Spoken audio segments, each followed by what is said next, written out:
The Project Gutenberg ebook of the Gospel of Freedom. This ebook is for the use of anyone anywhere in the United States and most other parts of the world at no cost and with almost no restrictions whatsoever. You may copy it, give it away or reuse it under the terms of the Project Gutenberg license included with this ebook or online at www.gutenberg.org. If you are not located in the United States, you will have to check the laws of the country where you are located before using this ebook. Title: The Gospel of Freedom. Author: Robert Herrick. Release date: February 27, 2024. Ebook number 73056. Language: English. Original publication: New York, Macmillan Company, 1898. Credits: D. A. Alexander, David E. Brown, and the online distributed proofreading team at https://www.pgdp.net. This file was produced from images generously made available by the Internet Archive. Start of the Project Gutenberg ebook. The Gospel of Freedom. The Gospel of Freedom. The Gospel of Freedom by Robert Herrick, author of The Man Who Wins, Literary Love Letters and Other Stories. New York: The Macmillan Company. London: Macmillan & Co., Limited. 1898. All rights reserved. Copyright: 1898 by the Macmillan Company. Norwood Press. J. S. Cushing & Co. Barrick & Smith, Norwood, Massachusetts, USA. To the memory of P.S.A. somewhere, surely, afar, in the sounding labor house vast of being, it practiced that strength, zealous, beneficent, firm. The Gospel of Freedom. Part I. Chapter I. Simeon Erard tiptoed deftly across the room, tugging at his thin, sandy herd. Fumbling among the curtains which draped one corner of the best light, he pulled the cord, after carefully eyeing his visitors to see that all were placed properly. The light silk folds fell apart, revealing a small canvas, a cool deep slit of gray water let into a marble floor, which was cut in two by the languorous reach of a woman's back done in hard green. The large masses of auburn hair of the bent head floated on the creamy slab. The artist coughed.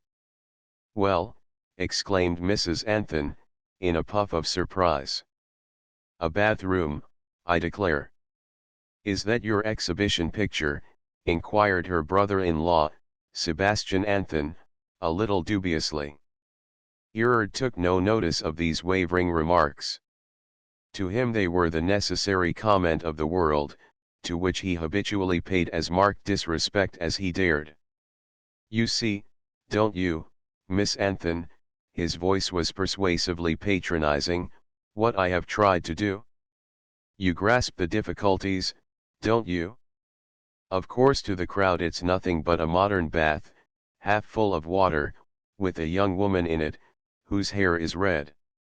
But you see the vigor of that leg, the coolness of that water shot with light. You feel it? The artist and the rare person will stop before that picture, he will know what it means. And the artist paints for the artist, shouldn't he, Miss Anthon?" The young woman thus distinguished by the special appeal waived the responsibility of assent to the last proposition. But she moved away from the little group of suspicious critics, drawing near to the picture, as if she were willing to represent the sympathetic intelligence. "Yes," she murmured slyly, "that leg half in the water, half out, is subtle. The flesh gives itself to the coolness." Mrs. Anthon began ostentatiously to use her lorgnette on the room. Sebastian Anthon turned one or two canvases to the light.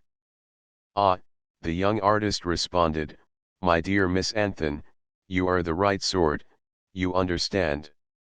Don't you feel that back rippling into the new medium? To do the little bit where the lights change," he indicated hastily a patch of rough brushwork, "that was the keenest delight of the past year, the best minutes of intense existence, and for that we artists live, don't we?" The girl half smiled as if something vaguely humorous crossed her mind, yet again her impulse was to take his part against his antipathetic fellow countryman. Well, that cornfield didn't grow in the States, I'd bet. This ejaculation came from a young man, who had unearthed a sketch in bright yellows.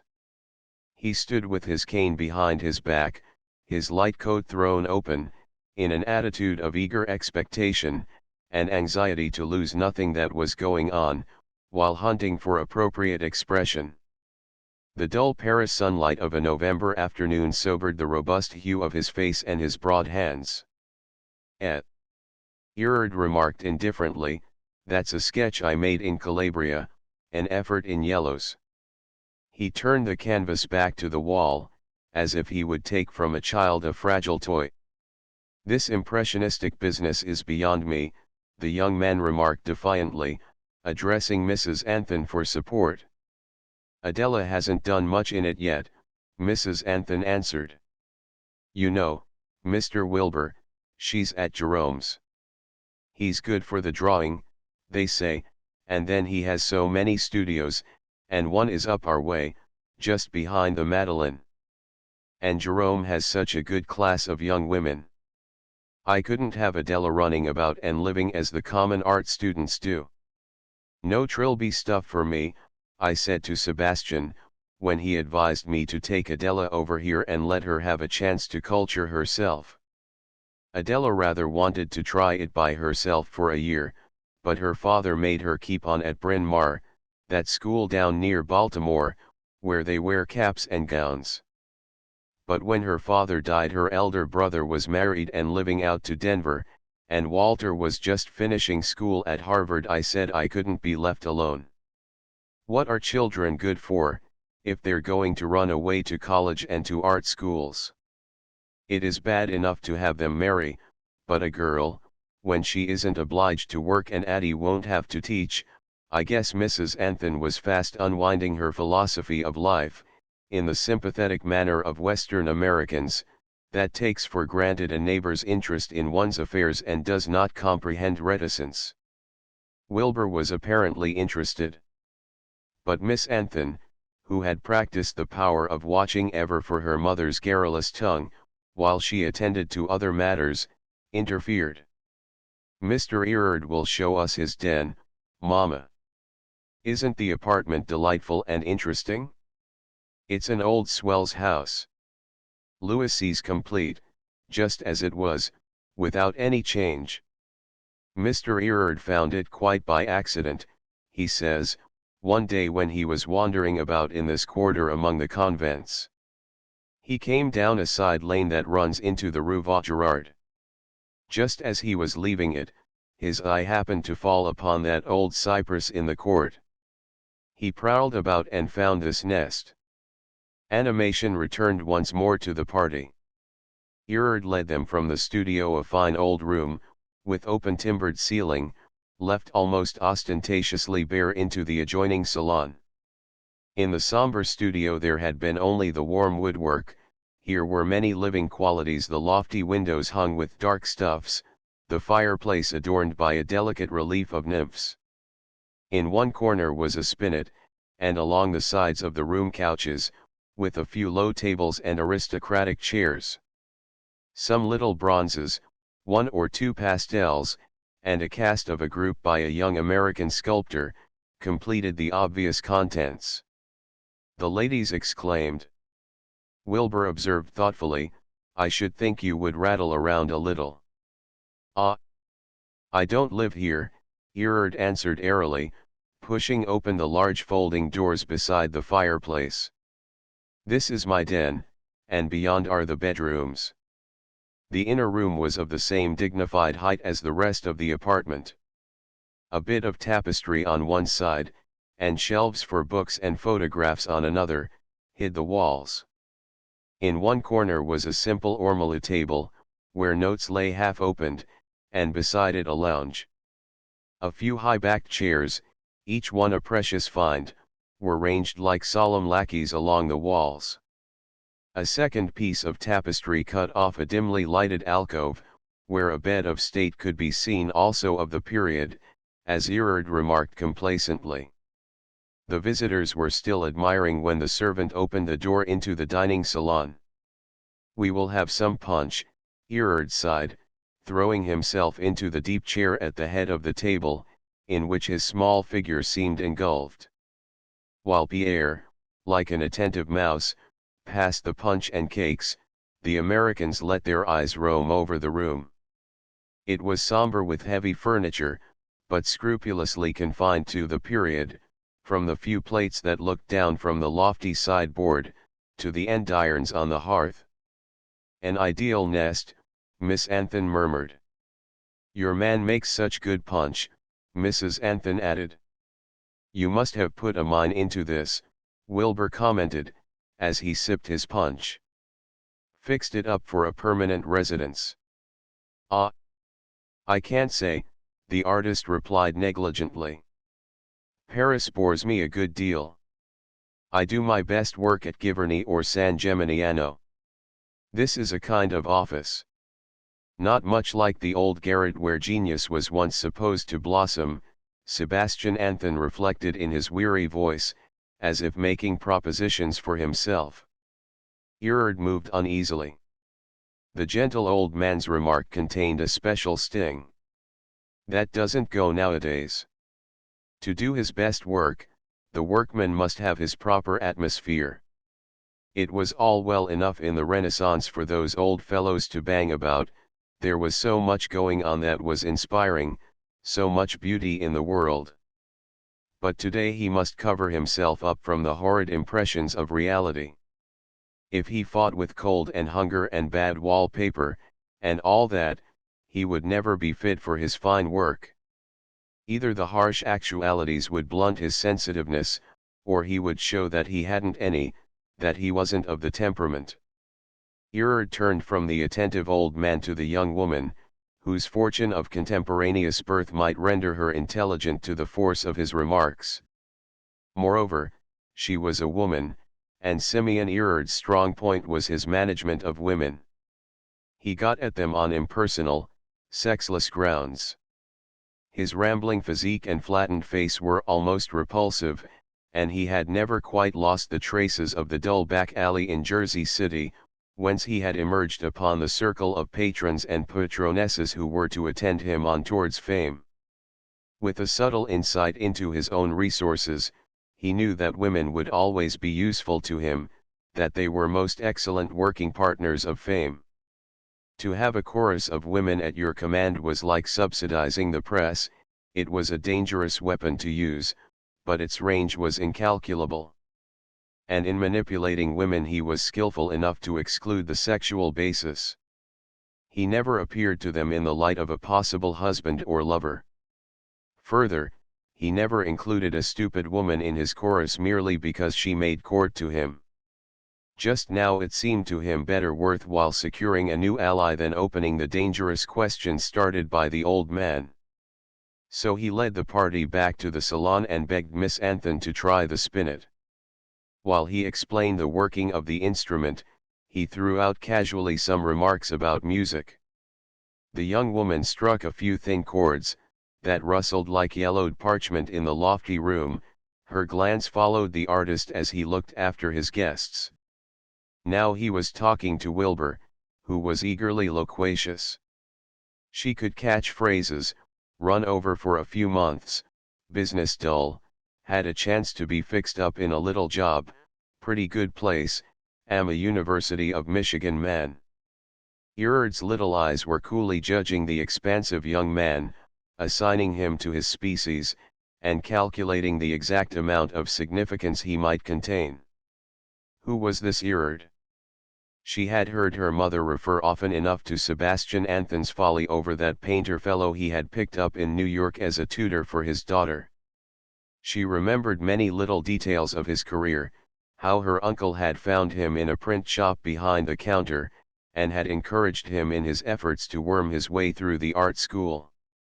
Later he had come to Sebastian Anthon's summer home, on the half-intimate footing of a tutor, and she remembered to have seen him there a sullen, ugly lad, with his material and stupid charge. Then Erard had gone abroad, first with Uncle Sebastian, then again for a long period by himself. and her mother accused him of getting Sebastian to waste good money on pictures and such stuff. She was not aware that Erard had done much to justify all the Anthon money that had gone into his career. At least if you counted by tangible evidences. She did not know that one of the first precepts which the protégé had inculcated had been that you should not count by vulgar or tangible proofs, such as books published, pictures painted and sold, articles appearing in magazines, with accompanying checks and drafts. For Erard's initial ambition to paint had expanded in the atmosphere of Paris, until now it would be hard to say just where he proposed to apply his force. A professorship in aesthetics, the editorship of a magazine devoted to the arts, the curatorship of a museum, one or all, might have satisfied his present ambition. Yet he had never quite abandoned actual creative work. Now and then, whenever Sebastian Anthon was becoming unusually restless, some one evidence appeared to justify the interest that old Anthon was taking in him. Some clever article on the salons for an American journal, a little essay on an early Italian master in an English magazine, a portrait of Mrs. George Payne, the editor's young wife, which set the American colony in Paris agog with talk, at the worst, some bit of encouraging gossip from a man who knew. Perhaps Erard had been right in not forcing himself. Sebastian Anthon shivered at the thought of how he himself had been forced. It had been superb in its way, Erard's campaign thus far, or preparation for campaign. Once in Paris, the very pavement seemed familiar to him, the air in the streets to be intimate. "You are one of us," it whispered. He prepared leisurely to realize far-reaching projects. He was never idle, and he was rarely dissipated. Quite early, it is probable, he suspected that his organism was not the artist's, his blood was too thin. But his power was to comprehend, to enjoy and relate. Or, to use the phrase that he found for his patron, to know the background. So he had had the audacity to proceed from capital to capital, establishing large siege lines, the audacity, when tomorrow might find him at the pawn shop with nothing to pawn. Perhaps he knew his world better than most. Had he had more scrupulous doubts, he would have failed at the outset. Today he had asked the Anthons to see his apartment and his new picture, for he still painted, cleverly aware that the world, after all, pays a certain homage to the mystery of creation that it denies to mere knowledge. His guests, however, seemed to be impressed more with the apartment in which he had enveloped himself, by the very vulgar facts of physical appointments, than by his excellent picture. The afternoon had engendered a moral opposition which he must overcome in some way. Sebastian Anthon was especially necessary to him just now. He must spend this winter in Spain. And he would like to have this nice old man fall in with the plan, even if it necessitated including his niece, and, at the worst, the voluble lady her mother. That person could be heard, above the notes of the spinet, in her monologue to the patient Wilbur. "I shall take Adela to Aix-les-Bains as soon as the season opens. I tell her that what she wants is to know people, to meet pleasant friends, not to spend her year over here fooling about in a studio. I guess she hasn't any great talent. Walter has set his heart on making a writer of himself, and I guess one genius in the family is enough." The purple bows on Mrs. Anthon's new Parisian hat tossed in time with the vehement workings of her short, thick body. She had settled into an aggressive pace. Erard paused for a moment by her side, and then, as the music faded out, stepped back to Miss Anthon. Her face, which was turned towards the light, wore a look of tolerance, and the restless tapping of one foot upon the marquetry betrayed a stifled criticism of her mother's chatter. The young artist noted that the molding of the face had been begun freely and graciously. Nothing was final. It might be interesting to know where the next few years would place the emphasis. Meantime the impulse of life was throbbing in that face actively, generously. To feel, to understand, and what is more to act swiftly, a promise of such powers it held forth. "You are working here?" Erard observed. Miss Anthon turned to him with relief. "Oh, fooling, as the rest do. It seems so utterly silly, but it is better than shopping perpetually, or running about to see things you don't understand. Did you do much earlier?" Erard assumed easily the catechist's place. "Never much of anything," she confessed slowly. "But I liked it awfully, only Papa wanted me to have a sound education first." "Quite wise that Papa." "Why?" "Because the chances are that you may know something someday, but there isn't much chance of your ever doing anything." Miss Anthon flushed at this cool estimation of her range by her uncle's protégé. Yet her good sense and her curiosity kept her from betraying any foolish annoyance, and the two were soon far on in an intimate conversation. Erard's finality in judgments, and his conjurer's trick of knowing all about herself without detailed confession, impressed Miss Anthon. At last the visitors gathered themselves up, and Mrs. Anthon said a distant goodbye to their host. Miss Anthon added to her mother's conventionally expressed hope that they might see Erard again, a pointed invitation. "Come and show me what I ought to know. Would you care to see Degas's new picture?" The girl answered with a look, with a flutter of astonishment. Who was this young man who could take her to Degas's studio? As they moved into the hall, Erard found an opportunity to hand her the last Revue Internationale. "Perhaps you will care to look this over, it's an article on Degas I wrote last spring." Then Pierre, the solemn manservant, appeared with an old horn lantern, pulled back the long iron bolt, and prepared to escort the guests to the courtyard. In the hall a slender crane, supporting a flickering candle, reached out above the stairs.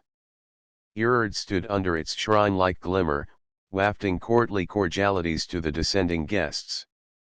As Miss Anthon passed the bend in the stairs, Pierre's lantern threw a dash of light upon her dark strong form, while the plumes in her hat made magnificent shadows upon the stone walls. She swung her loose cape about her, as a young officer years before might have wrapped himself in his military cloak before venturing into the night blast below. She looked up at him and smiled with the frank recognition one gives to a possible master. The last sound Erard heard, as the great doors creaked open below, was Mrs. Anthon's shrill babble about dinner. Chapter 2. Leaving Wilbur and Mrs. Anthon to find a cab, Miss Anthon and her uncle proceeded across the quarter by silent side streets, the old man turning instinctively here and there, until suddenly they came out on the Luxembourg Gardens. "I used to live up there," Mr. Anthon remarked, pointing towards a deserted alley, "in number 75. That was before your father was married, when the family were living in New York. Father gave each of us $5,000 when we came of age. John went to St. Louis and began the brick business. I came over here." "Why did you give this up?" his niece asked eagerly, with a renewed appreciation of the artist's delights. Sebastian Anthon turned his blue eyes to her wonderingly. "John thought it best. Art wasn't much of a career then, and your father rather managed all of us. We had good times in Soixante-Quinze," he added musingly, standing still to peer up at the maze of broken roofs. The girl followed his gaze sympathetically. She could suspect a little more of the story than the old man's words told. She had felt the iron will that until 2 years ago, when death stepped in, had governed the Anthons. The elder brother's practical power, his intolerance, his indomitable activity, had bent them all. His little brick business had expanded, until all the Anthons, root and branch, were brickmakers, and each member of the family had his block of brick stock. The boys, as they came along, were drafted into the business at 20, and the women were pensioned off. John Anthon had governed the state in St. Louis, Sebastian had been his protesting but faithful satrap in New York. When John died, leaving bricks at 200, with regular 12% dividends, the business so ably managed that it might run on until man had no further need for bricks, or clay was exhausted, Sebastian Anthon slyly withdrew from his post and looked about for amusement for his declining years. He remembered wistfully how he had once thought of a garret room in Paris, of long days in Barbizon. He could not paint now, and so he had taken to buying pictures. "And that was why you helped Mr. Erard," his niece insinuated thoughtfully. The old man nodded, and added half apologetically, "He can have the life, the hope, even if he doesn't do much."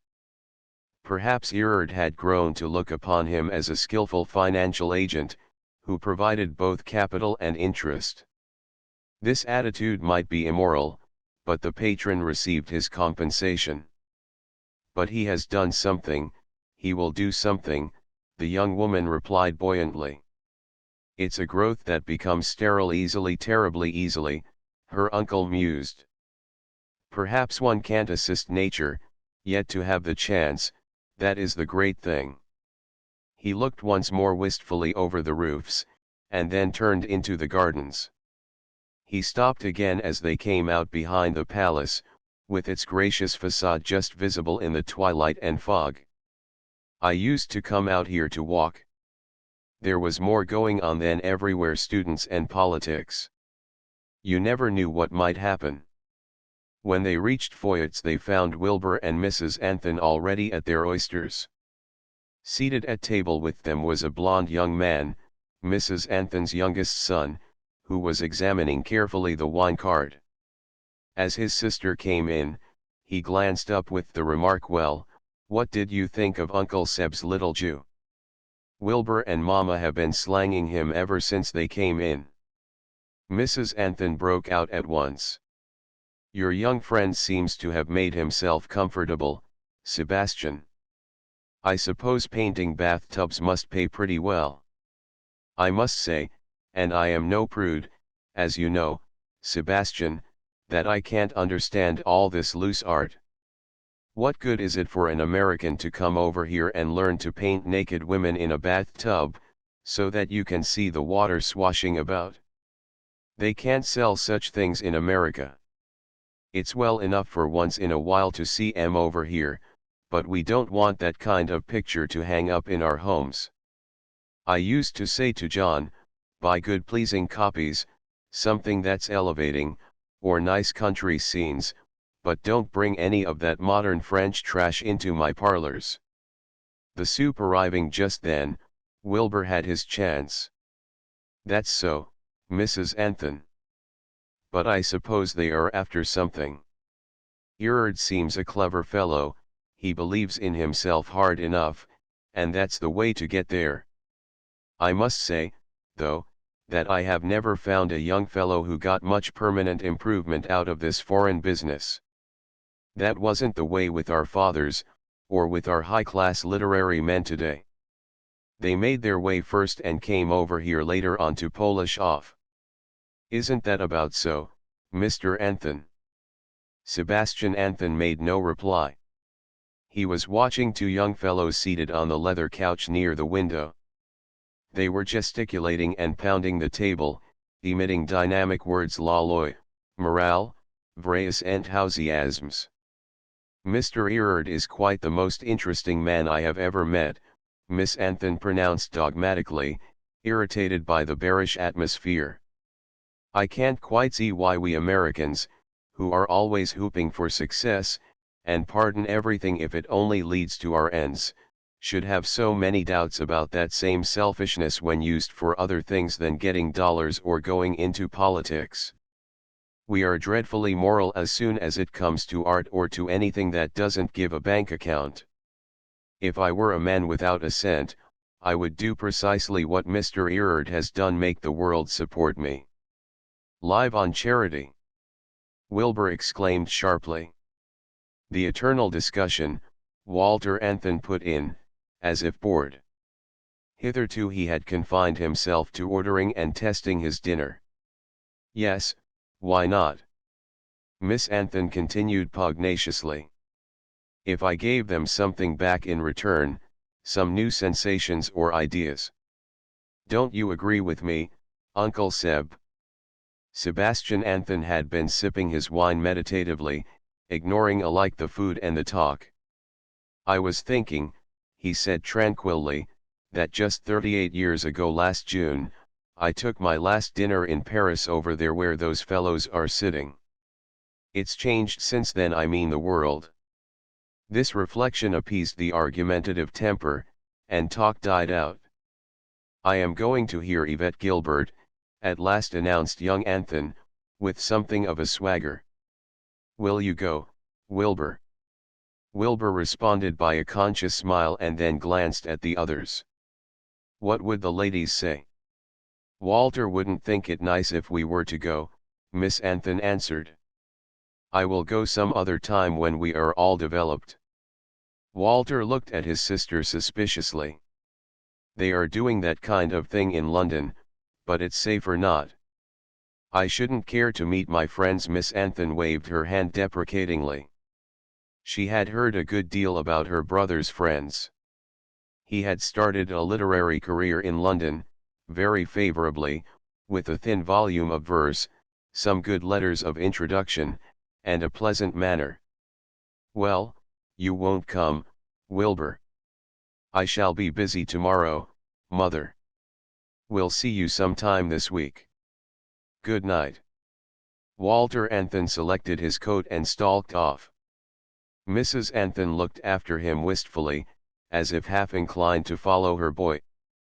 Instead, the party drifted into a cab and were put down by the boulevards. Their evenings usually concluded like this at a cafe, or, more rarely, at the opera.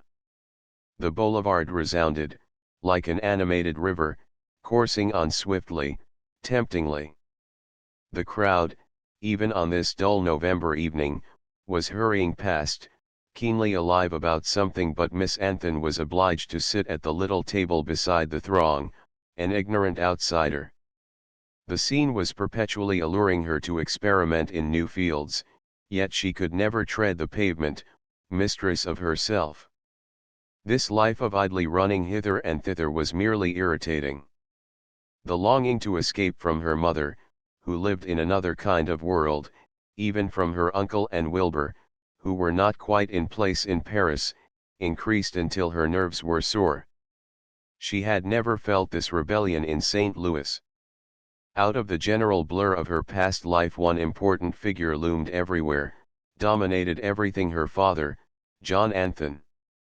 That angular, hard-headed man had in many ways substituted his daughter for his wife. She could comprehend, now that her mother was cut off from the usual outlets of neighborly gossip, how wearisome Mrs. Anthon must have become to the silent, persistent man, who had engineered all their fortunes to such comfortable ends. She realized that she had gone to this father for understanding. He was her confidant in her experiences in the little social pool of St. Louis. He had taught her to read intelligently, had provided her with tutors, to escape the nonsense of girls' schools. He had sent her to Bryn Mawr in the hope that when middle life came she would have a few more resources than her mother. His standards of vitriolic common sense had influenced her girlish choice of friends, had carried her safely through the silly years. He was honest, she knew, he was direct, he believed in the gospel of work, he endured much in the family, he never had an idea devoid of effort. His life had been one prolonged battle that wrung him to the last reserve of strength. There had been little joy in it but the joy of success. It was gaunt, that ideal. Yet all this she had accepted as a type of what a man should be, of how he should treat himself. Moreover, she reasoned that a woman should not be spared the full rigors of the game. Of course the actualities of daily living were disagreeable, but anyone who sought to shirk those necessities, who sought to take his existence out of the mill where fate had fixed him, was a mere trifler. Was she quite sure of that truth, after this day? When that father died, the demand for sacrifice had come through her mother, and she had not questioned it.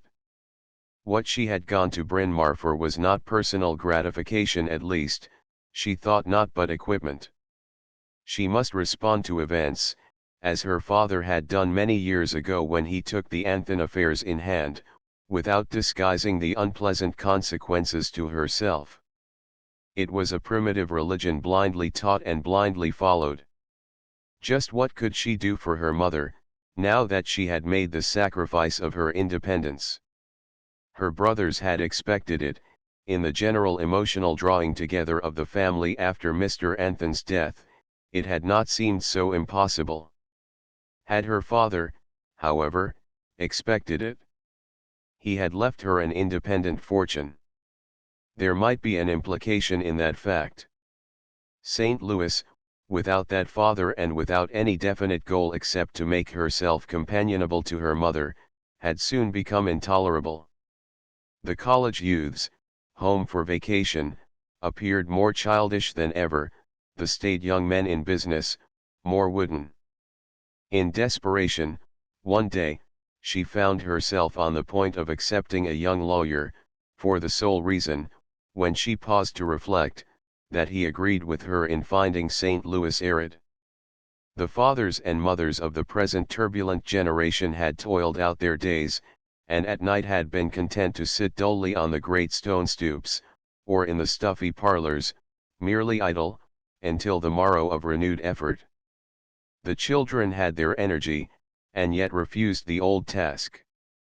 So, naturally enough, she had entered into Sebastian Anthon's plan of a year in Europe, a convenient solution for every American family in doubt or distress. The file of carriages had thinned out, the theaters had opened. Waiters were standing listlessly in the doors of the cafes. Mrs. Anthon was saying, "Don't be a fool, Sebastian, over that fellow. He is a worthless young man. I told you 5 years ago, Sebastian, you are perverting that young man. Give him a place in the brick company, and let him earn his salt, as you have done, as John did. But you were weak and amiable, and the Erard kind get around you."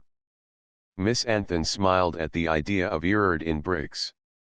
Moreover, wasn't all this talk about Mr. Simeon Erard's manner of livelihood rather vulgar and impertinent? Here in Paris it was easy to slip away from her harsh creed of common prejudices. Erard seemed to her the most interesting figure on her horizon, and she was tempted to accept him for what he could give her, for what he had given her already.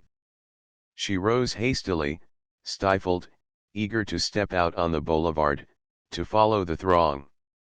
"I will walk back to the hotel, Mamma, if Mr. Wilbur will go with me." The young man got up with an air of relief, and the two started down the boulevard in the direction of the Avenue de l'Opéra. He offered her his arm awkwardly, noticing that the other men and women were promenading linked together. Miss Anthon laughed, "We're Americans and needn't do it." She strode out, every muscle responding joyously, after the inert hours. Her eyes turned here and there, inspecting the faces in the cafes, the crowded omnibuses, the idle throng. One need not reflect here, the river of life coursed swiftly, merrily. Chapter 3. As the two neared the opera house, Miss Anthon walked more leisurely and paid some attention to her companion.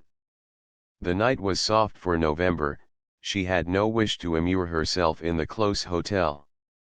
"Paris takes me out of my skin," she said half apologetically. "The whole thing absorbs me, every one seems to be living so eagerly. Puttering about, I should say." "They are like a lot of children," her companion replied unenthusiastically. He had been born on a farm in Upper Michigan. He called it Michigan, and had ridden his pony to school 6 miles each day, after doing father's chores. A month of Paris had not rubbed off his peasant suspiciousness. As if in defense of his truculent attitude, he added, "You hit me pretty hard, Miss Anthon, what you said about Americans appreciating only the success of dollars and politics. Why? The girl focused her attention wonderingly on her companion. That's what I am after, always have been, since I began teaching elocution and literature up in the old Michigan school. I taught there 2 years, he continued simply, with the homely, unconscious conceit of a man interested in his own drama, yet who can relish the picturesqueness of it. Then I saw my way to some college learning, and in one way or another I kept at the State University for 4 years. One summer I peddled dry goods in Iowa and Nebraska. Another I sold plows in Texas. His companion sauntered slowly, keeping a sympathetic silence. There was a pleasant kind of brag in his simple epic. But I got my chance one red-hot August day, when I met Joe Dinsmore in the smoking car of a CB&Q train, crossing a Kansas prairie. Big Joe was on his way to look over a piece of land that had come back on a client of his on a mortgage. He took to me, and we rode over to see the sand heap his man had lent $20,000 on. The mortgage called it fertile farming land. Dinsmore swore and then laughed when he'd seen the miles of drought and blasted grass and corn. But I got out of the buggy and scraped a hole in the hot ground. Then I took a look at the air, my. It just waltzed and sang over our heads, fit to blister the paint on the team. Well, we drove on, Dinsmore mad, and me quiet, until we came to the Warilla River. Then I smiled. His face relaxed at the memory, and he pushed his tall silk hat back to a rakish angle, unconscious of the city, of the whirling carriages, of everything save that vital moment of triumph out on the arid prairie. Dinsmore was mopping his head and growling, Rantoul was a blankish Eastern idiot, he might as well throw up the sponge. 2 square miles of this ash heap. But, in the fervour of his tale, Wilbur turned squarely to the girl. I smiled at him. Dinsmore, I said, you know how to draw a brief and run a caucus and bluff a jury and perhaps a few other things, but you don't understand this game. Well, he growled, what have you got to offer? Irrigation, I said, and he howled. Irrigate, you damn fool, when the banks of that cussed river are 25 feet high on either side, and no coal within 200 miles. Then I explained myself. I told him how I and a classmate at Michigan one spring invented just the machine for this. It's working today on Father's farm up in northern Michigan. How long will it take us to get there? He jerked out. 3 days.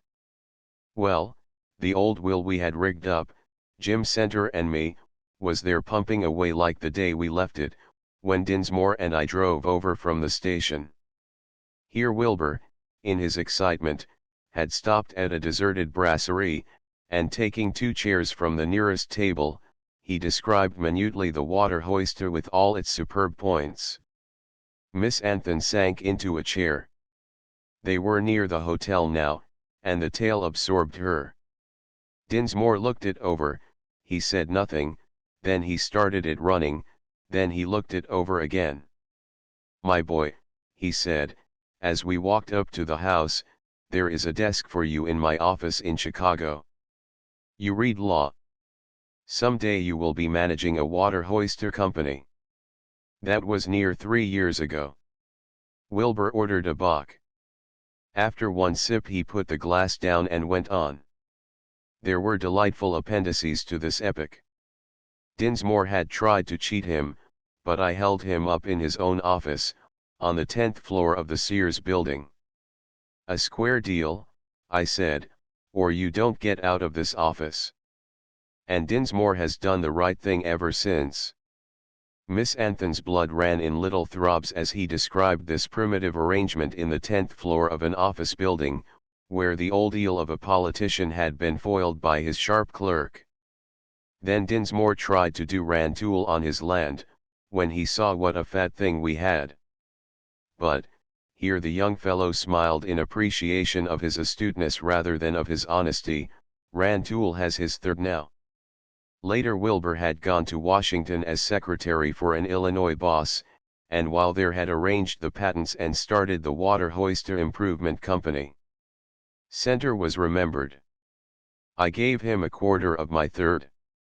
He is teaching school up Minnesota way. Someday he will be a rich man and won't know what has struck him. How can you be spared? Miss Anthon asked, as the story seemed to end in the air. How did you dare to run over here for 3 months and be so far away from your schemes? Wilbur laughed and was silent for a moment, with that look of seeing around a corner which comes into the faces of shrewd, new men. Well, Miss Anthon, he gazed at her frankly, as if she would compel his inmost secrets, I'm not quite fit for what's ahead, not even with what I got over there at the old school. I mean to get into bigger things than this water hoister affair. So it won't hurt me to have a look around, it's about the last time I shall have a chance. And I worked hard at the job, got Rantoul's affairs all cleared up, his creditors satisfied. There's nothing to do now, but wait for the factory to turn out the machines. I shall be starting back soon when the time comes to boom. And, he added jocularly, Paris is good enough for me when I'm not in shirt sleeves. Miss Anthon's face glowed with her excitement over the story. It touched her imagination. Money getting, it seemed, might be another affair than taciturn, reserved old John Anthon had made it. Wilbur brought out the romance. And she pardoned the hero's genial complacency in his own cleverness, his colossal confidence that the world and he had been made just so that he might bring about his combinations. His tolerance of the old world, in spite of his suspicion, was also fine. She got up, regretfully, aware for the first time that it was not quite the place for her. The Boulevard des Capucines at 10 o'clock, sitting with a young man who sipped a bock. A few moments later she bade him good night, and shook hands heartily, with a kind of recognition for the interest he had given her. Life must be made to march, and whoever gratified this craving would get his meed of generous acknowledgement. And Wilbur felt a little of the elation of the dominant male. He was not making love, he had too little submissiveness to be a lover. Rather, he had impressed himself, and that was a necessity of his nature. Chapter 4 Mr. Walter Anthon had cultivated his little garden of aspirations industriously and with flattering results. He had lately been taken on as an occasional writer for the Standard and was intimate with the younger gods who supported the new National Review. To his surprise, his American birth had facilitated his course. It was easier to be nice to an American, as Lady Durrant had frankly told him, than to one of your own people, for you weren't responsible for the stranger if you took him up. Again to his surprise, he had found that the London World took seriously his newspaper articles on European traits. These outpourings of his first 2 years in London had just appeared in book form. And he had come to his family straight from Norwood, the home of the great novelist Maxwell. Neither his family, nor Yvette Gilbert, nor yet the custom of showing himself in Paris once in so often had brought him across the Channel. He was eager to see Miss Molly Parker, who had occupied his heart intermittently during his calf years in America. One visit, he reflected as he waited in the chill salon of the Passy Villa, would probably satisfy whatever sentiment had survived. Well, well, it is so nice to see you, and here in Europe, Miss Parker emitted her welcome as she half ran down the long room. The clear, soft tones that seemed always to carry a caress, or rather a pervading sensation of warmth, invigorated the most commonplace words. Walter Anthon had always felt the immediate charm, but when once away he recalled the words, it was impossible to find anything not merely ordinary. The woman created something original out of the simple events and words of dull life. When she had disappeared, the creation fell into emptiness. The creating power lay in the slight, well-defined form, in the fine hair that just missed being red gold which waved over the high brows and played with the ears and neck, and in the little curves of fullness of the cheeks and neck, above all in the full grey-blue eyes which took such an absorbing interest in all things. She was a woman, now and always. That fact so dominant in her presence eliminated any discussion of beauty. Some people, unimaginative and literal, called her plain, and talked about hands and feet and a waist much too ample, and features too heavy, and many other details, but those who had suffered her charm and remembered it, smiled. She would inspire a scarecrow. "And how do you do, after all these months?" In the warmth of her special welcome Anthony forgot the little arrangement about his attitude to Miss Parker which he had made with himself. "I came from London to see you." "No, not really." Miss Parker laughed as if it were a delicious fib, but one she would like to believe. "That was very good of you. You were going out?" "Yes, and we will go together." "To the Louvre?" "Just think, I have been here 6 weeks, and I have peeped into the Louvre but once. Mrs. Ormiston Dexter, she's my aunt whom I am travelling with, has been so miserable, and the children all had to go to the dentist's. But we shall have such a beautiful time. You will take me to see just what is best. I like to be shown things so." Her eager eyes looked out like a child's over the prospect of a new toy. "Tell me about your year in London. What have you been doing? You never sent me any of your articles." Anthony twisted his mustache and evaded the last reproach. "I've met a lot of people, the right kind, who are in things," and he detailed a list of names naively. "They have been awfully kind and nice to me." "Of course," Miss Parker responded slyly. She was so sympathetic, Mrs. Ormiston Dexter declared, that she would hobnob with the devil and take his views of the universe for the time. "So you will be a big literary man, and write books or become an editor and live in London?" "Not so fast," the young man protested.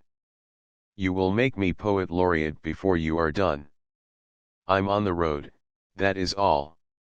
Now I must do something good, really good, you know, to justify all the belief those fellows have in me. But I knew enough not to stay in America. It's the only way, to come over here and get to be known and have your work talked about by the world, not write for the provinces." "That's us?" Miss Parker inquired. "Not you," Anthony smiled, "you belong to the woods." "Thank you." "You mean the backwoods?" "And you?" Anthony asked. "We've done Germany and northern Italy. So many hotels and people and pictures and towns and cities. It has been great." Anthony could see her at the Grand Hotel this or that, calling all the lapdogs by their pet names, and on good terms with nearly every comer, from the fat Polish countess to the gentlemanly English loafer. But Italy was best, her eyes softened dreamily. The dear people, with their fat little babies, and those stagey mountains. It was like going to the opera all day long. "Shall we start?" Miss Parker chatted briskly at him, unawed by his importance, while they crawled down the Champs-Élysées on the Imperiale of an omnibus. She had scoffed at the idea of taking a cab, and forced Anthony to run the risk of being observed by his acquaintances as he swayed to and fro and clutched at his tall hat. It took them a good while to escape the importunate guides, the vendors of photographs, and the other obstructions that beset the great palace. "It's like a dance hall outside and a tomb in," Miss Parker reflected. "All these bronzes in this heavy arched room are such a cold welcome. They seem like a procession of the dead drawn up to receive you." When they came to the grand staircase, with its glorious crown of the Nike, Anthony brought out some classical learning to amuse his companion with. "What a lovely body, and what splendid wings, real angel's wings," she exclaimed unheedingly. They paused before the mutilated Botticelli frescoes, and spent some minutes tracing out the dim outlines of figures, until he persisted in comparing her with the Virgin being led to the altar. Then they idly sauntered into the neighboring French rooms, those succeeding caverns of past echoes, each one with its special manner, its own atmosphere, its individual way of putting together the minute details of life. Here and there were copyists, lazily working, chiefly old women and men, antiquated professors who had returned to the idols of their youth. The Madame Lebruns, the Watteaus and Chardonnels came out on the new canvases with a metallic luster, an indecency of corporeal resurrection. Anthon made no pretense of looking at pictures. A few schools only appealed to him, and he liked the National Gallery on paydays when you were likely to meet people you knew and had plenty of elbow room. This nursery-maid expedition was purely for the girl's sake. He watched her as she peered here and there and made audacious remarks. As they came out into the square hall beyond the Watteaus and Chardonnels, Anthon caught sight of his uncle leaning over to examine a portrait. His manner was absorbed, as if the place had put a spell upon him and he was dreaming. "Let's go in here," Walter Anthon said hurriedly. "The old man there is my uncle, and he is a dreadful bore." They found themselves in the bustle of the modern French room. Here were younger copyists, ragged boys and girls, dowdy women, who idled about from easel to easel gossiping in loud tones. "I don't believe he was a bore," Miss Parker remarked thoughtfully. "He looked like such a nice old gentleman, and rather tired." "All my family are bores," Anthon replied deprecatingly. Miss Parker opened her eyes in surprise. "Except possibly my sister. I don't know what she will do with herself." "She will probably do something idiotic, though. You ought to know her, you might do her some good, teach her to take herself more simply." "Do you think so?" Miss Parker asked timidly. They were standing in a corner near a small Corot that was being painfully copied by an anemic-looking young fellow.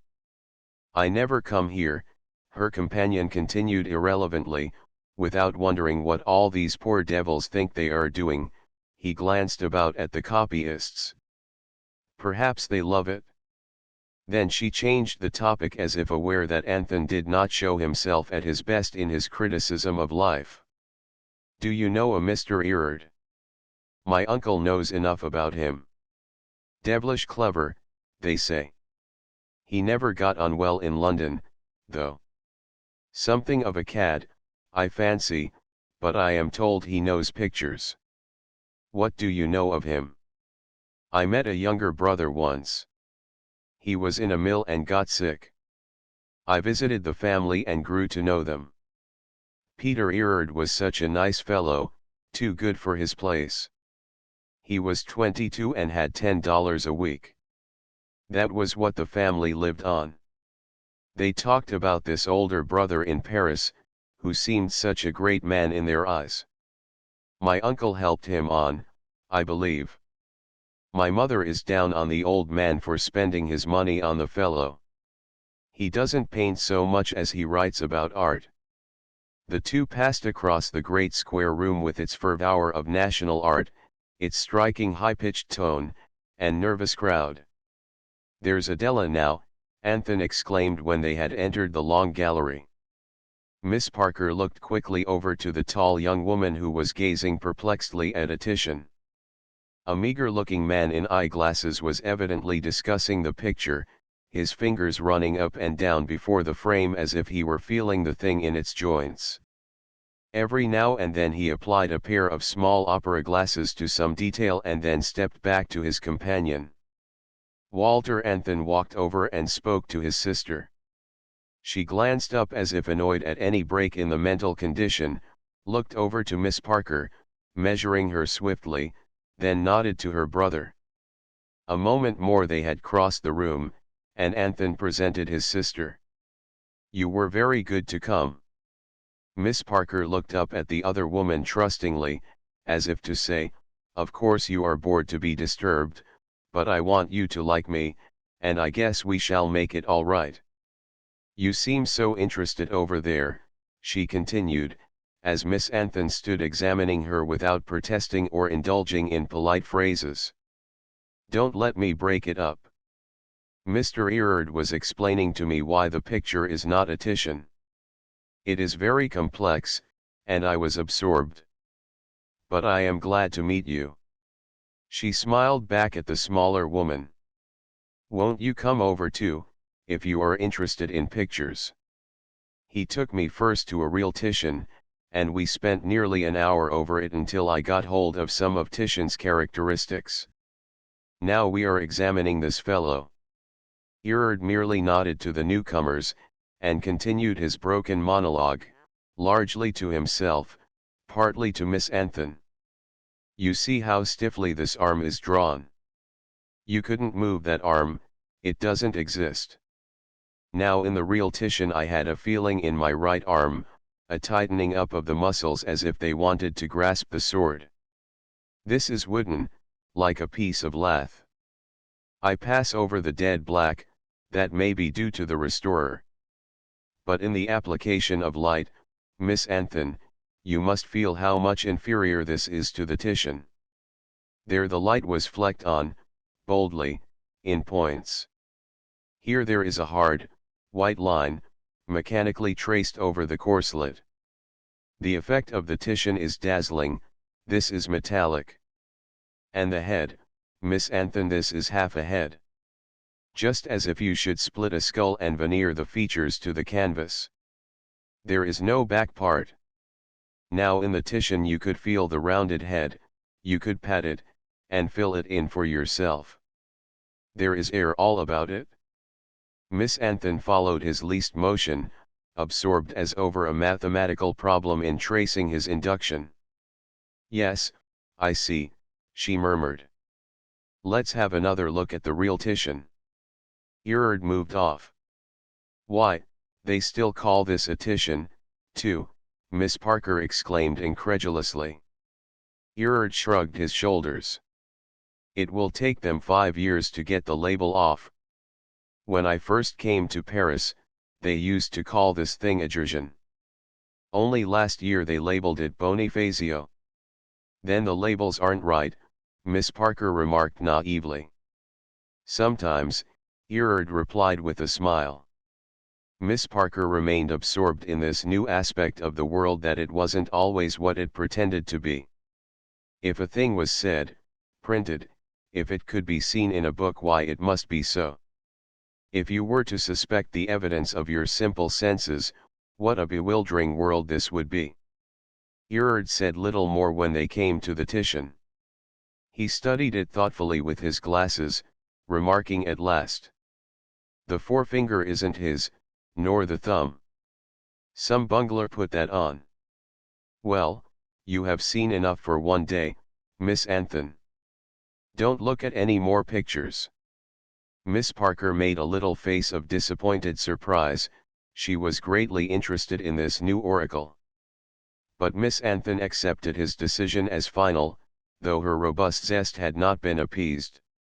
She turned to re-examine Miss Parker, the two women chatted, as they passed down the crowded gallery instinctively testing each other, much as Erard had tested the pictures.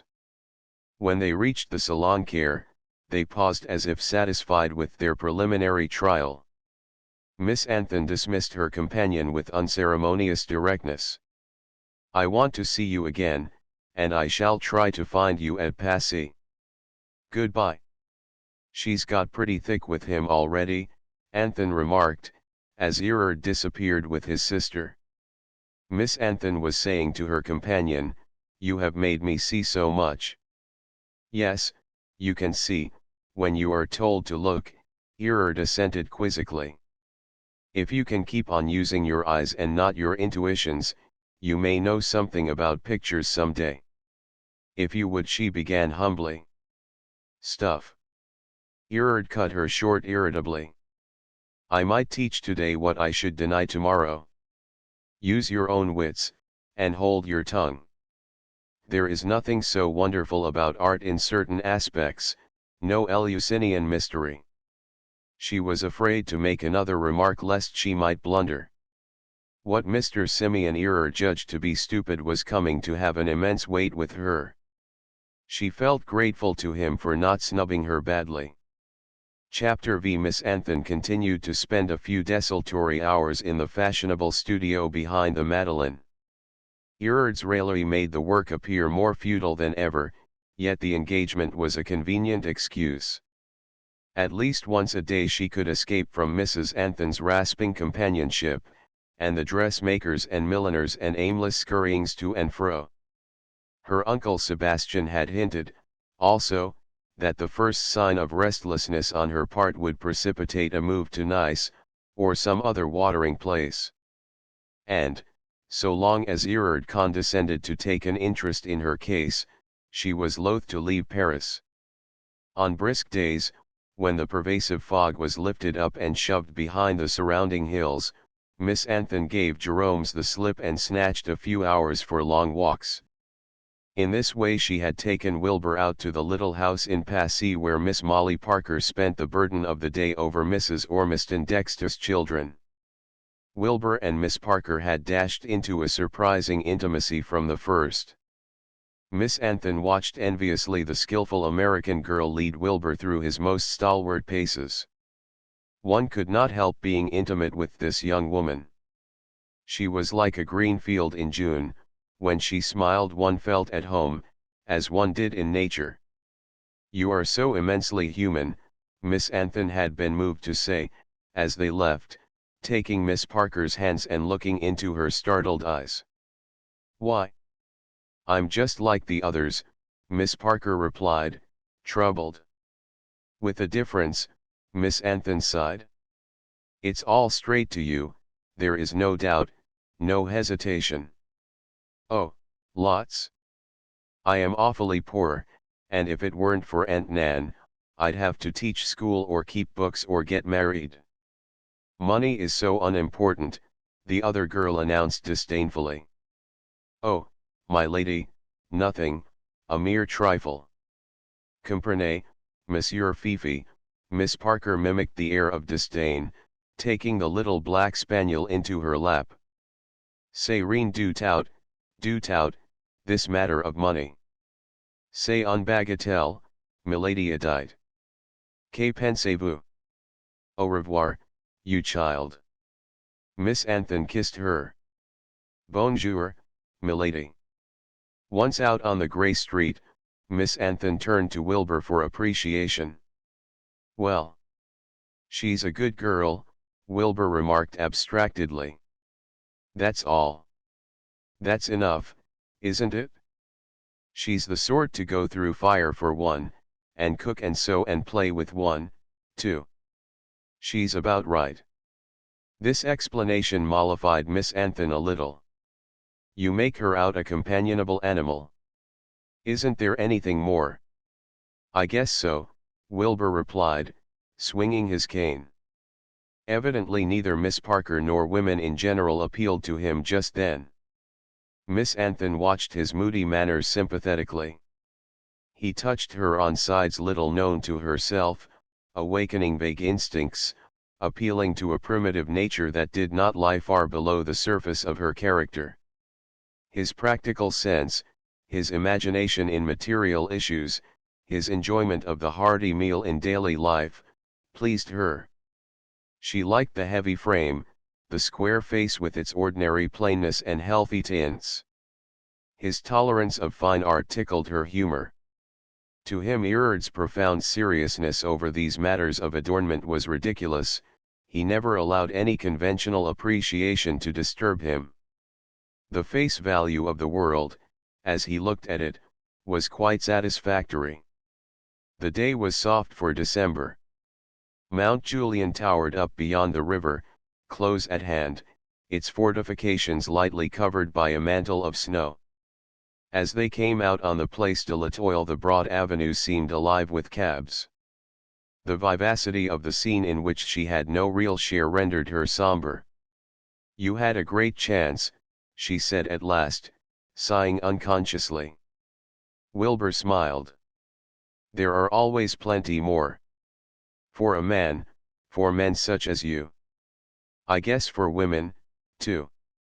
Nonsense, she took him up sharply. A husband, or a vocation badly filled. What chance is there for me? She gave her egotism rein recklessly. You are pretty well off. Wilbur never wasted emotion over cultivated evils. Yes, too well. My brick stock will always make me incapable of doing anything rash. Oh. Wilbur turned a more curious eye on his companion. That's the rub. You want more. Or less. Why don't you try our new company? Dinsmore writes that the stock was issued last week. We have put only a little on the market. Perhaps I shall want to take a hand. Could you get me some? Ernest. She looked at him defiantly. You'll have to ask your uncle. I know where you could get some old rantoul. But you had better stay in bricks. They're safer. The two laughed and changed the subject.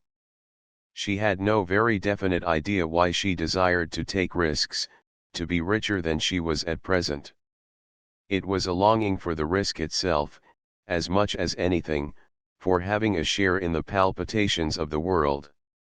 After déjeuner, when she broached the subject to her uncle, Sebastian Anthon pooh-poohed, his brother had trained him well. Brick stock was a family god.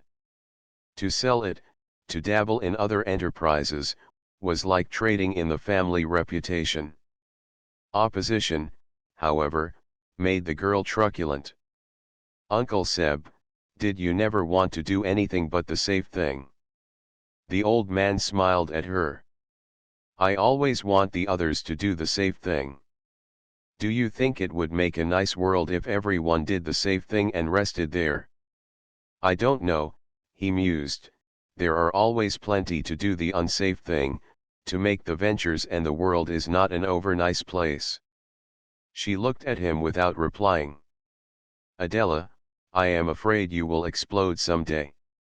Put the explosion off, lessen it, deaden it. Someone is generally hurt when there is an explosion. She laughed at his figure. A few days later, however, the matter came up again unexpectedly. It was between the acts at the opera. Miss Anthon and Wilbur were walking up and down the foyer, having left Mrs. Anthon over a cooling drink. Do you want that stock? Wilbur remarked abruptly. When you first spoke of it the other day, it meant nothing to me, he explained. But Dinsmore has been acting queerly, booming things before they are ripe. Perhaps he thinks he can get out and take his profits before we have had a real trial and are on a safe footing. I must cut home at once, and try to keep my end up. Now Center and I control a third, Rantoul has another third. Dinsmore runs Rantoul. I must run Rantoul, you see. The girl nodded. This is only a sideshow for Dinsmore, Wilbur continued moodily, but it's my chance. I must have a hand on Rantoul. If I can't bully him, buy him out. Miss Anthon understood swiftly the implications. She might become Wilbur's partner. Boldly stated, such a proposition sounded indelicate, but this imputation amused her. How much would that take? About 50,000. That was a sobering answer. 1/3 of her brick stock, and bricks paid their assured 12%. For a moment she trembled and was inclined to take refuge in Uncle Sebastian's advice. Then her blood leapt again to her pulses. Some bars of Tristan surged through her, inciting her to venture, to play with the world somehow. Once in the saddle, continued Wilbur, speciously, and given a proper time for development, your 50,000 ought to more than double. And if I don't do it, her eyes questioned him. Why? I take my chances of finding somebody else who will, he retaliated. His assurance in his own control of this world's affairs made it impossible for him to realize the risk he was urging her to take. I'll do it, Miss Anthon caught her breath. I will put 50,000 in the company. I am of age, 22. All my family are independent. I shall have enough left, in case. Wilbur looked puzzled at all this confession. And I do it because I believe in you. I want to share with you in your fight and feel that I count for something in this world. This was also a little vague and childish. Wilbur on his part showed no signs of obligation. He had treated her as openly as he would the best of his friends, and all at once they seemed to grow intimate. He unfolded swiftly his course of action, the reasons for his belief in the future. When the bell sounded, and they were back once more in the cramped loge, Miss Anthon felt indebted to him already for this chance of equality. The next morning she announced her decision to her mother and uncle, almost indifferently, as they were eating breakfast in their private salon. Mrs. Anthon screamed. "Ada, you are crazed. Sebastian, she shan't do it. There was my aunt's husband, he sold his stock at 75 in the panic of '83, against poor John's advice. It was a long story, this tale of the aunt's husband, and well known in the family." Adela Anthon listened dreamily. She had always rather sympathized with Isaac Nash for daring to rebel against the autocrat. Sebastian Anthon's protest, backed up by business details, by unfavorable remarks on skyrocket companies, was more weighty. At last he said wearily, "Why do you want to bother with money matters? It's a tiresome business at best, and when you are pleasantly out of it, all safe, why can't you use your energies in some other way?" "How?" The young woman gazed at him searchingly. He shifted uneasily and glanced at his sister-in-law. "In art," Miss Anthon pursued, "in encouraging young artists instead of young financiers." "You have begun to explode, Adela," the old man replied with gentle humor. "Be careful about it, and remember, it doesn't pay, it doesn't pay." "Does the other thing pay?" He was silent. When Wilbur came by appointment an hour later, Mrs. Anthon restrained herself with difficulty from breaking out in reproaches. Her daughter watched her closely, with a determined face. She had to content herself by rushing past Wilbur brusquely without a word of greeting or goodbye. Wilbur was not too blind to see that he was persona non grata. Sebastian Anthon's chill politeness was enough to indicate the family attitude. But his absorption in the plans for the coming campaign made it easy to take Mrs. Anthon's snub and the old man's suspicious airs. When the two young people were left alone, Wilbur remarked apologetically, "You have been awfully plucky." "What about?" Miss Anthon replied shortly. "The row your new investment has made. I am sorry your mother and uncle don't see it the way we do, but, then, they couldn't be expected to." "No, they couldn't." "Well, let 'em wait a year, wait 6 months, and they'll whistle a different tune." "But you," Wilbur looked at her with frank admiration, the first time he had done so without other preoccupation. He had all along taken it for granted that she was a live girl, as he would have called her in Michigan. Now she appeared to him as more than that. She was as full of venture, as keenly alive, as he, besides being competent in the woman's part of knowing how to dress and to talk entertainingly on many topics. He appreciated the fact that she had been able to handle both him and Erard impartially. As they talked over the last details he was to leave that night for Southampton, the idea of her courage and her cleverness brought out his admiration increasingly. She seemed to have mastered the fine details of the irrigation problem. She knew as well as he the ins and outs of Dinsmore's character, and she gave him shrewd advice how to play his cards. When all was talked out, Wilbur found it difficult to make the goodbye. He was anxious to express many shades of feeling at once, and he felt incapable of the necessary delicacy. "You have been a sandy friend," he began. "Stop," she laughed. "Remember I am a partner, and we mustn't have any sentiment. That's all right, he rose to her point, but if I need another spur in my side I've got it, and when we've made the game, I shall know who gave me the boost at the right moment. And I who made life interesting when it began to hang heavy, and to whom I owe my princely fortune. A woman could be very chummy with Wilbur without opening the way to emotional complexities. His education in a part of the world where women are accepted as comrades, with certain advantages of sex, made him companionable. He had always acted with young women on a frankly human basis at home, or in his university. He had seen so little of them in the conventional attitude that he was never the lover. Nevertheless, this goodbye included long pauses.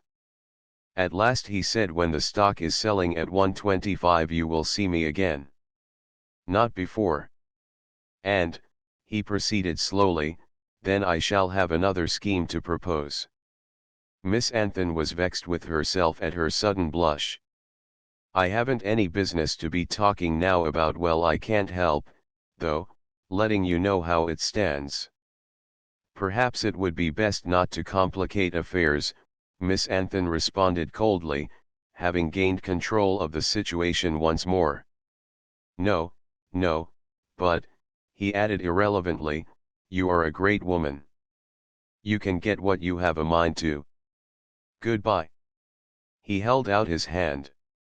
She shook it cordially, exhilarated by his frank appreciation. And a quick return, shall I say? His face beamed. In a moment she was angry with herself for her unconsidered remark. Why, of course I am anxious to hear that my stock is selling at 125. But perhaps a letter would do as well. Yet when he had gone, his solid presence and dominating assurance once out of the stuffy little room of rasping red velours, she had a strange sensation of emptiness. Wilbur's connection with the ordinary facts of existence seemed so immediate and normal. She was more convinced than ever that she had done shrewdly in linking her fortunes with his. Whatever came of the dollars, she would be a larger woman from having grasped hands intimately with this plain person. Chapter 6. After Wilbur's departure for Chicago on his quest for two fortunes, Miss Anthon came to see much of Simeon Erard. She accepted him more easily, now that the young businessman's normal humor was not present to supply a good-natured criticism. Erard was training her, she told Mrs. Anthon when she was in a provoking mood. He was teaching her what to see and how to see it. More subtly, he was training her in values. Erard had shown her the famous new picture by Degas. What was more exciting, had presented the painter himself. One clear day he had taken her out to a quiet studio at Passy, where she had seen a great master at work on a fresco for an American building. Again, they had visited old Sater at work on his marvelous gates, which had been on the way for a dozen years. Sater seemed to her a very undistinguished person, thick-set, with a long grizzled beard, and like a tradesman in his cotton blouse.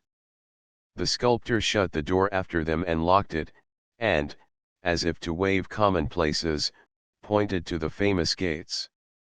While she was speculating over these huge clay panels, which seemed to her roughly broken by scrolls and dashes, Sater mumbled, "One is fire, the other water, Dante." Then Erard pointed here and there to strange little figures, flung on, stuck on carelessly, as if attached to the panels by chance when finished. Each figure, part worm, part man, seemed to writhe in agony. When her eyes wandered over the gates, they presented the blur she had first caught. She felt disappointed with herself and ashamed of her feeble imagination. Erard and Sater came to her rescue by calling her attention to other pieces of work, heads of children, fawns, half-completed allegories. In an adjoining room a young man, who looked like an intelligent workman, was slowly chiseling at the curls of a head. Erard pointed out another subject, which she thought was half-finished, a delicate head emerging, as from a lake, out of the hard white block.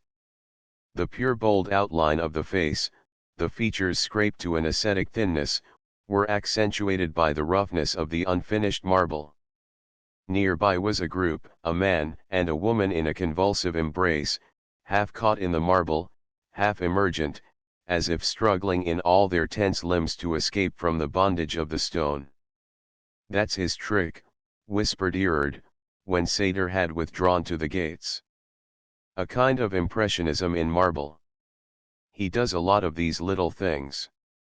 You can call 'em what you like, Adam and Eve, Paolo and Francesca, life and death."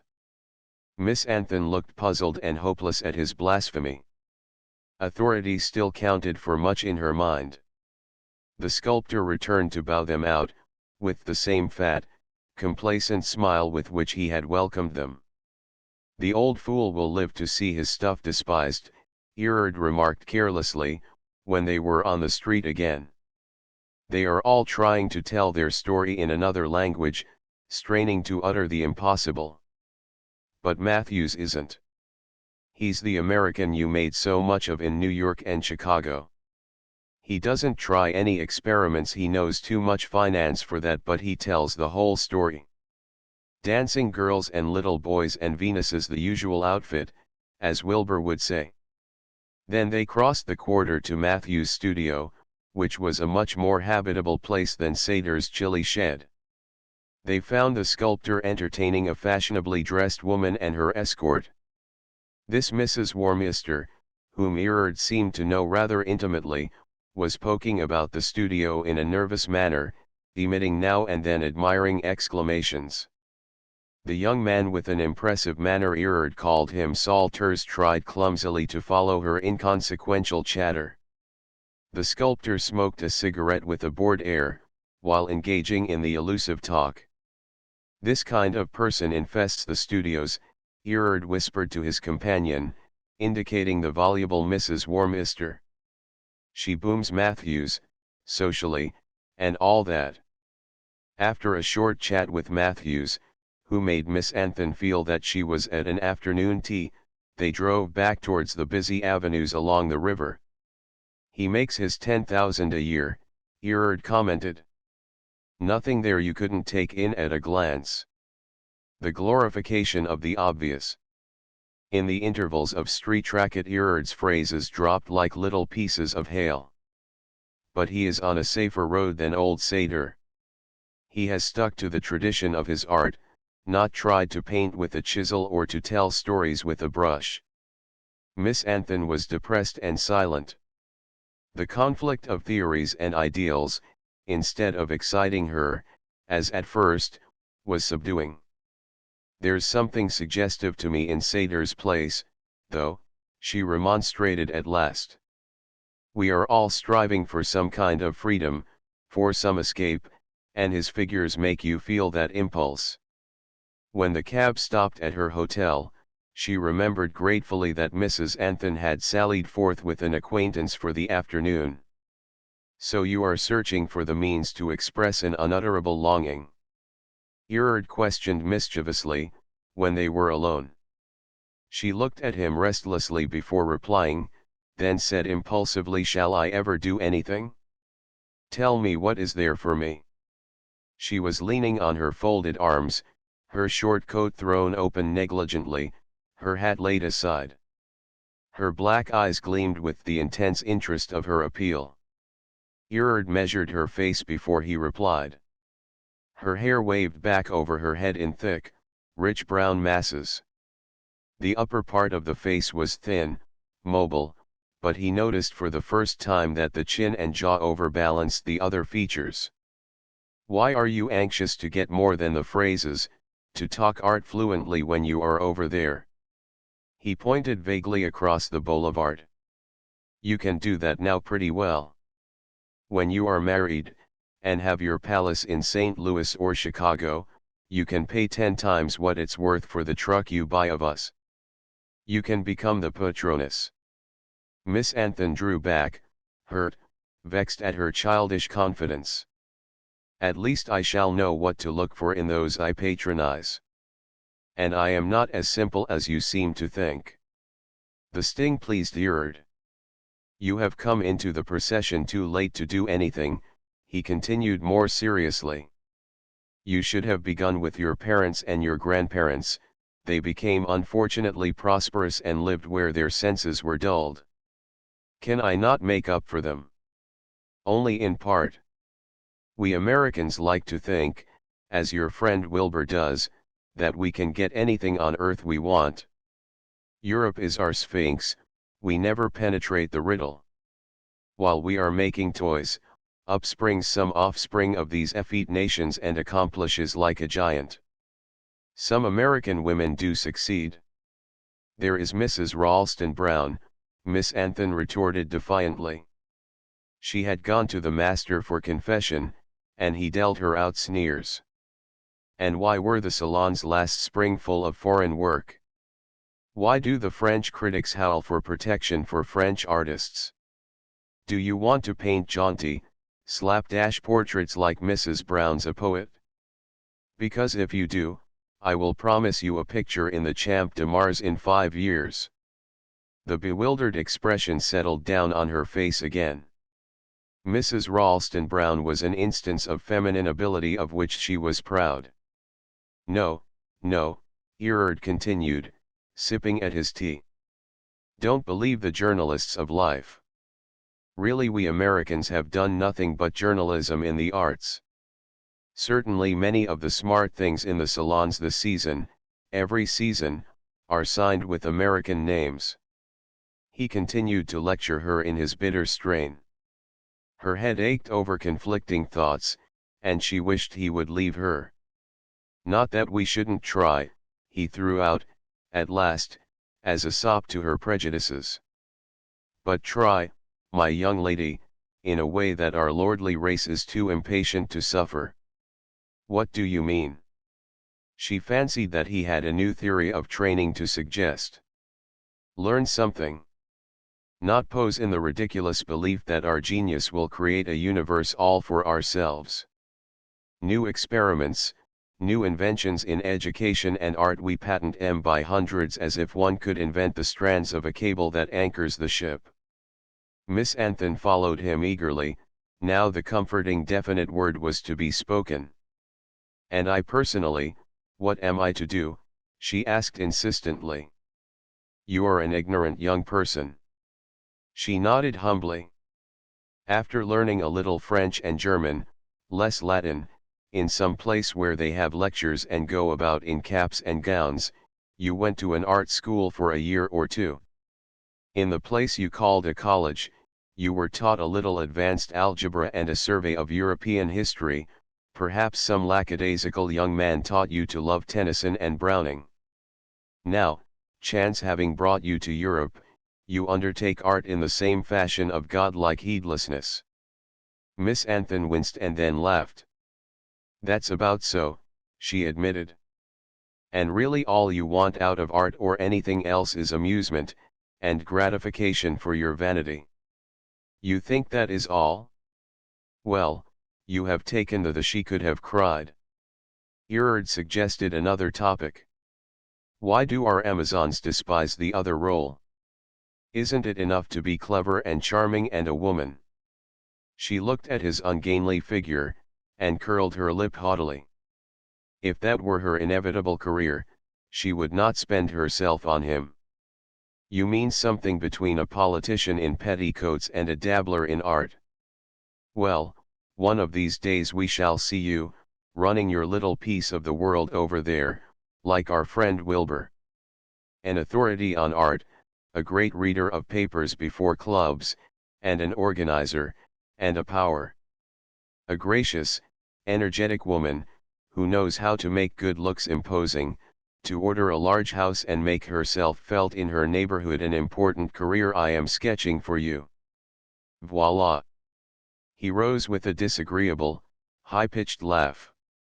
Irony was his keenest weapon. It rendered him invulnerable, because it placed the others in a category by themselves, deluded simpletons, who had his sympathy. Miss Anthon felt the mortification of being included among the others.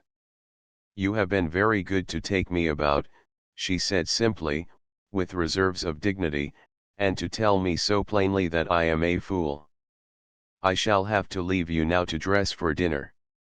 When Erard had gone, she struggled to support her pride. How deluded she had been to think that he could find anything important in her, or could be interested in her abilities.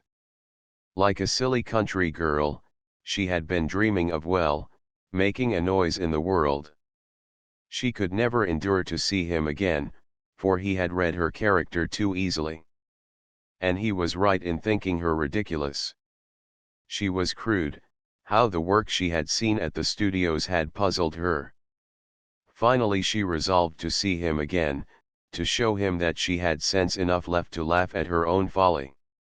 Chapter 7. The more Miss Anthon thought the matter over, the more completely she came to accept Erard's bitter lesson. She realized that her blindness had been childish, and that by opening her eyes he had saved her many futile hours. Now that she was content to put away vain personal aspirations, Erard condescended to spend more time than ever with her.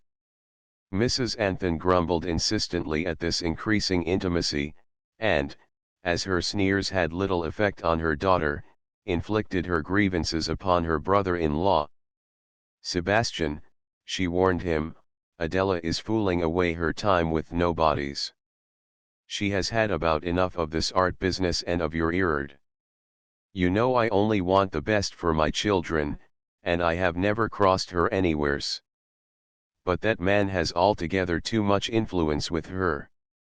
She may start up any day and do some crazy thing, as she did about Wilbur. She may take it into her head to marry Erard." Mrs. Anthon gasped at the enormity of her own imagination. "He had the brass," she explained to her son, "to want Sebastian to take him to Spain this spring, along with Ada and me. You must do him the justice," the old man smiled, "to admit that he didn't put it exactly that way. In fact, the proposition was made by me.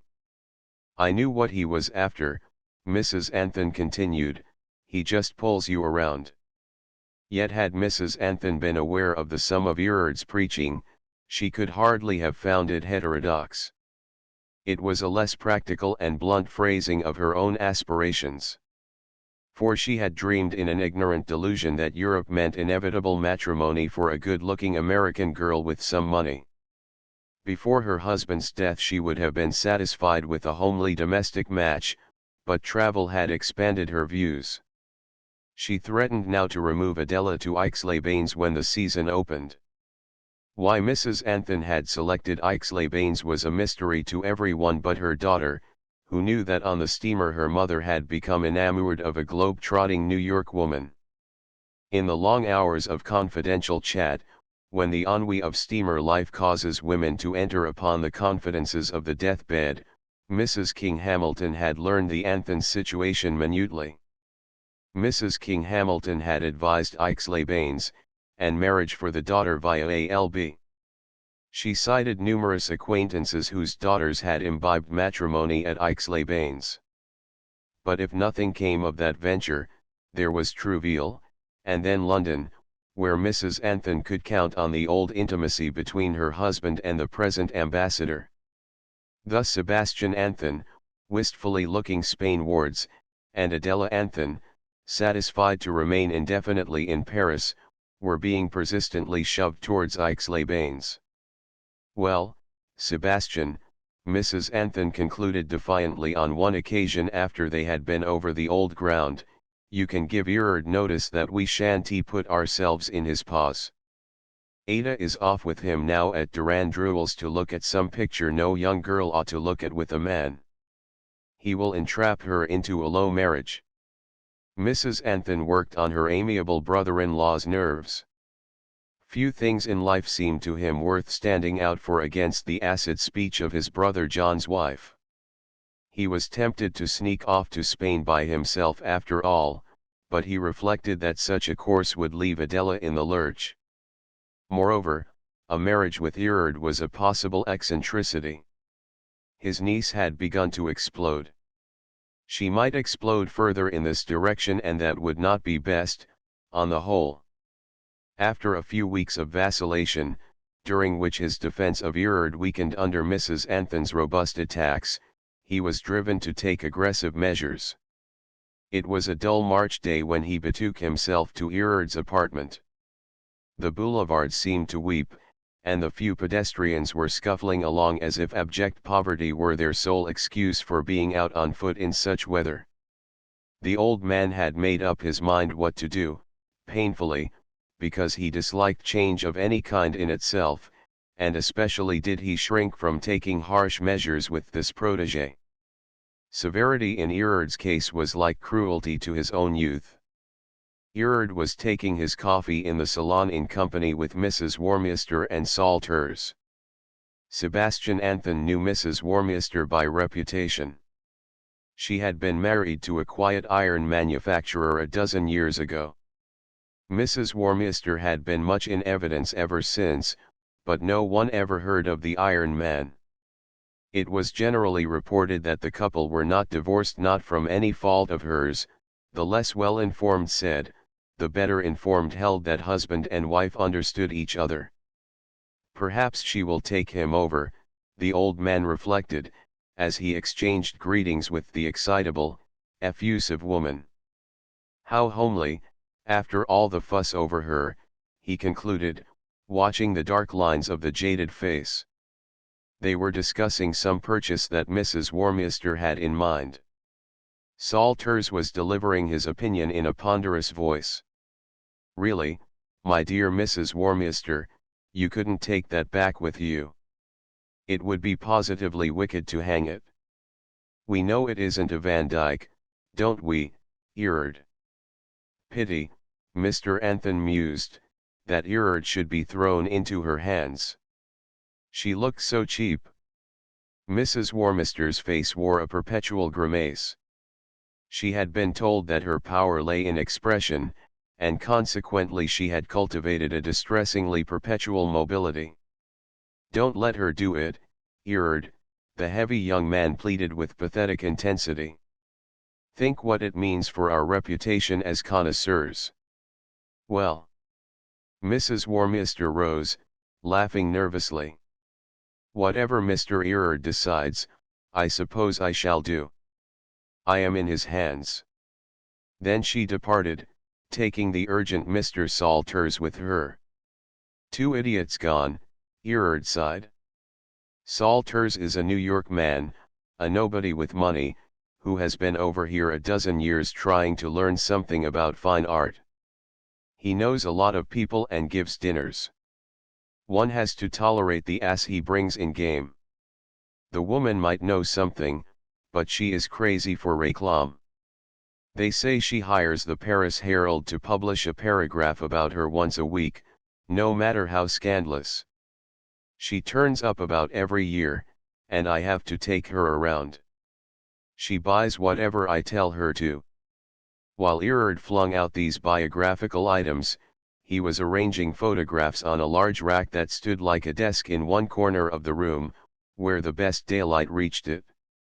These are the things at Madrid, he explained casually. Half these Goyas must be spurious. He is an intricate person, though. Sebastian Anthon glanced at the photographs nervously. I am afraid I shan't be able to take the Spanish trip. My sister-in-law has her mind made up on Rome and then some watering places, and I am over here this time for her and my niece. Although Erard made no sign, his hands came to a pause. Mr. Anthon began again, sighing. I came over to have a general talk, Erard. The young man turned from the rack and motioned his visitor to a chair. These other less definite occupations, seem to take more of your time and attention. You don't paint as much as you did. Erard waited, thereby increasing the old man's embarrassment. I know your idea education, but it means less active accomplishment. You don't paint, you know. He ended with this feeble reiteration. Still Erard kept a mouse-like silence. You may be right. I don't pretend to know. I shouldn't want to interfere. But I think we should terminate our Erard moved his hand lightly, as if to spare the further embarrassment of explicit statement. Of course. I have been tremendously interested in you, my boy, Mr. Anthon continued more easily, and I am now. So I thought I wouldn't write it? He smiled sweetly. Now, you mustn't take it hard or be disturbed. I shall leave 100 or 2 at my banker's, Erard protested. No, that will not be necessary. Mr. Anthon's face clouded over. He had evidently bungled. Yet he was secretly glad to have this evidence of right feeling to throw at his sister-in-law. Don't be in haste about it. You will find the money there in case you need it. I shall not draw another penny. It would be quite impossible now that I have lost your sympathy. Perhaps Mrs. Warminster has already taken him over, the old man reflected uncomfortably. They talked for a few minutes of other matters. Then, as he rose to leave and buttoned up his frock coat, he glanced about the charming rooms. The possibility of Erard's difficulties troubled him. My boy, he said, with a winning smile, as they stood in the hall. My boy, he laid his hand lightly on Erard's thin shoulder. Believe me, I want to do the best thing for you. And you must take the money, 200 or 300 at least, you must. Erard shook his head, as if annoyed, and said in his most mincing tones, when you are in Rome, can you find out for me whether they have taken away that Francia in the Borghese? I'll write you a note of it. Goodbye. Mr. Anthon went out into the dull March twilight, sad at heart. He'll have to beg of others, and that will be worse. He reflected that his doing the best for Erard was due largely to his sister-in-law's nagging. Poor John, he murmured, what a wife. He tried to excuse himself on the score of his niece. If it hadn't been for Adela, I wouldn't have thought of it. For, however liberally he might regard Erard, he couldn't welcome him as Adela's husband. Chapter 8 Miss Molly Parker was a unifying force in the Anthon family. Mrs. Anthon and Molly had discovered 2 common passions, dress and food. They would spend long mornings driving about to shops, discussing bargains and prices and subtleties of style. And they had tested and classified a long list of restaurants. Molly was a gourmand, Mrs. Anthon called herself a hearty eater. Whatever was amiable and warm-hearted in Mrs. Anthon, the enthusiastic young woman brought out. Molly really likes her, Miss Anthon admitted gratefully, and Mama behaves better when she is about. Sebastian Anthon, also, in his quiet fashion, paid tribute to the new friend. He took her on long walks, and frequently of a Sunday morning he appeared in Passy with large boxes of chocolate from the coupe door. The 2 roamed over old Paris, followed the shop windows, and knew the recesses of many a print shop. Your dear old uncle has walked his feet off, Miss Parker would exclaim on their return. He's such a dear. Molly Parker knew all about Erard and Wilbur, about the water hoister and the new company. Miss Anthon spent many a morning, these early spring days, in the little garden behind the Passy house, finding there a peaceful atmosphere of rest and naturalness. The studio had grown loathsome since Erard had delivered his opinion on her case. A few days after the family conference, Miss Anthon brought out with her Wilbur's first report of affairs in Chicago. It was buoyant. Miss Parker sighed a little enviously. How nice it must be to be rich. What would you do if you were rich? Miss Parker opened her eyes enthusiastically. I'd buy trunkfuls of these fascinating things, she held up a chemise they had been examining. And some dresses, I suppose, though I don't care for dresses so much as all the white things, with lace and embroidery. Then her eyes grew thoughtful as she contemplated more permanent acquisitions. I would have a cottage in the country, somewhere in the woods, and I would have pigs and horses and cows and chickens and roses and dogs. And have all white dimity, you know. Coffee in bed and nothing to do all the morning but putter around. Adela Anthon laughed. Wouldn't you like to be a man? Miss Parker opened a pair of astonished eyes. Why? I should have to work, and I couldn't wear dresses. Do you know the story about the monkeys? If they showed they could work, they would have to do something. See? So they have never let on what they could do. Terrible wise, the monkeys. Well, I suppose you will marry. I suppose so, she sighed. Mrs. Dexter thinks I am hard to suit. They say I am flirtatious and not serious, but I have to let the men talk. I can't tell whether a man will be the right one until he has made love to me. You see, when a nice young man comes along, I think he may be the one, and he interests me terribly. I let him talk and talk, and then when he proposes he scares me, for I find I don't want him. It's so hard to get rid of them nicely without hurting their pride too much. Mrs. Dexter says I shall be an old maid, and it will all be my own fault.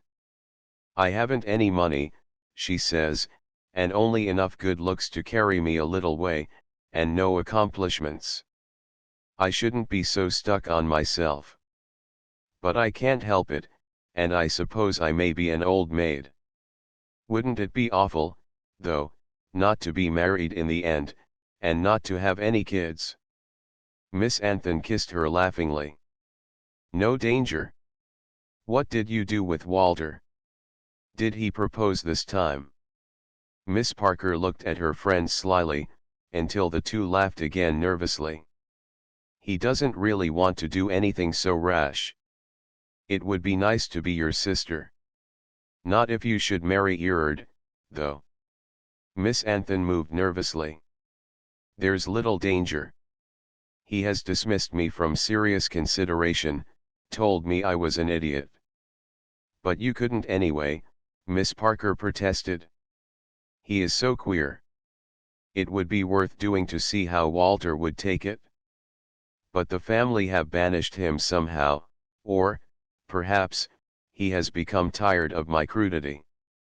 The spring sunshine tempted her to stroll homewards through the Bois, which was deserted at this hour except by a few waddling children with their nurses, or an occasional bicyclist on his way to the country. The ground steaming in the midday warmth gave out enticing suggestions of woodland things, of wild fields and rocks, with deep pastures between. For the moment Paris was quite intolerable, and the life of hanging on the outskirts of art, as Erard had described her existence, too mortifying to endure. She was almost at the point when it would be more tolerable to return to America, to become interested in church work, or to accept any form of the inevitable commonplace. There was but one distinctly agreeable sensation, beyond the comfort of the day and the pleasure of a cool shirtwaist and rough skirt, and that was in the shape of a letter from Wilbur which sent an invigorating thrill over her egotistical musings. It was an exuberant, yet curt, business letter, written on a broad sheet of paper with an elaborate lithograph head, representing curious machines, a letter dashed off in the sweat and hurly-burly of success when actions were so full that words seemed colorless counters. The initial moves had been properly played. Wilbur had arrived in time. I stopped in Boston and saw the Rantoul man on my way out. So I arrived primed. Dinsmore smiled when he saw I had the drop on him and wanted to know how. Then I smiled. There was a paragraph of hastily sketched plans, a few words about the headquarters in Chicago already started, possible immediate extension into new industrial fields, etc. He was about to start for Kansas. At the close came, stock is selling at 50, I bought yours at 30. Nothing but that scrap of justification tucked in, which he knew would delight her, not for the money gained, but for the justification itself, the pleasure of triumphing over Mrs. Anthon and Sebastian Anthon. Here in the dainty solitude of the Playwood, it was delightful to follow the details of this man's rapid, virile action, the conferences, the skillful guidance, the quick judgment, the importance of making a right decision on the moment. Confidence in one's powers was life, freedom. She breathed more rapidly as her imagination filled in the scant letter. Then she sighed unconsciously. For she was tied. She was merely a distant spectator at the commercial game. From envy of the male part in it, she began to speculate on this man Wilbur, imaginatively accrediting him with great qualities. Yet, clearly, it was not the money-making that she cared for, but the drama where dollars were the figures of speech. Anyhow, that, she spoke aloud, meaning the partnership with Wilbur, has been thoroughly worthwhile. With this consoling reflection she picked up her first business letter, and turned towards the nearest city gate, choosing the least sophisticated paths. As she neared the Porte Maillot, at a bend in the wood path, she came upon Erard walking slowly, seemingly still on tiptoe, as if eyeing through his little glasses some belle over of nature, yet in puzzlement, tugging thoughtfully at his beard. Her first impulse to wait until Erard had passed on around the next curve, gave way to a quick resolution. If she was to leave Paris in a few days she would want to write or say farewell, why not here, without incurring a further outbreak from her mother? There had been no sentimental flutters in her relations with Erard, indeed, in all she had not seen him so very many times, although each interview had seemed to her to mark a little epoch in her intellectual life. So she kept up her pace and overtook him. "It is a good place to say goodbye in," she remarked carelessly, as he raised his hat in his awkward schoolboy fashion. "You know my mother has coerced us, Uncle Sebastian and me. We are to be carried to Rome and then to some dreadful baths." Erard smiled maliciously. "Mrs. Anthon and I are of the same opinion." Miss Anthon laughed pleasantly at the idea of her mother agreeing with any belief advanced by Simeon Erard. "Matrimony," he added with a slight sneer, "not art, will be your fittest medium of expression." Miss Anthon's face twitched nervously. "I am really too happy this morning to reprove you, over good news." She explained her letter. "And I am sad, over news of my immediate bankruptcy." Erard responded gaily. Although nothing explicit had been said to her by her mother or uncle, Miss Anthon had gathered from broad hints that Mrs. Anthon had brought about some kind of a catastrophe in Erard's affairs. "Why don't you take your own advice?" Miss Anthon hazarded, assuming his tone of hilarity. "Matrimony. Passing over the insult you have deftly insinuated, I should say merely that the solution of a rich wife would offer too many difficulties. Of course I have entertained the idea several times, and each time I have definitely put it aside. Between the two evils of a patron and a wife, the first is less limiting. Marriage with the ordinary woman of fortune would spoil my work, it would demand time beyond the mere emotional adjustment which might disturb my intellectual processes. I cannot afford to marry even the ideal heiress. If I could find a partner who would be of substantial assistance at the plough as well as provide pottage like these French women, that would be another thing. But that kind of arrangement, you may conceive, is hard to make." "I admire your frankness and your method," the young woman exclaimed. "I am not stupid over stupid, Miss Anthon," Erard went on coolly. "I understand exactly the contempt a woman like your mother has for me, also the gossip my way of life furnishes my good friends. I am an adventurer. I came from a nasty back street of Jersey City, and according to report, I have managed to make the world support me in luxurious idleness. Why, only last week your uncle, that dear, gentle, old Mr. Anthon, said, 'See here, my boy, I can't conscientiously go on supporting you over here and lending my reputation towards getting you patrons. You are enjoying the cream, just the kind of life dozens of young men, sons of my acquaintances, are sighing for. And, he implied, you have nothing to show for it. If you were doing like the others, now, something bohemian, and bringing out results, you know the story. Well, why not? Miss Anthon stopped her leisurely pace. What's your passport? You, too, can take that tone, he glanced at her searchingly. My passport is here, he tapped himself, half ironically, which, by the way, is the same passport that carried your young friend Wilbur through his difficulties. Don't you suppose that I realize all this suspicion and contempt? That I know well enough that the kicking is waiting for me if I fail in the end? But there will be no failure, he continued, impressively. I have taken the right road. I haven't any time for silly scruples for money getting. That faculty of scraping up dollars is an inferior one, and those who have it must contribute to me. The world shall support me, it shall give me my time, that's the great luxury, and my peace, too, until in my own way I have completed my work. Some century hence your uncle will be known by a footnote in my biography. And one should not grudge a heavy payment for fame, however it may come or however modest it may be.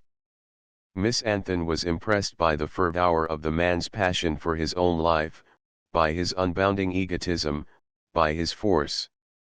It excited her in much the same way that Wilbur's little epic had excited her, only, with this difference, here was a creed, a consistent valuation of facts. And this creed seemed grander, vaguer, with limitless ends. It demanded more faith from its believers, but for that reason it was not unacceptable to a woman. The world must believe in you, like a prophet without works, at present. Success is its own justification. Yet that is a brutal doctrine, the girl mused. It is a great law of life, Erard asserted, both for the despot and the stockbroker. I believe it, she assented. I believe you.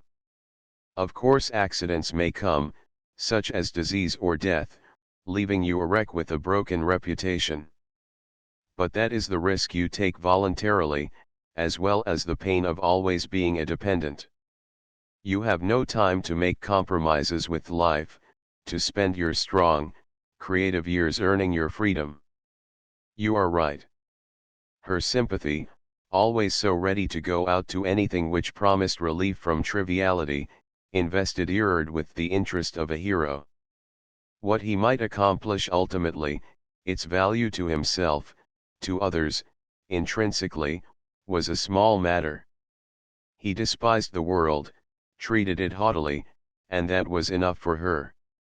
It was pleasant, too, to know that she might possibly have a share in this large venture, just as she had taken part in Wilbur's crisis. Erard was still within her range.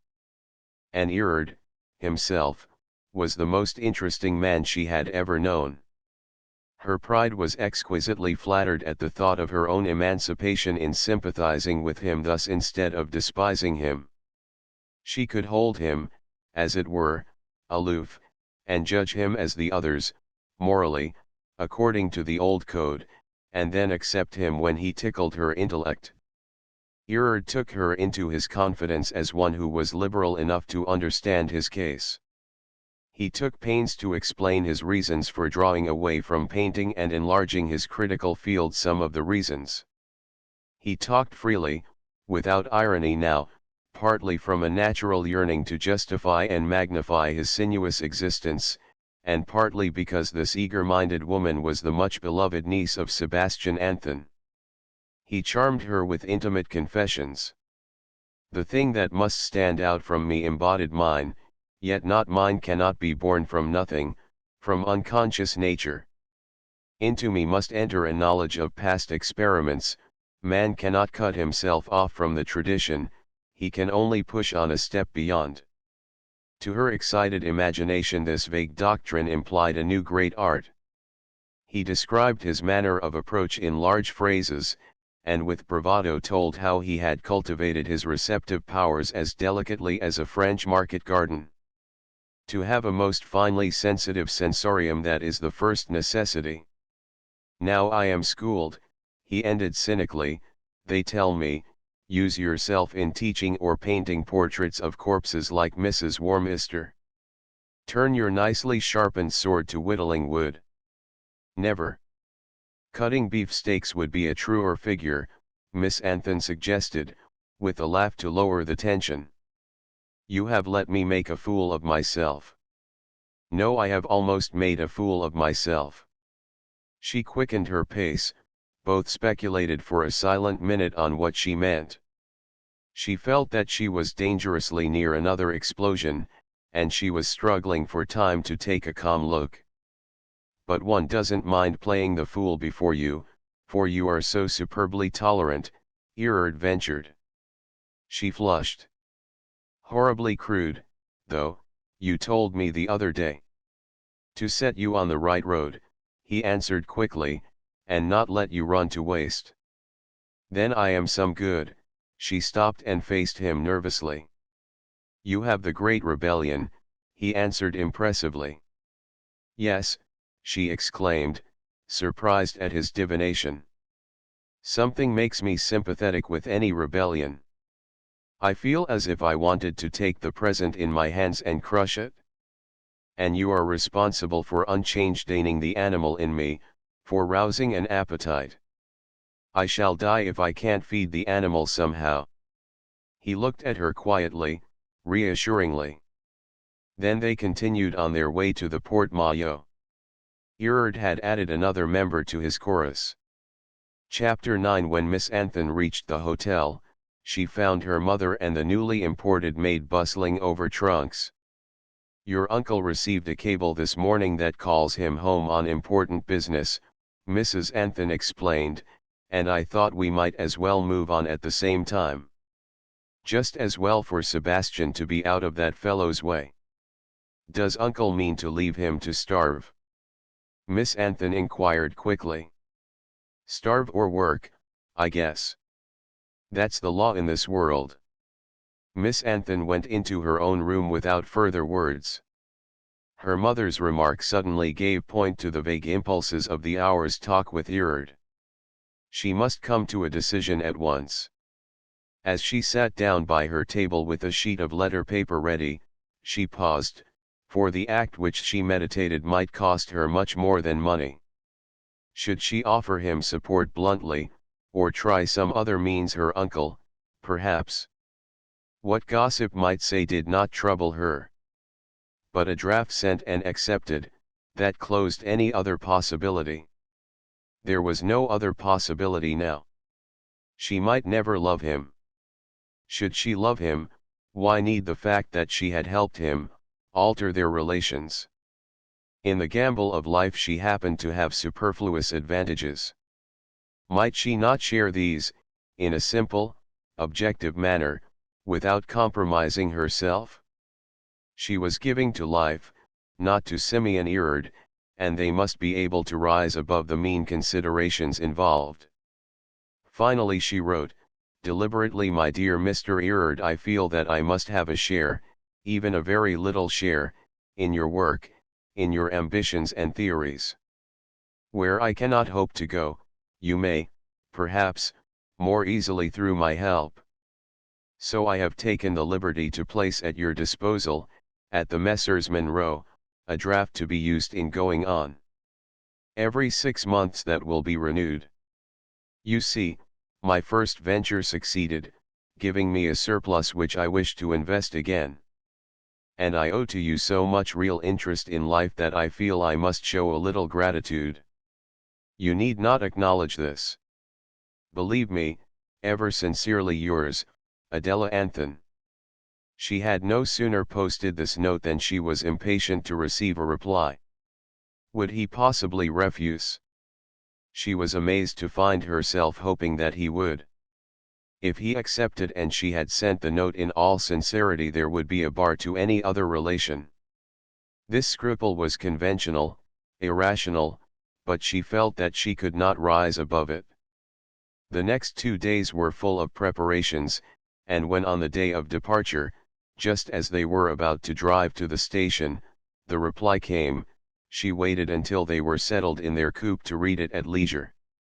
It was above reproach, self-respecting and yet cordial. He did not make too much of her gift, nor did he belittle the kindness. He placed the whole matter in a simple, objective light, as she had wished. The gift was not to him, but to be used by him. The note closed with a paragraph on a new book he was sending her. She had read the note at one breath, then leaning back with a sigh, she passed it out of the window to her uncle, who had come to see them off. "We have changed places, uncle," she whispered, slyly. "When you are in America you can't be bothered with all this." Sebastian Anthon's face expressed astonishment and in a moment merriment. The joke in the situation evidently made the deeper impression, but as the engine snorted, he whispered back, "Take care, you are exploding pretty fast." She watched him walk up the platform, laughing unrestrainedly, probably in appreciation of Mrs. Anthon's remarks when she discovered the event. Miss Anthon allowed her mother to get comfortably settled. Then, anxious to have the matter out of her mind, she said quietly, "Mother, I have offered Mr. Erard £400 a year to continue his work with, and he has accepted it." If she had said that she had offered herself, Mrs. Anthon might have been less surprised. "This comes of John's queer will," she moaned at last. "You are going to support that fellow? It's disgraceful. You had better marry him, that wouldn't be any worse." "Perhaps he wouldn't marry me. At any rate there will be no chance of that now," she explained soothingly. "Please don't let us make ourselves uncomfortable over it. If I happen to have a large income, why shouldn't I give it away as I like? You wouldn't have said anything if I had given it here and there to washerwomen or hospitals." The subject occupied Mrs. Anthon's mind until it was banished by the irritation of the Italian custom house. When she got back to it, the next day, she comforted herself with the reflection that, God willing, this unmanageable daughter should be married before Erard reappeared on her horizon. The 6 nomadic months that followed were a queer jumble of hotels and people and points of interest. Miss Anthon said to herself during the 3 months of vagrancy in Italy, "Patience, now. Some day a different I will return to understand and possess." In the same manner of passive sufferance she endured for another 3 months the little vaudeville of the various spas, which was played over and over each day with a sameness that rasped the nerves. She grew accustomed to the trim gardens with the glaring contrast between hot gravel and metallic green lawn, the stereotyped idle men and overfed women, the endless tinkle of hotel bands, and the hours spent with her maid contriving how to make the most of her tall, individual self. The sultry weeks as they wore on gradually sapped her energy, even her desire to rebel. The reading suggested by Erard, which she had attacked at first with the fervour of a novice, seemed in the air and useless. Letters from Erard filled with details of his studies in Spain barely aroused her. She envied him the career, and was proud to have him deal with her as he would with a man, lecturing her on his hobbies, asking her help in verifying facts at Rome, or in judging delicate questions. "It is very hot," he wrote once casually, "but I manage to work early mornings and nights and lose little. 6 weeks more will take me back to Paris." Then a month passed without letters, and, when he wrote next he mentioned briefly, "I have been ill, but I have my work nearly finished, and some sketches that aren't bad. Will you be in Paris to see them next winter?" She carried on another correspondence, about her business as she was fond of calling her new investments. Wilbur kept her posted almost daily of the doings of the Water Hoister and Improvement Co. Whole broadsides of newspapers came, filled with bombastic accounts of the future of the arid lands. It seemed that Wilbur's invention could be turned to a number of purposes. Through its instrumentality, solemnly concluded one Kansas City paragraphist, we are about to open up an era in this country hitherto undreamed of, an era when the desolate plains of the mighty Rockies shall flow with milk and honey, and the seat of the national capital shall be moved westward to the center of a new civilization. The newspapers gave minute accounts of Wilbur's life from his earliest childhood, with accompanying photographs of him at every stage of development. He was pictured in the Omaha Hawk as a young man, musing profoundly on a desolate field, a black line in the far distance indicating water, and in one corner a small cut of the Hoister. Wilbur sent everything that appeared, marked with a broad blue pencil, to his silent partner as he called Miss Anthon.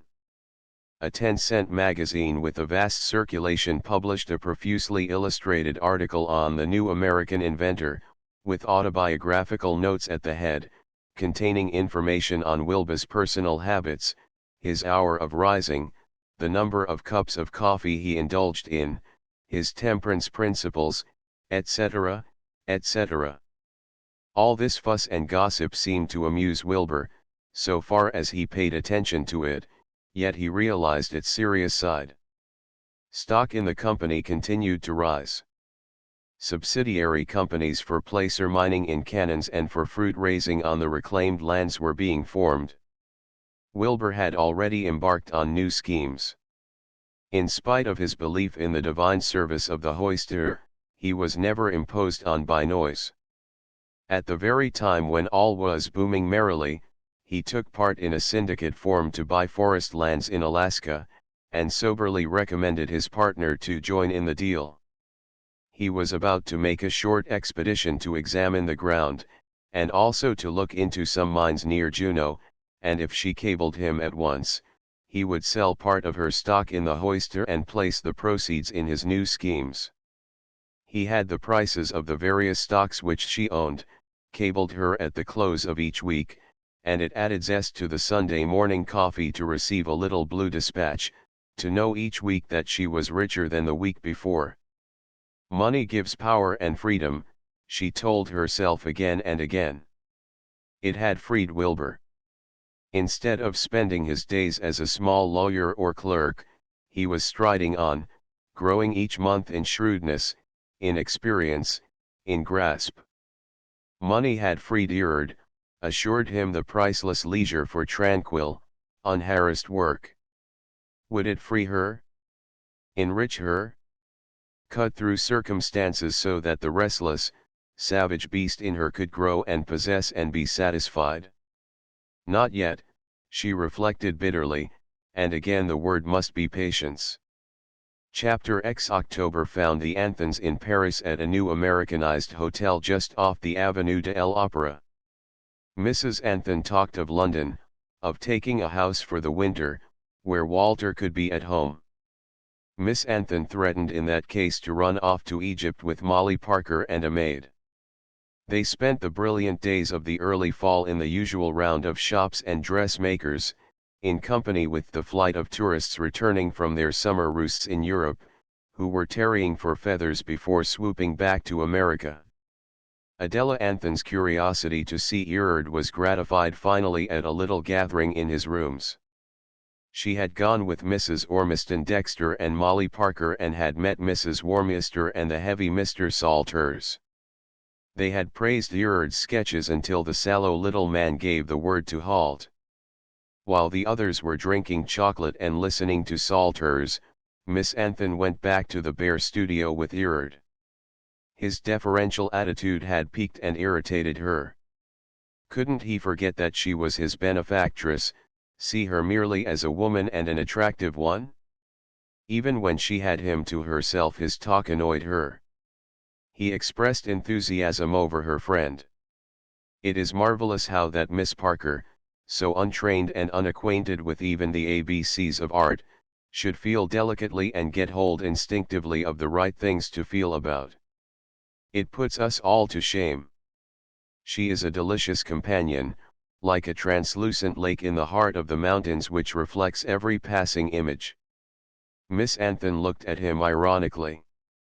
Or, in other words, a kind of jelly that shakes when you poke it.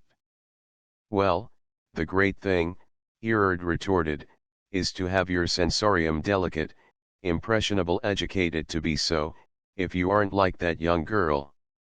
How I should like to have her about always, to test impressions for me.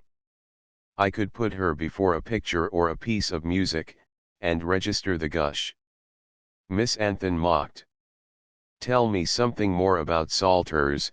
She wrenched the conversation away from her friend. He talks like a bundle of extracts from all the books you ought to have read. He's a stupid, rich young man. He steals all his ideas from me and mangles them too. He told me he was writing a book. Perhaps so. It takes only paper and ink to make a book. Miss Anthon laughed. Erard was so sure in his judgments that he gave a companion a sense of fellow superiority. And Mrs. Warminster? Erard's furtive eyes gleamed maliciously. She wants badly to be wicked, but some remote, inherited scruple keeps her to the letter of virtue. She catches a few ideas and phrases here and works them off over there. She would do anything for a sensation, for réclame. Do you treat all of us in the same way? Miss Anthon questioned awkwardly. Use us and then sneer at us. Do you put yourself in the same category with Salters and Mrs. Warminster? But I don't remember to have heard you say anything civil of anyone except, possibly, Uncle Sebastian. And you always mention him with tolerant compassion. She was wondering, as she spoke, if this were an inevitable condition of the Napoleonic genius, to admit no worth except one's own. You surely need not complain. Erard lowered his voice deferentially. Haven't I treated you as an equal? I have had it in mind to ask you to read the manuscript of my new book on the late Spanish Renaissance. Oh, how I should like to, she exclaimed enthusiastically, once more loyal to her admiration. And there are some manuscripts here in Paris in the National Library that you could work over for me, if Mrs. Anthon would permit. Her face lighted responsively. You see, my dear Miss Anthon, that you can be of more service in our work than as a mere source of supplies. She recognized a little sadly the evident tact of this stroke. He kept clear of all sentiment, apparently realizing that in accepting her money he had put himself beyond her social pale. She was now the liberal patroness, the grande dame, with whose private life he had nothing to do. That was, of course, the right attitude for him to take, yet it irritated her. She broke into personalities again. What is the good of my doing all this, if I am to be hawked about Europe for a few months more and then carried back to America disgraced, shopworn, because I haven't been a large bait for the European market? It is all scraps, everything I do, and I am tired of it. A woman's life is like a garment pinned together, there is no whole piece in it. There is always marriage of one sort or another. Miss Anthon looked at him contemptuously. Why didn't he make love to her, as he probably did to Miss Parker, to Mrs. Warminster? Was she too conventional? What ought she to do? Go to his studio accompanied only by a maid as this woman did, make herself nude of all proprieties, smoke and drink with him, and discuss the physiological aspects of passion and art?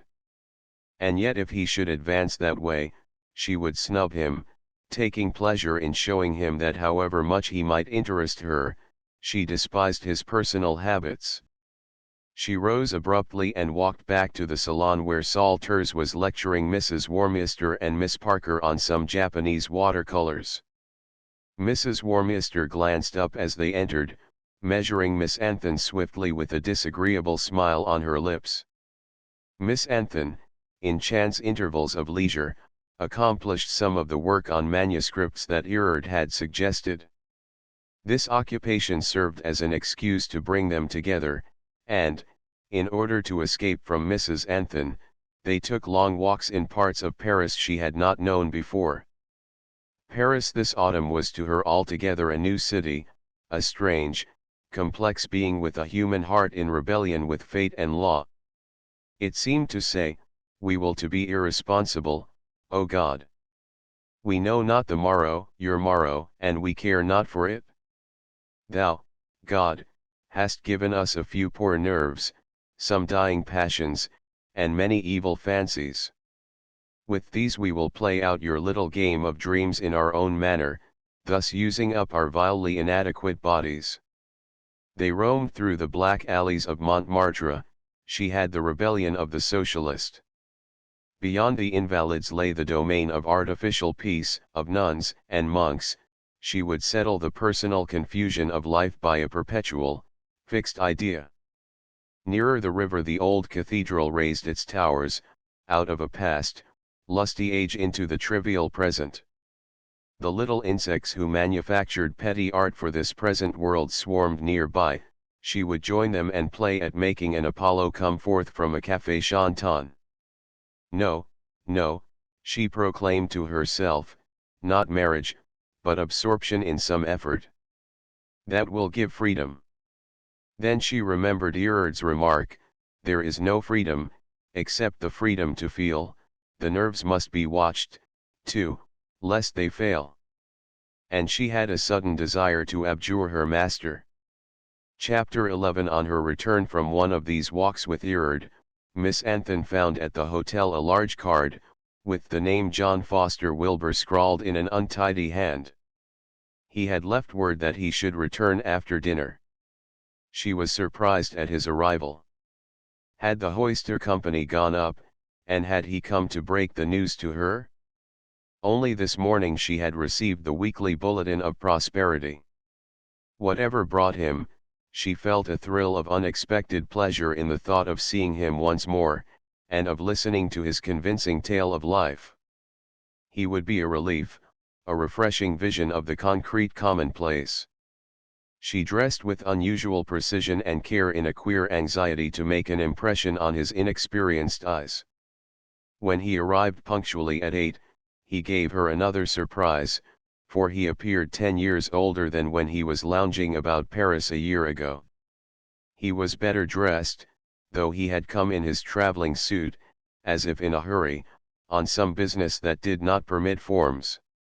His square, brown face with its heavy nose wore an indomitable, convinced expression. Even his thick arm seemed to grip a possession when he shook her hand. "How are you? Tired of Europe yet?" He drew up a chair and sat down ungracefully, bending forward, his powerful hands bedded on his knees. "Your card was a genuine surprise," she laughed back. "I had heard from you from Chicago only this morning." Yes, yes," he replied hastily. "I found I could squeeze out 3 weeks, a steamer sailed just so I could catch at the St. Paul, a fine boat, and I packed my grip and came over." This laconic account of his journey exhilarated her. She laughed again. "Is there anything wrong with the company?" "No. I guess not. I shouldn't be here if there was. Not that all your eggs or mine are in that basket now. We are settling down to a steady rush of business. You got all the papers and my letters." That blow in the papers was Jim Center's work. "I got him a good place on the Chicago Thunderer, and he's done smart work for us. He's coming over here, by the way. He wants to go in for literature, the drama especially, and he's comfortably off now. No, things are all right over there." He waited, as if blanks in the conversation might be as expressive as words. But Miss Anthon did not help him. "You haven't forgotten our last talk in Paris," he began afresh, twisting awkwardly to the side of his chair. "I said when stock reached 125, I should be back here with a new proposition. The first of the month the figure for the main company was 126.5/8. That's the day I started. I got a cable this morning, and it hasn't dropped since. The woman felt her breath taken away, as if a hurricane had come booming into the room full of dead air, in which she was living. Her pulses began to beat rapidly. "That must be very gratifying to you." Her words sounded to her needlessly flippant. They were like a blow in the face to a man who is taking offense at one leap. "Well, rather," Wilbur gathered himself together undaunted. "I am a pretty rich man for a fellow who got his chance hardly a year ago. I guess I can get what money I want before I die. I bought up nearly half a township, up where father lives, and gave it to him just before I started, and built him a nice brick house with a French roof, turned the old house into a barn. That was gratifying to me. But what I came 4,000 miles to talk about, wasn't exactly this. You don't remember, perhaps, that I said I should have another scheme to propose when you saw me next. It's just this. Will you, his voice broke a moment. Then, as if ashamed of his weakness, he cleared his throat and said distinctly, "Will you marry me?" She had known that his proposal was coming for the past 3 minutes. It occurred to her that she might have headed it off, but instead she had sat nervelessly, almost anxious to have the shock. Now that it had come, she was at a loss how to take it. "How can I tell? I haven't thought of it," she found herself stammering. "I know," he replied disappointedly. "It didn't seem quite right to mention it in my letters. But you see, we have worked along shoulder to shoulder, like real partners, through the first big crisis I have had. And I have learned to know you so well and trust you, if you haven't me. I feel that marriage would be a closer partnership, longer, you know, and more intimate. Of course you are bigger as a woman than I am as a man, have broader interests, but I must get those too, and I can with you. What I want first and most is you. We two can work together." Then he stopped with unexpected tact, just as his attitude showed unexpected humility.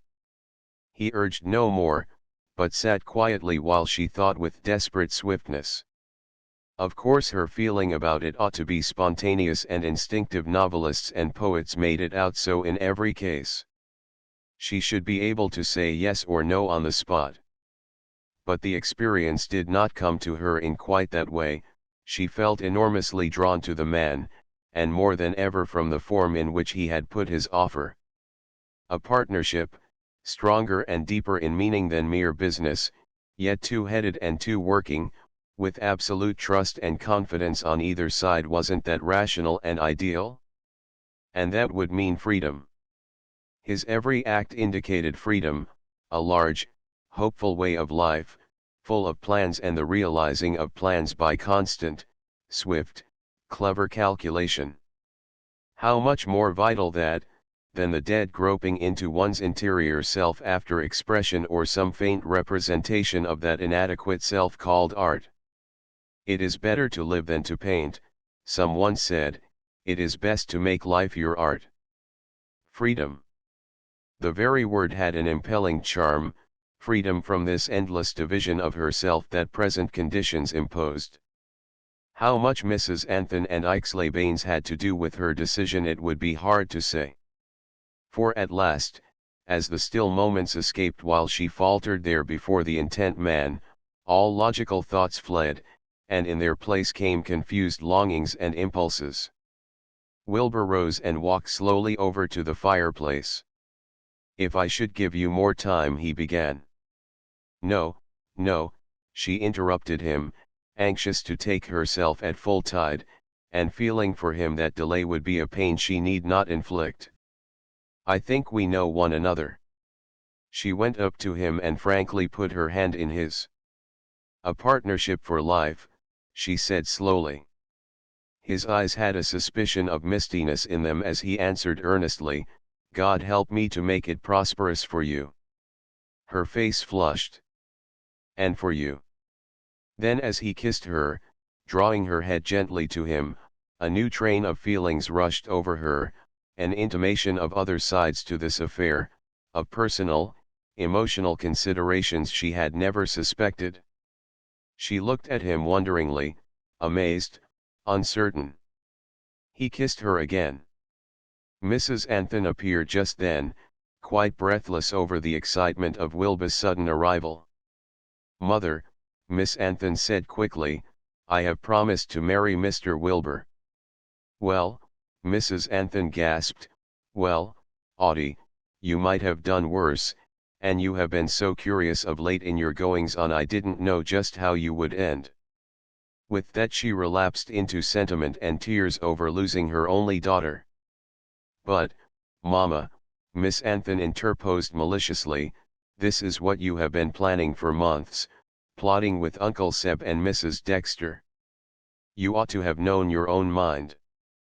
"Whatever I have done, Adela," Mrs. Anthon summoned her dignity, "I have done it always for your true happiness. Some day when you have a daughter, you will understand how many sacrifices a mother makes." Wilbur smiled emphatically. That sentiment was quite proper. Chapter 12. In spite of the preoccupations incident to the season, Miss Anthon found an opportunity of seeing Erard.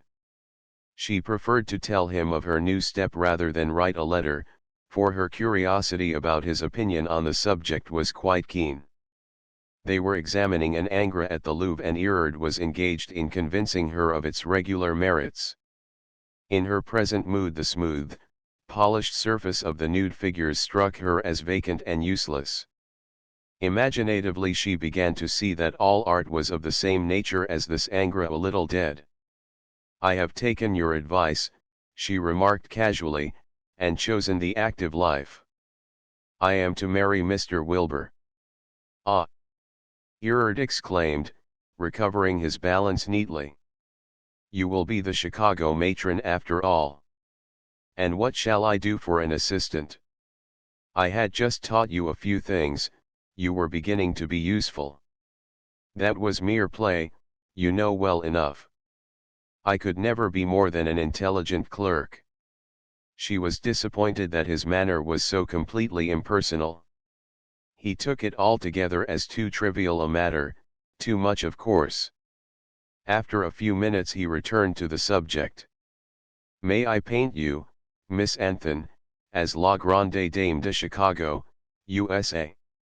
I should like to make you a wedding gift, and perhaps, if Mr. Wilbur doesn't object, it might be in this form." "You may ask him," she replied shortly, silly pique rising at his insolent calmness.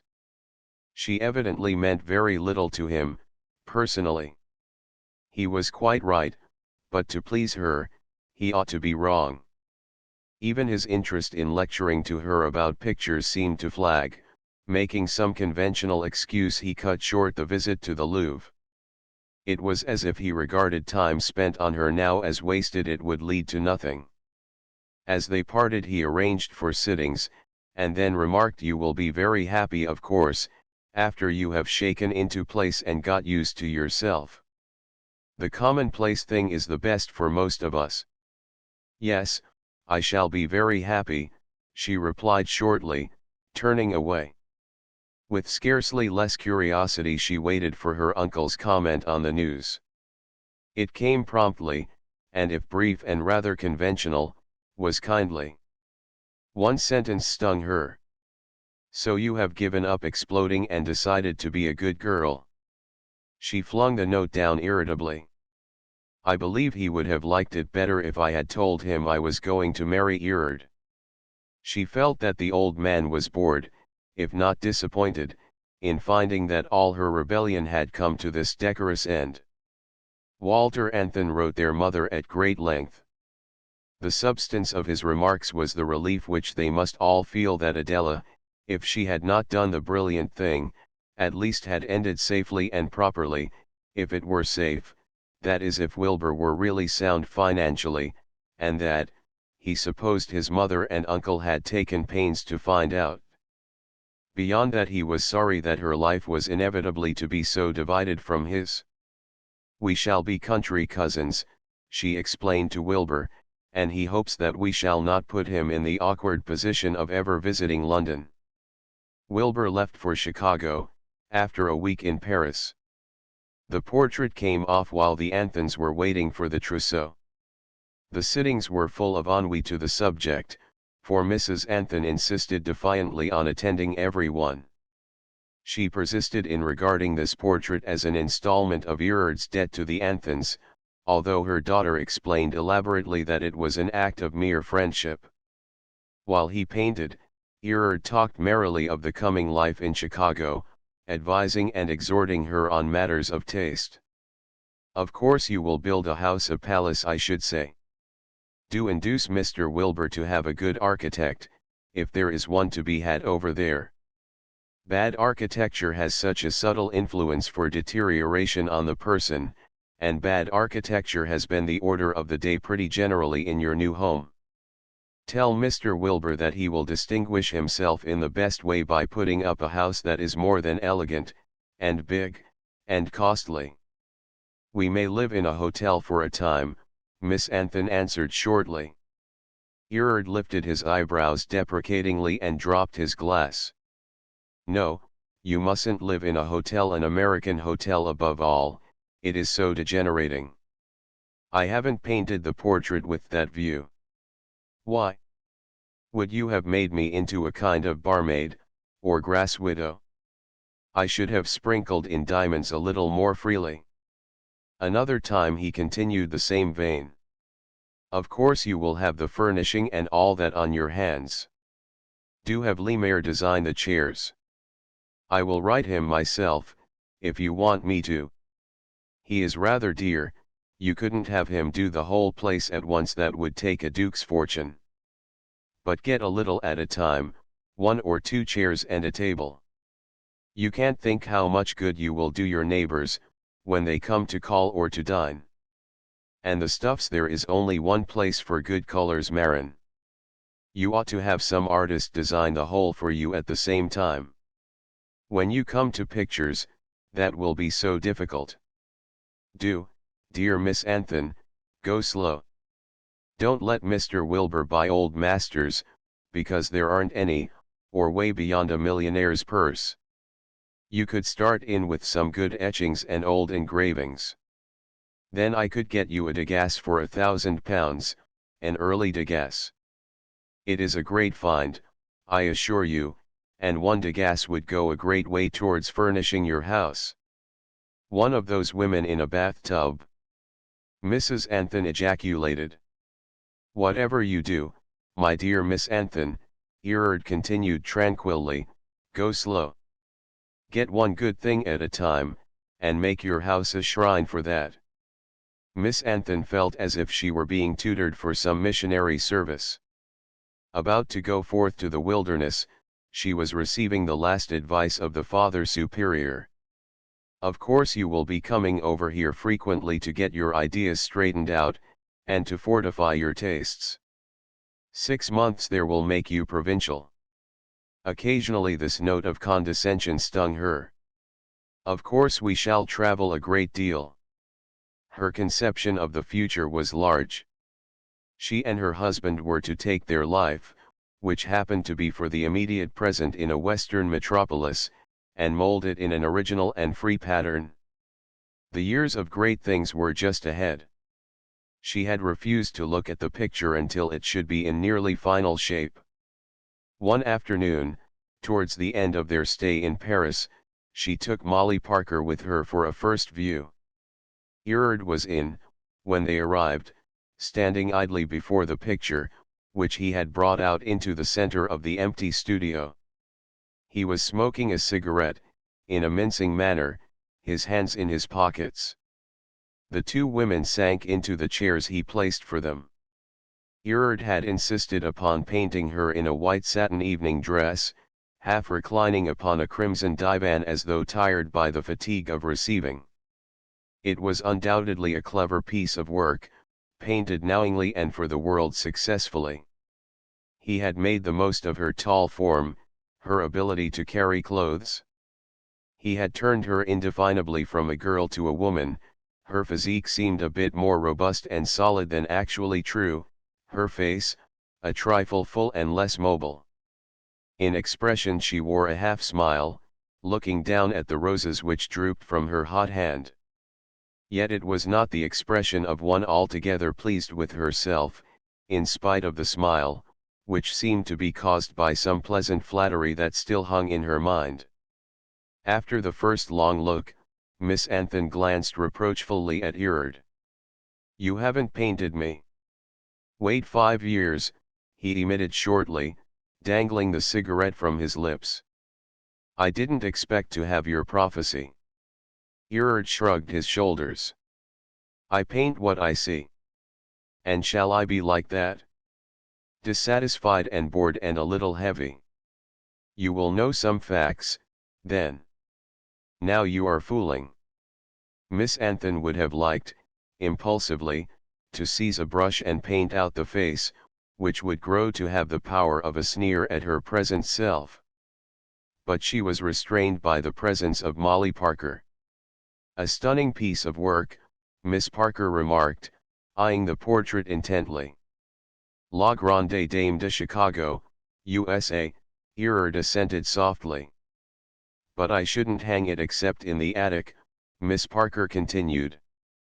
"Ask Mr. Wilbur if he wants it around." Erard smiled as if sure on that point. What Chicago magnate would not like to show off that superb, commanding person? "Will you let me exhibit it?" "Certainly," Miss Anthon replied coolly, drawing on her gloves.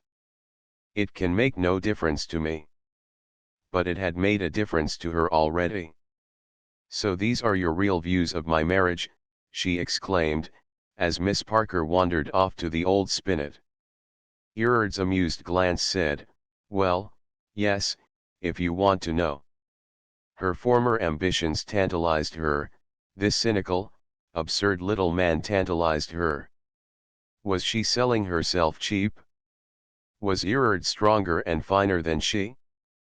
Goodbye. She turned away with a last look at the picture. They shook hands. She seemed to be making her farewell to a few mad dreams. On the drive back she maintained a moody silence. The past month since her engagement, life had seemed free and simple and full of interests. Her equanimity had comforted her and assured her that she was making no mistake. Now the horizon contracted again, and she wondered whether she had broken the traces that galled her, or only shifted them for a time. "Marriage ought not to be such a mystery," she exclaimed at last. "You ought to feel sure enough," Miss Parker replied encouragingly. "All the money you want and a good fellow whom you took of your own free will. There is no reason to expect mistakes, Molly, and almost every girl feels the same way, I suppose, when she is engaged. But the smashes come, all the same." Miss Parker looked at her curiously. "I wonder if you really love him. You always look at your marriage from the personal point of view, as a kind of happy solution to a difficult problem. You don't seem to see him," she continued, in a faraway tone. "And I believe something always tells a woman when she is justified in taking her chances. Of course she may have a hard time, but if she is the right sort, and that something comes into her heart, why, all the after tragedies don't matter. For you everything seems serene, and yet you haven't that something, I feel. You don't really love him now." "How dare you say that?" Miss Anthon exclaimed harshly. Molly Parker looked as if she dared say anything. To be obliged to give her reasons was another matter. "Oh, you take life, marriage, your career broadly, as you say, like a thorough course in self-development. Perhaps you will carry it through that way. But if I hadn't that something in my heart which would make me go barefoot with a man and have a good time, I would run away. If I were married to a man without that something, I should stick a hatpin into him, or make his life a little hell, no matter how good he was. But you may be different. Love with you may be an affair of growth." Her voice dwelt mockingly on this last sentence. Miss Anthon drew herself up proudly, with the air of having been guilty of familiarities with an inferior. They drove on some minutes in silence. Then Miss Anthon said somberly, "There is this life, and I will make the most of it." They were crossing the Place de la Concorde in the early lamplight of a November evening. The splendid lines of light in every direction flashed on the slippery, damp pavements. Carriages were dashing from the Rue de Rivoli across the place into the broad avenue leading to the dominant arch. The individual hum of Paris, that Paris she had so much loved and wondered at, the Paris that had aroused slumbering instincts and had mocked at her, surged through her brain. Yes, there was much to grasp in this life. "And there are other things," Miss Parker murmured, "which we cannot manage always. We can only dream and hope, for after all life may be too great for you and break you." Part 2 Chapter I Chicago is an instance of a successful, contemptuous disregard of nature by man. Other great cities have been called gradually into existence about some fine opportunity suggested by nature, at the junction of fertile valleys, or on a loving bend of a broad river, or in the inner recesses of a sea harbor, where nature has pointed out, as it were, a spot favorable for life and growth. In the case of Chicago, man has decided to make for himself a city for his artificial necessities in defiance of every indifference displayed by nature.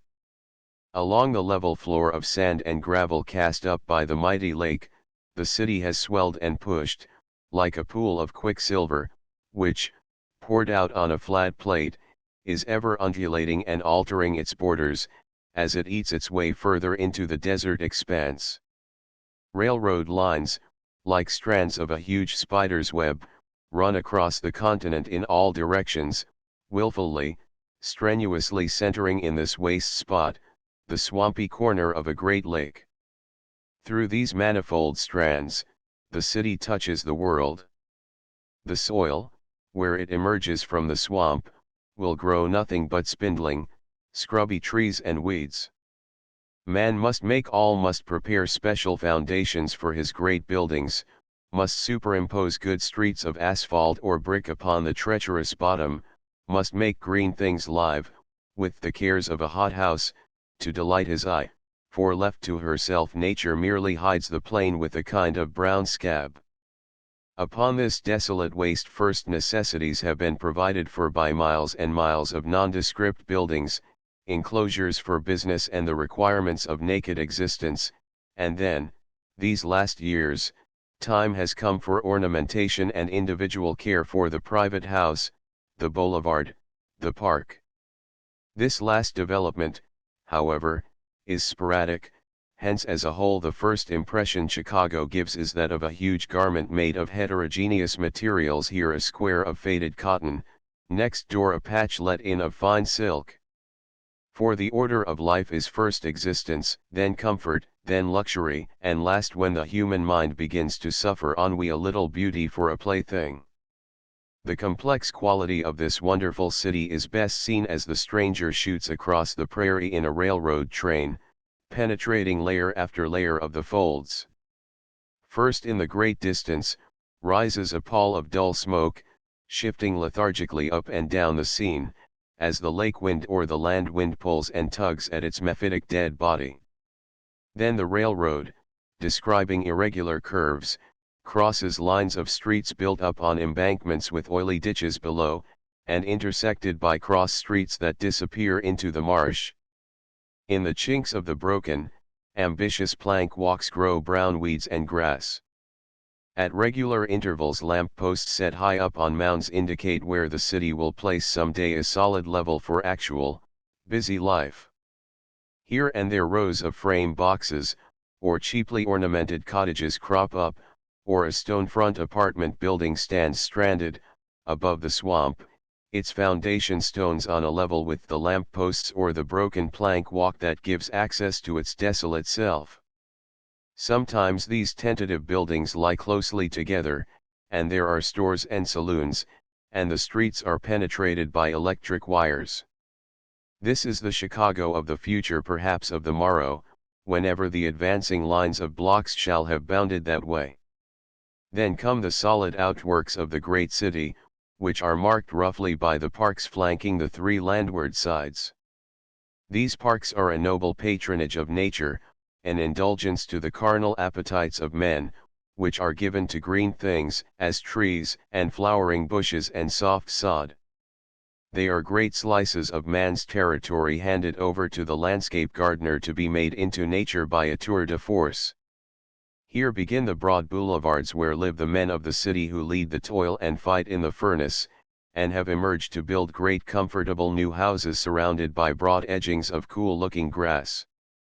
If one has succeeded fairly, there beyond, under the pall of black smoke, one comes out here to rest and enjoy and possess. Still there is left the city, becoming hotter and fiercer mile by mile. Life spins there, man there is handling existence as you need bread in a pen. The city is made of man, that is the last word to say of it. Brazen, unequal, like all man's works, it stands a stupendous piece of blasphemy against nature. Once within its circle, the heart must forget that the earth is beautiful. Go to, man boasts, our fathers lived in the fear of nature, we will build a city where men and women in their passions shall be the beginning and end. Man is enough for man. And out Lakewood hangs the cool wind, ready now and then to rush into the thousands of streets and avenues that intersect the city like the pipes of a boiler, to clean out the stale air and the filth, willing thus to assist man in his slipshod management of his home. At other times it is busy with the lake, that marvelous lake, spread out beyond the sandy shores, shifting, changing, gathering light to itself, playing out the panorama of nature close at hand for the unheeding benefit of this creature, man. To John Wilbur, Chicago was like a congenial alpine air, which stimulated his appetites. From the very first the strive for advancement summoned all his virility, and the sense of rapid success exhilarated him.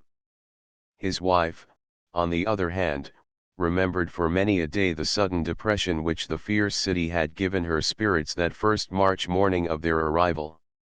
It seemed to her imaginative mind the first fact she had ever known. But she learned to accept the conditions passively, and to do without many sensibilities. She learned how to make business the mechanics of life serve for all interests of mind. Nearly 2 years passed thus in a swift leap while Mrs. Wilbur was becoming a worker, before Molly Parker came to visit her. Mrs. Ormiston Dexter having died suddenly, Molly was preparing wonderingly to earn her bread, and for such vague purposes Chicago offered a good field. The first morning after her arrival the two visited the Wilburs' new house that was going up some miles to the south. They drove out by the arrow-like Michigan Boulevard, then turned back and forth, skillfully dodging bad streets where pools of slime lay in the broken wooden pavements, crossing the whirring cable tracks, until they reached a broad avenue. Here the houses were separated by patches of lawn or vacant lots, and the expansive boulevard was divided in two by little artificial mounds of earth, with trees and shrubs, in which wound gravelled walks. We decided to build way south, Mrs. Wilbur explained, because it isn't so dreadfully noisy and dusty out here. We can have plenty of room, and, just think, there are 2 or 3 fair-sized trees on our lot. Miss Parker was eagerly looking here and there. The morning breeze from the lake shot little spots of bright color over her face. There. Mrs. Wilbur pointed with the whip down the misty avenue. You can just see it. What? That enormous white building. Molly exclaimed. Mrs. Wilbur touched the horse with her whip nervously. John felt that the house should be more than merely a home to live in, it is to be a good solid investment and a sort of advertisement of success. It helps him as a young capitalist to have it known that he is building a great house. Then the architect got us in for more than we expected. You see, it is built all around with stone, very solid, and gives a more colossal appearance than its size really justifies. Miss Parker looked at the neighboring houses that Mrs. Wilbur had pointed to for comparison. Most of them were only faced with stone. She had noticed, also, that in one case where a house was going up, the imposing front consisted merely of a thin veneer of stone placed over masonry. "How do you like the architecture?" the mistress asked nervously. "It is so imposing," faltered Molly, "and what is the house in the rear?" "Oh, that's the stable. We had to finish that first, so that it could be used for the materials. It looks like a mansion itself." Mrs. Wilbur led the way into the new marble palace, as it was locally described. She showed her friend about, with sudden alternations of enthusiasm and listlessness, explaining in detail the suites of rooms, the manifold conveniences suggested by the architect. Suddenly she exclaimed, "You have had enough of this. I am tired of it too. We come out here 2 or 3 times a week and every Sunday. I will drive you out to the parks, and we can have a good talk." Miss Parker remarked timidly, when they were once more in the trap, jogging southwards on the hard boulevard, "You must be so awfully rich." Her friend smiled. "Yes. John has done remarkably well, and my money helped, of course. But the house is really beyond us. That is the temptation out here, to discount the future, or at least to live up to the present to the last cent. And for the past 6 months the times have been so bad." She looked grave. "Don't you find it all interesting and exciting, now you are married, planning, and all that?" "Oh, yes." The married woman took the offered lead eagerly. "It has been such a full time. You see, I know almost all John's business, and he has taken me with him on all his business trips, once to Alaska even, and I have felt like a real partner. I have managed some affairs here in the city all by myself." She talked rapidly, describing a few energetic and capable women in Chicago who managed large businesses. "It is so good to feel that you have a hand on the reins, aren't merely driven along in a brougham, while you read a novel. You must like it." Miss Parker warmed sympathetically on finding a spot of enthusiasm. "Chicago and business must be so much more real than all that stuff in Paris." "I have liked it." Mrs. Wilbur's face sobered again, "while it was venture and struggle, and I had a hand in it. But, I should hate anything that came in between me and my husband, and just this active, free life." Some passionate chord had been stirred.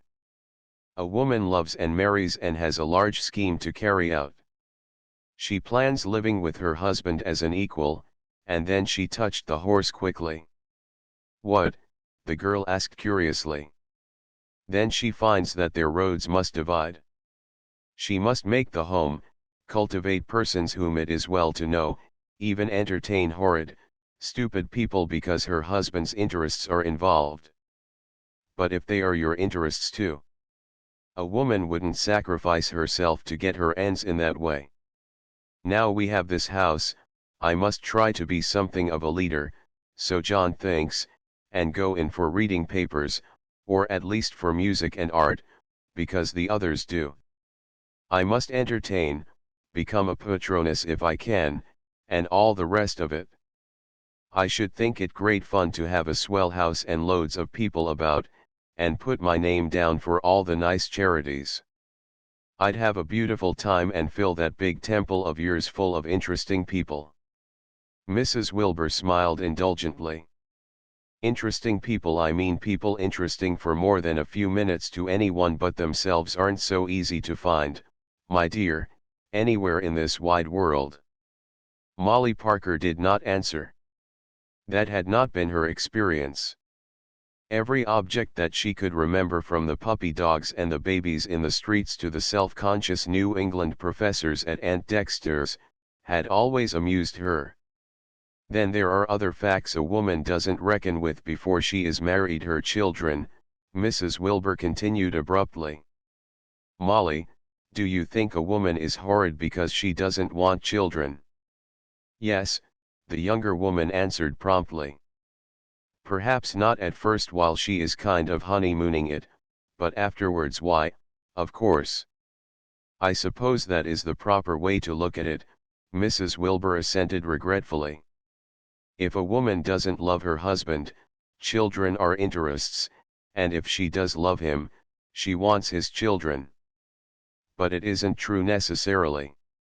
Like so many other proper conceptions, it may be a commonplace lie. Miss Parker opened her eyes in consternation, wider and wider. Well, your husband wants children, every man who is good and nice does. I don't, Mrs. Wilbur answered passionately. Don't say that, dear. Molly Parker gave a little shiver of superstitious horror. It is what 2 women out of every 3 say or think, if they have any spirit in them, Mrs. Wilbur exclaimed excitedly. John has been in the Dakotas 2 weeks today, and I haven't been with him because in a few months I shall be a mother. Next week he will be here again for a little while and then off for another week in Boston and New York. And it would make no difference, if he were here all the time, like most businessmen, I should be put aside hors de combat. It will be a whole year, perhaps 2, before I can be his companion again, before I can have any life of my own. I am tied to a circumstance that may be misery, that means 2 years gone, out of the 20 good ones of life. Not to speak of the others that may come. Why did you marry, then? What has that to do with it? She said impatiently. A woman doesn't marry for children, a young woman doesn't think much about it beforehand. When she does think, she supposes what the world says is true, it all arranges itself, and is a blessing, and a great happiness. The world has been dealing in sentimental lies so long that its axioms are apt to be foolish. No. There is no freedom for women, they are marked incapable from their birth and are supported by men for some obvious and necessary services. Between times they have a few indifferent joys dealt out to them. They had driven slowly around the great oval of sward in the Green Park, and crossing eastward towards the lake were passing the grey walls of the new university, which rose boldly against the steel blue sky. You must sympathize with them. Miss Parker pointed dubiously to a group of women students who were crossing the campus. Mrs. Wilbur made no reply and they drove on silently towards the lake. Oh, how good it is, that great lake, Molly exclaimed as if eager to escape from some shocking ideas. How I love it, the color is so pure, and the little clouds out on the horizon are like little hopes of happiness. She jumped out of the carriage and stood looking into the lake, as if she would grasp it in her arms, her black dress swaying in the air, and her cheeks flushing with excitement. Mrs. Wilbur watched her a little enviously. Now let us talk about your plans, Mrs. Wilbur began when they had turned back towards the city. You are not marrying, with all your proper views. No. 24 last March. 5 proposals in full form, 3 half proposals, kind of suggestions for other things that might have come to something, but didn't. There is hope still. I am looking hard for him, and when the right young man comes along, I won't hesitate. Have you any likely young men in view? Mrs. Wilbur shook her head. That is one thing Chicago hasn't produced: ideal young men with good fortunes suitable for ideal young women without fortunes. There's Thornton Jennings, but he hasn't any money. He is quite the nicest young man I know. Then I must do something right off quick, Molly Parker sighed, disliking doing anything definite as much as a discreet cat. What will you do? Mrs. Wilbur asked thoughtfully. Teach kindergarten, I guess. I get on best with the kids. But tell me something about Chicago and the people. How did you come to know them? That was a long theme which occupied the 2 friends for the rest of the drive. Mrs. Wilbur explained how much her uncle Sebastian Anthon had helped them to get a start socially through some old friends, who were warmly devoted to him. And in Chicago one got to know enough people very soon. There was a certain social openness, and a willingness to take people for their personal value. Then John had proved unusually simpatico, had made friends easily. She described the three sections of the city with their three distinct milieus. When the city was young, people settled away from the lake out of a superstition that the water was unhealthy some miles in the interior where it is very hot, and where it is awful every way. Some day I will take you over there and show you the miles of shabby homes, that bear all over them the marks of not being in it. Then she related the pilgrimage of the successful. These good people of the West Side, prospered in business, and desiring something more than narrow, high-stooped brick houses with black walnut decorations, moved down to the lake, most, the very rich, to the south where land was to be had in plenty. Occasionally a family who had acute social aspirations moved again to the north into the little segment of lake shore. This northern settlement held itself as conservative and distinctly fashionable. But the money is where we are, on the south side for the most part. Mrs. Wilbur recounted ironically, yet with genuine interest, their own experiences in Chicago. They aspired to the society of progressive people of weight and wealth, who patronize art and music and education. They were members of the Art Association, of the Society for the Support of Classical Music, and a dozen minor enterprises of a public-spirited nature. Then Mrs. Wilbur described the Woman's Amalgamated Institute and the Monday Club, to which she had been recently elected. You see, she concluded with a laugh, the women foster the arts and sciences. We are making it all, we order a stock of ideas as you would get flowers from a florist. Next Monday I am to read my first paper on modern French art. You must come and hear me get off what Erard told us over there. And Erard? Molly Parker put in curiously. He is bringing out a book, I believe.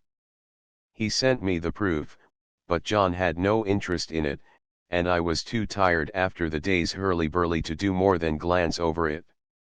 The picture, they say, was a great success in the Champ de Mars and at Berlin. It's on its way over now. I think, Miss Parker remarked irrelevantly, that when we are landed in one place, the rest of the world should sink out of sight so there need be no pillars of salt along the road. Chicago is just the place for you then, Mrs. Wilbur answered wistfully, looking down the miles of Michigan Avenue. When you are in it, you are cut off by a vacuum, as it were, from the surrounding world. You can't see outside, and you hear the voices of the others only faintly. That sounds too much like a prison to be true. Mrs. Wilbur's face looked as if she were convinced that it was a prison, in certain aspects at least. Chapter 2 Miss Parker decided soon that if Chicago were a prison, it was a very nice kind of prison to visit. Mrs. Wilbur's friends did all manner of pleasant things to entertain her. Each one seemed to feel responsible for the good name of Chicago hospitality, and if the people were a little eager to hear nice things about their home, Miss Parker was amply able to satisfy them. On the appointed Monday afternoon the two friends sallied forth for the meeting of the Monday Club. Molly Parker watched with amusement the flutter of excitement with which Mrs. Wilbur clutched her little package of manuscript, when, on entering the room, they met the subdued hum of feminine voices on earnest purposes bent. The first paper was on Flaubert, by an important social light, as Mrs. Wilbur whispered to her companion, and a great worker for the cause of woman as distinguished from women. Molly Parker knew nothing about Flaubert beyond the fact that he had written at least one naughty book. The paper was not written to inform, but to entertain and impress. There were mysterious sentences about psychology and social movements. Suddenly it was all over. Much talking among the rows of women ensued, the president, a little delicate-faced lady, called for criticism and remarks from the floor. A few ladies berated poor Flaubert roundly and took exception to some of the opinions in the paper, as being dangerously subversive of the home. There seemed to be a general delicacy about speaking improprieties, even about an improper book. So the president called for Mrs. Wilbah's paper on some tendencies among the Impressionists. Mrs. Wilbah's paper was earnest, enthusiastic, a trifle schoolgirly in its sounding periods. It caused much more discussion than poor Flaubert. Many of the women had seen the Impressionists in Europe, and some owned Pissarros and Monets, and had views. Molly Parker found herself in a stirring atmosphere of art criticism. Then tea followed. Women came up to congratulate Mrs. Wilbur and to meet her friend. Molly was charmed by their cordiality, their unpretentious good sense and power. "Why, it's great," she exclaimed later, as they drove back, "to find all these fashionable women in such stunning clothes taking up these serious interests. They have a lot more music, charities, civic advancement, and they are really better in practical affairs. It's not much good discussing Flaubert or the Impressionists without a background, as Mr. Erard would say, and though these bright women read whatever they are told the world is taking seriously, and have seen pictures and often buy them, it is really funny to hear the talk. That's not their proper atmosphere. You can't supply background, cultivation, and insight, by any ready-made process of education, evening lectures, and so on." Molly Parker was eager to combat this ever-present note of depreciation and dissatisfaction. "You expect wonders.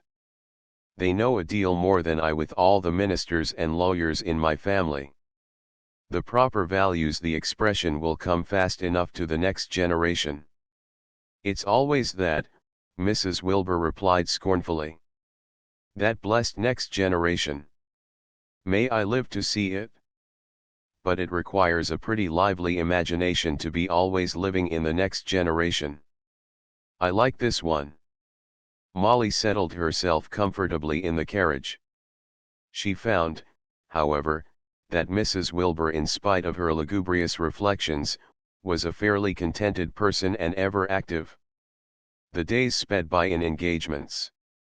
Mrs. Wilbur organized with the organizers, met with committees of the Civic Association and the Art Association, dined and entertained and gossiped, as if no world existed beyond the misty miles of Lake Michigan. She took Miss Parker to luncheons, literary, social, and feminine, and skillfully engineered her into the interest of influential people. Wilbur had come back from the Dakotas and was off again, first to New York, then to Springfield, and again to New York. Miss Parker found him better looking than in the Paris days. He was cordial to her, but the chief impression he gave was one of great preoccupation. Mrs. Wilbur explained this by remarking that the times were difficult. During one of these absences, Mrs. Wilbur and her friend attended an open meeting of a literary club. It took place in the ballroom of a large house and was attended by a great many society people. The paper of the evening on Walt Whitman was given by an elderly gentleman, a retired capitalist, who cultivated letters. He didn't like Walt Whitman, and he made a number of jokes which seemed to touch responsive chords in the audience. The occasion was less serious than the Monday Day Club, but more brilliant, and enlivened by the presence of men. After the paper, which was discreetly short, the two friends found themselves among strangers in one corner of the large room. Presently a young man passed by, and catching sight of Mrs. Wilbur came up to them. Mrs. Wilbur's face lit with unusual animation as she turned to Molly Parker. "This is Mr. Jennings. He can tell you all about the Civic Association. He's one of the secretaries, and about the municipal scandals." Miss Parker glanced up at the young man's face. He seemed to stand unusually erect, with a kind of military uprightness, rarely met with in our civilian society. His high forehead was rendered more conspicuous by the receding line of hair. His green eyes were moist and large and played a part in the mobility of his face. Molly Parker smiled back in response to his smile. Something sympathetic seemed to pass quickly between them as they stood looking at one another. "He's trying to make the city over," Mrs. Wilbur continued. "No," the young fellow interjected, "only working my own broom as vigorously as I can. And I wanted to see you particularly, Mrs. Wilbur, about this franchise business. You must get Mr. Wilbur to join us in fighting it. For a wonder the papers are dead with us, and if we can only get the decent men interested, we can prevent this rascally steal." Mrs. Wilbur's face grew solemn, as if she were remembering something unpleasant. Jennings went on explanatorily to Miss Parker. "You've seen it in the papers? The railroad companies have made a raid on the legislature, to get a lot of privileges for nothing. Wrightington, he's the scamp that owns the mayor, and the city council thinks the legislature cheaper on the whole than the council, and that makes the affair much more serious for all of us." He talked uneasily of the situation which was then uppermost in public gossip. It was a gigantic steal, a fraud on the public to be perpetuated for half a century. The newspapers had been violent over it. Unfortunately, the opposition had centered chiefly about a demagogic young city politician, who was using the uproar against Wrightington for personal capital. "Mr. Wilbur says the newspapers have overdone it, that the measure isn't really so bad for the city, and only fair to the railroad corporations," Mrs. Wilbur suggested. Jennings looked at her sharply for a moment, and then answered swiftly, "But Wrightington's methods? If it were a bill to found hospitals, his means of getting it through are enough to blacken it." "Well, you have to do that, they say, to buy your way here," Mrs. Wilbur added sadly, a flush mounting over her face. "That is the devil's argument that we are always meeting," Jennings replied earnestly, looking at Mrs. Wilbur intently. Then people came up, and the conversation ended. Miss Parker found herself talking to a handsome young man with a keen face. When he had gone, Mrs. Wilbur said lightly, "You wouldn't catch him talking as Jennings did. He used to be a secretary in the Civic Association until he got all the notoriety out of it he could. He is a type out here. Some years ago he was a clerk behind the counter in Arnold's, now you find him everywhere. And they say he will marry the rich Miss McGregor. He is the bound to rise kind, and he never does anything that will hurt his chances. Watch him." There were many others, middle-aged and young men, each with a story, Mrs. Wilbur declared, "if you only knew it." "But your Thornton Jennings is the best," Molly Parker concluded, as they talked the people over after their return, "and I hope you will get John to be on his side." Mrs. Wilbur's face darkened.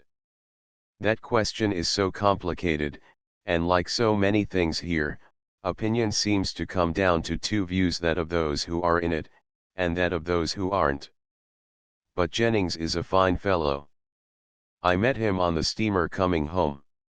He turned up here that winter as a young lawyer. John calls him my stripling. Well, I like your stripling, and I think he will be somebody. Or leave us." Chapter 3. The glamour of the partnership plan of marriage was fading away in Adela Wilbur's mind. She had found money getting exciting enough, while it was a matter of large chances in which she took part. Now that she was forced to accept the usual interests of women, she tried to invest her new home, her clubs and acquaintances, with importance. This form of excitement, however, was not what she had planned. And her husband seemed to be getting away from her rapidly.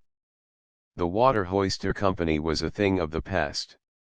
2 bad seasons in Kansas and Nebraska had crippled the concern.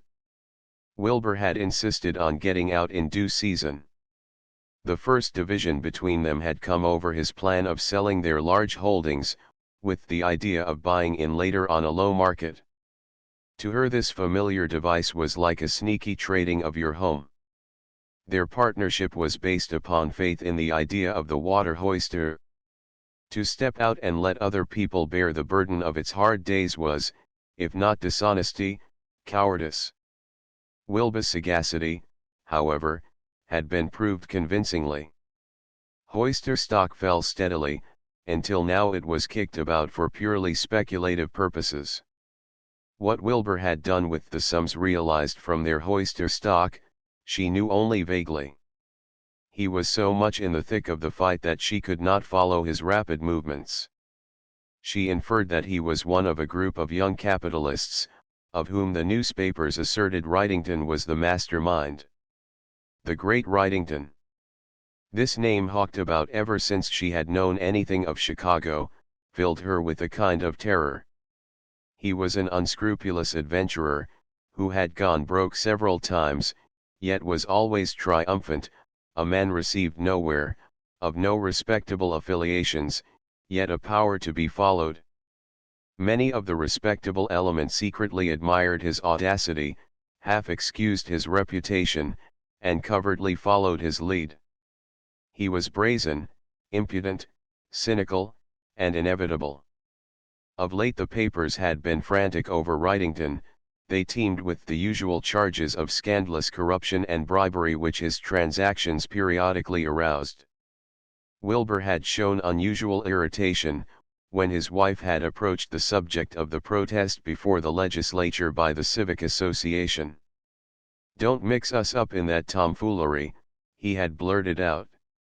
"Your nice people are keeping quiet to escape the mud the papers are throwing, but you will see fast enough what side they are on 6 months hence." Mrs. Wilbur was confused by these words, and unable to ravel out this question complicated by prejudices. She tried to put it out of her mind, to believe that her husband was right, it was not a matter for amateurs. But every morning the question stared her in the face in the columns of the newspapers, and was dinned in her ears even in the gossip of the women's clubs. She could not escape a perpetual query, "What has John to do with it?" Little things, quickly noted and interpreted, indicated to her that he had much to do with this deal, and a few days brought greater certainty. The Sunday following her talk with her husband, they had visited their new house, which was now nearly ready for the decorators. On their return Wilbur proposed that they should call on the Remsons, who were to be near neighbors. There they met Mr. and Mrs. Israel Tracy, also neighbors in the Chicago sense. Presently Mrs. Stevens, an important and wealthy widow, came in with a young broker, who was also a society man, named Wren. The men drawing to one side of the large library fell to talking confidentially among themselves.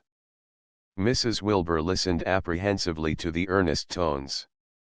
Israel Tracy, a short, squat, powerfully built man of 50, was speaking his mind freely to a sympathetic audience. "The papers are all humbug. Squires in the Courant is down on it because Wrightington froze him out once years ago. He hasn't said a word in his paper about the omnibus electric ordinance, which was a sight more shady. He had a hand in that pie. The papers are all rotten, it's straight blackmail and intimidation." His face puffed out redly.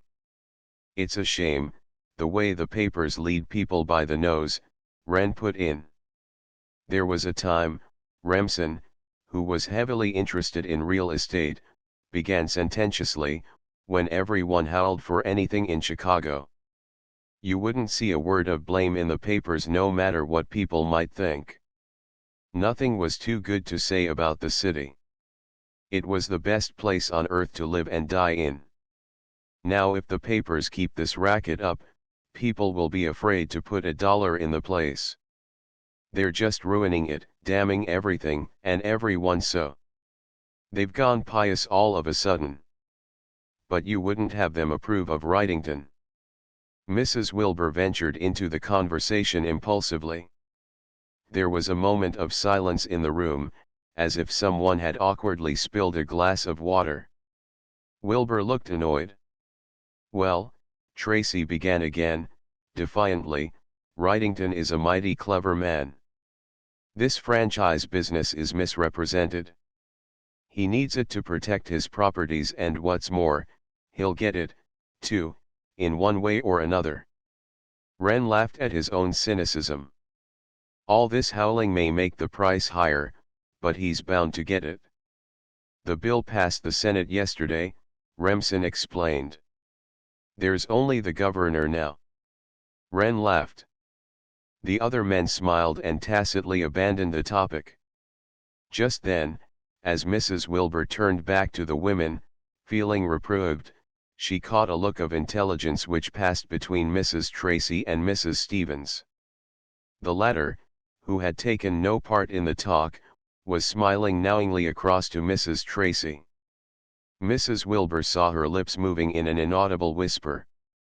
She seemed to hear the words, "Did you have something in it?" And she noted Mrs. Tracy's smile and affirmative nod.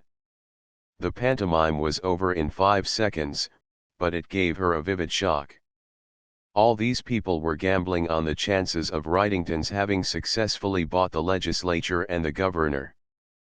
Perhaps the franchise was just enough, but to speculate on the chances of bribery struck Mrs. Wilbur as peculiarly sordid. She had a revulsion of feeling different in the case of each one. Little Wren, with his moth-eaten baldness, his fat, pudgy nose, and bleared eyelids, seemed like a pander. The newspapers had it, she remembered, that he had spent most of the winter in Springfield as one of Wrightington's agents. His hands were really soiled with dirty money. And Mrs. Stevens, the ample Mrs. Stevens, of capacious bosom and highly colored reputation. The champagne for her dinners came in this way. The Tracys were another kind, they had risen straight from the lumber camp. One could hardly resent the expression of naive, peasant cunning on Mrs. Tracy's hard little face. 20 years ago, when she haggled with the company's agent over tobacco and pork, that expression began to grow. And the Remsens, well, she liked them and respected them, yet it was commonly said that Remsen's extra $2 million came from a tip on the sugar schedule of the Wilson bill. Her disgust was not excessively moral. To be sure, old John Anthon had taught her that the laws of commercial morality were none other than those of private uprightness. Yet the disgust she felt was more than moral, it was a loathing of the sordid, of the brutal, of the vulgar. Had she, Adela Anthon, with her high-strung ideals of man's life, her wide-sweeping ambitions, come to be a party in such an affair? Had she exchanged her love of intellectual life, her longing for beauty, to share in a common swindle on the public, brought about by a dicker between a knave and a gang of venal country legislators? She rose abruptly and escaped. On the drive home, Wilbur did not speak. He seemed disgusted with her, yet tolerant in consideration for her condition. At last she asked bitterly, "So we belong to that crew?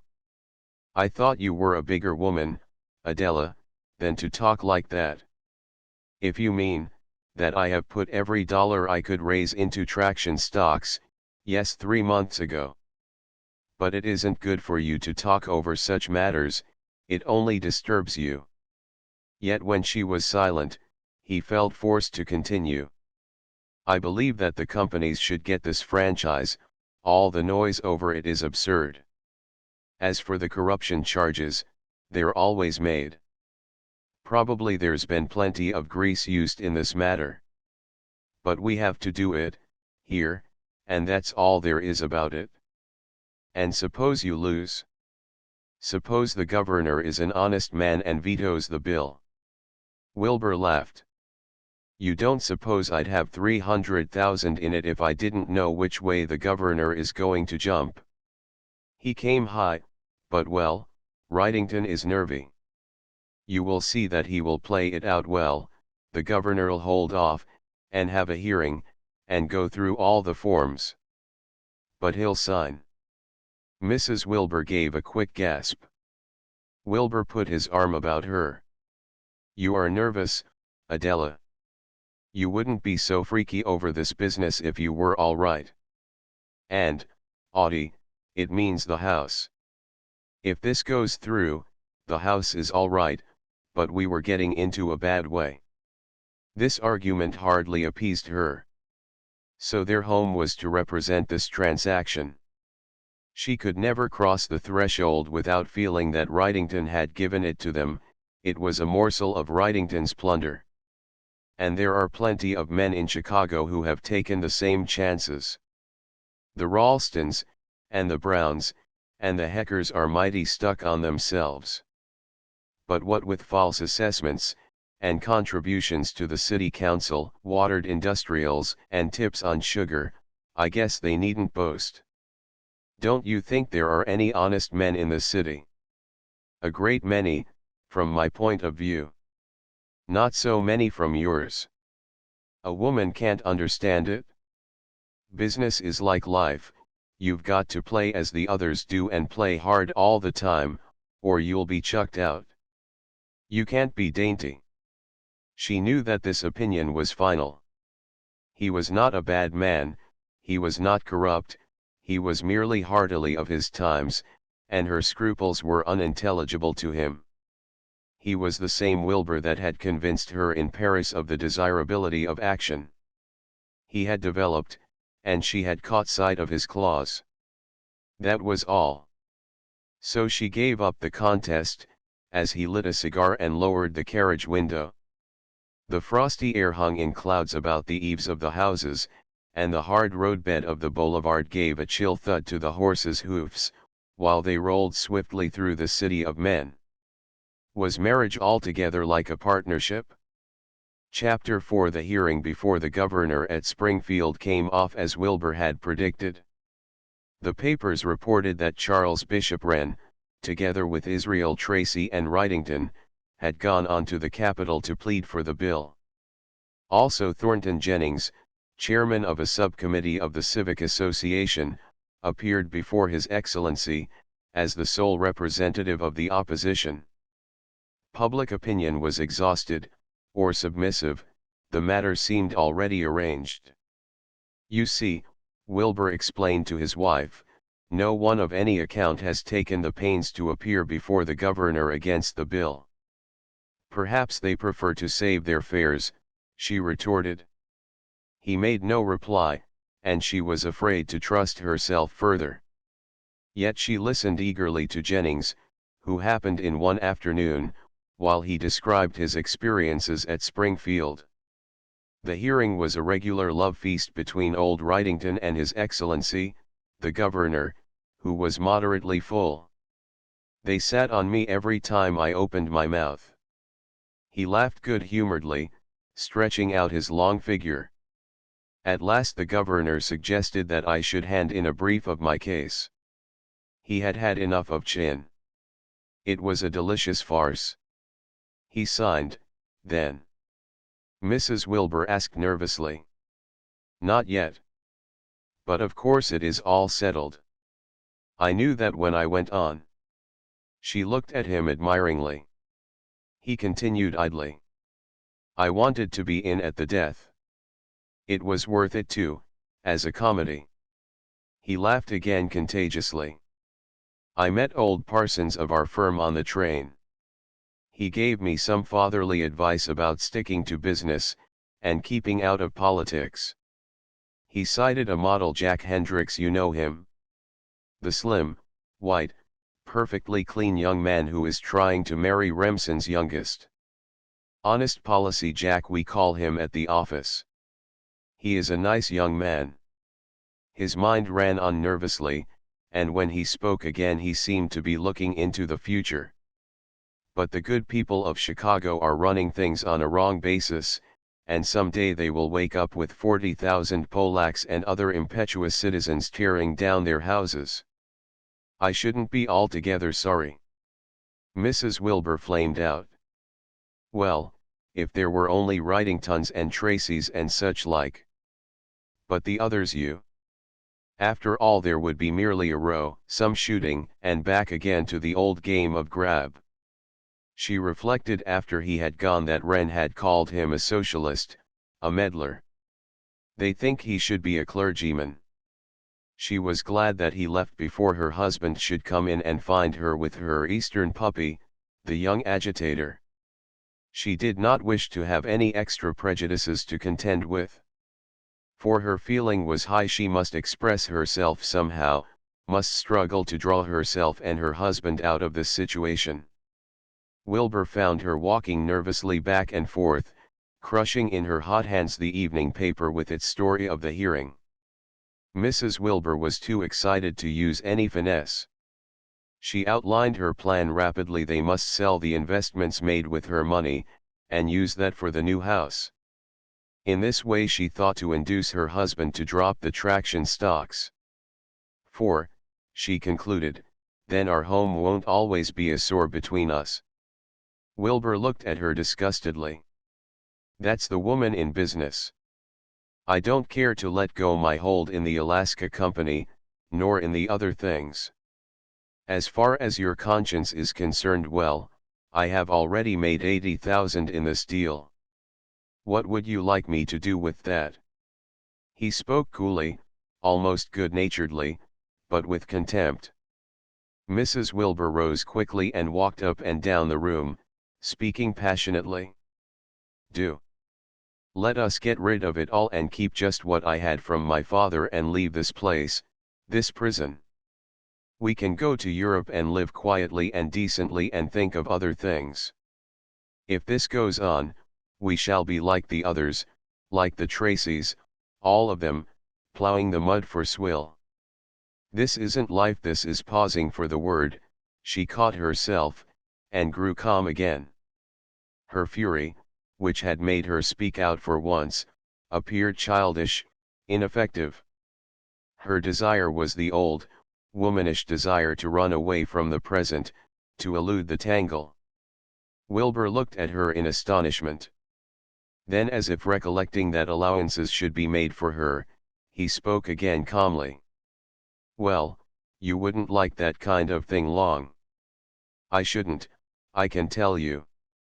That isn't life, doing nothing but just dawdling around and being respectable. You're all twisted up and nervous, Ada, and the best thing is for us not to talk business until you are better. Then you'll feel differently. She looked over at him critically.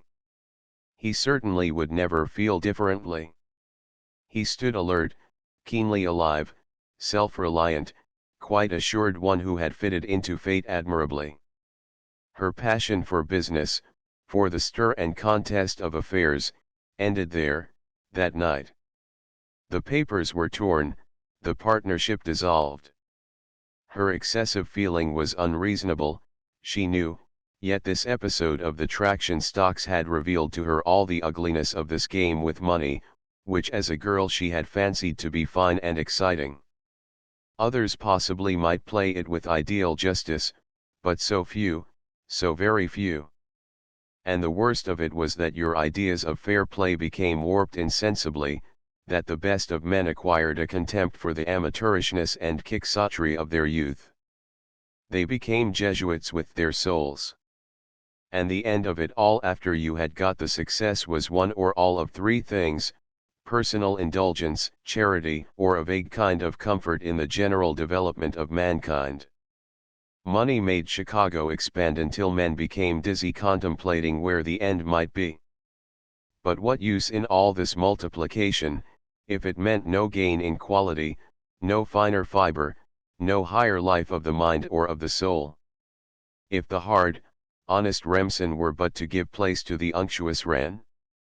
Why go on sowing a vast country, planting dollars and reaping millions, multiplying railroads and factories and mines, when all that came of it was an immense commissariat business for the accumulating hordes of greedy, half-educated, wholly common people?